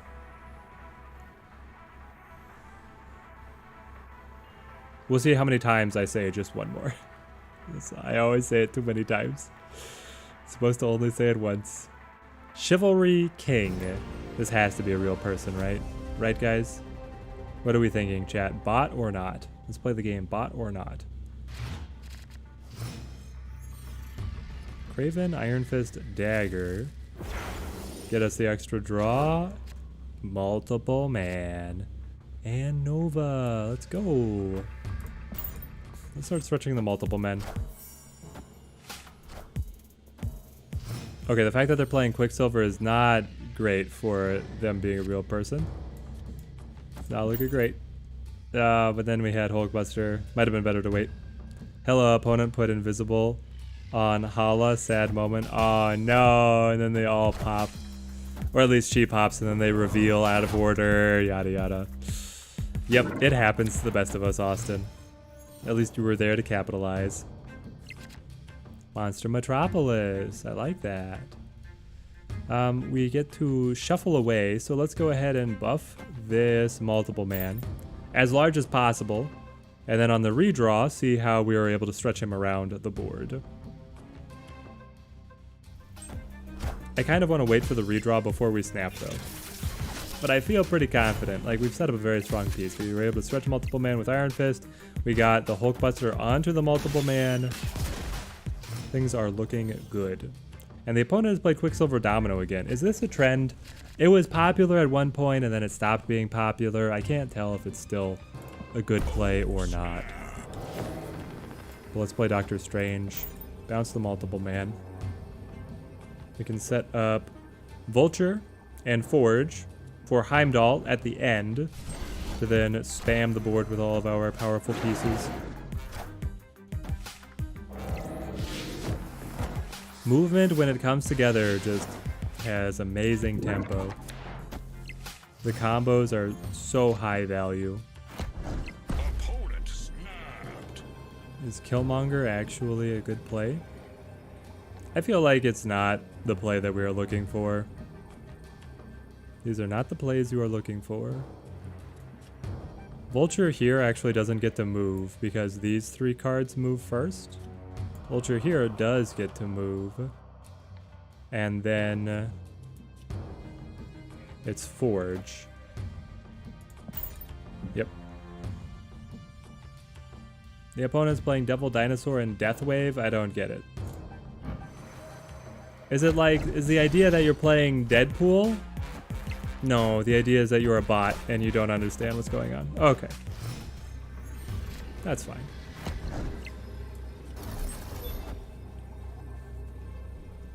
Handball goes, it'll bounce multiple man back, it swings everything around, we get the win, 8 more cubes into our pockets, and a grand finale for the stream. What is their final play?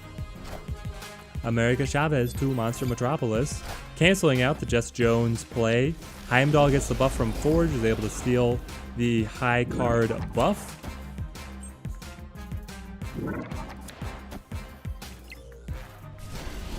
And it's a win. Victory. Beautiful stuff. Well, there we are, guys. New season. Got us up to rank 76. We did not climb that aggressively. We were able to play a great variety of decks. Still waiting for the balance patch to be able to shake up the meta a little bit. But, I mean, the meta is wide open right now. There's so much that is playable and is very fun. So, subscribe to the channel if you want to see when the next deck guide comes out, when the next live stream is going to go up. Definitely going to be playing a lot more of Marvel Snap. Thank you guys, everybody who came to hang out, watch, chat. It's always fun hanging out with you guys. So, until next time, thank you guys.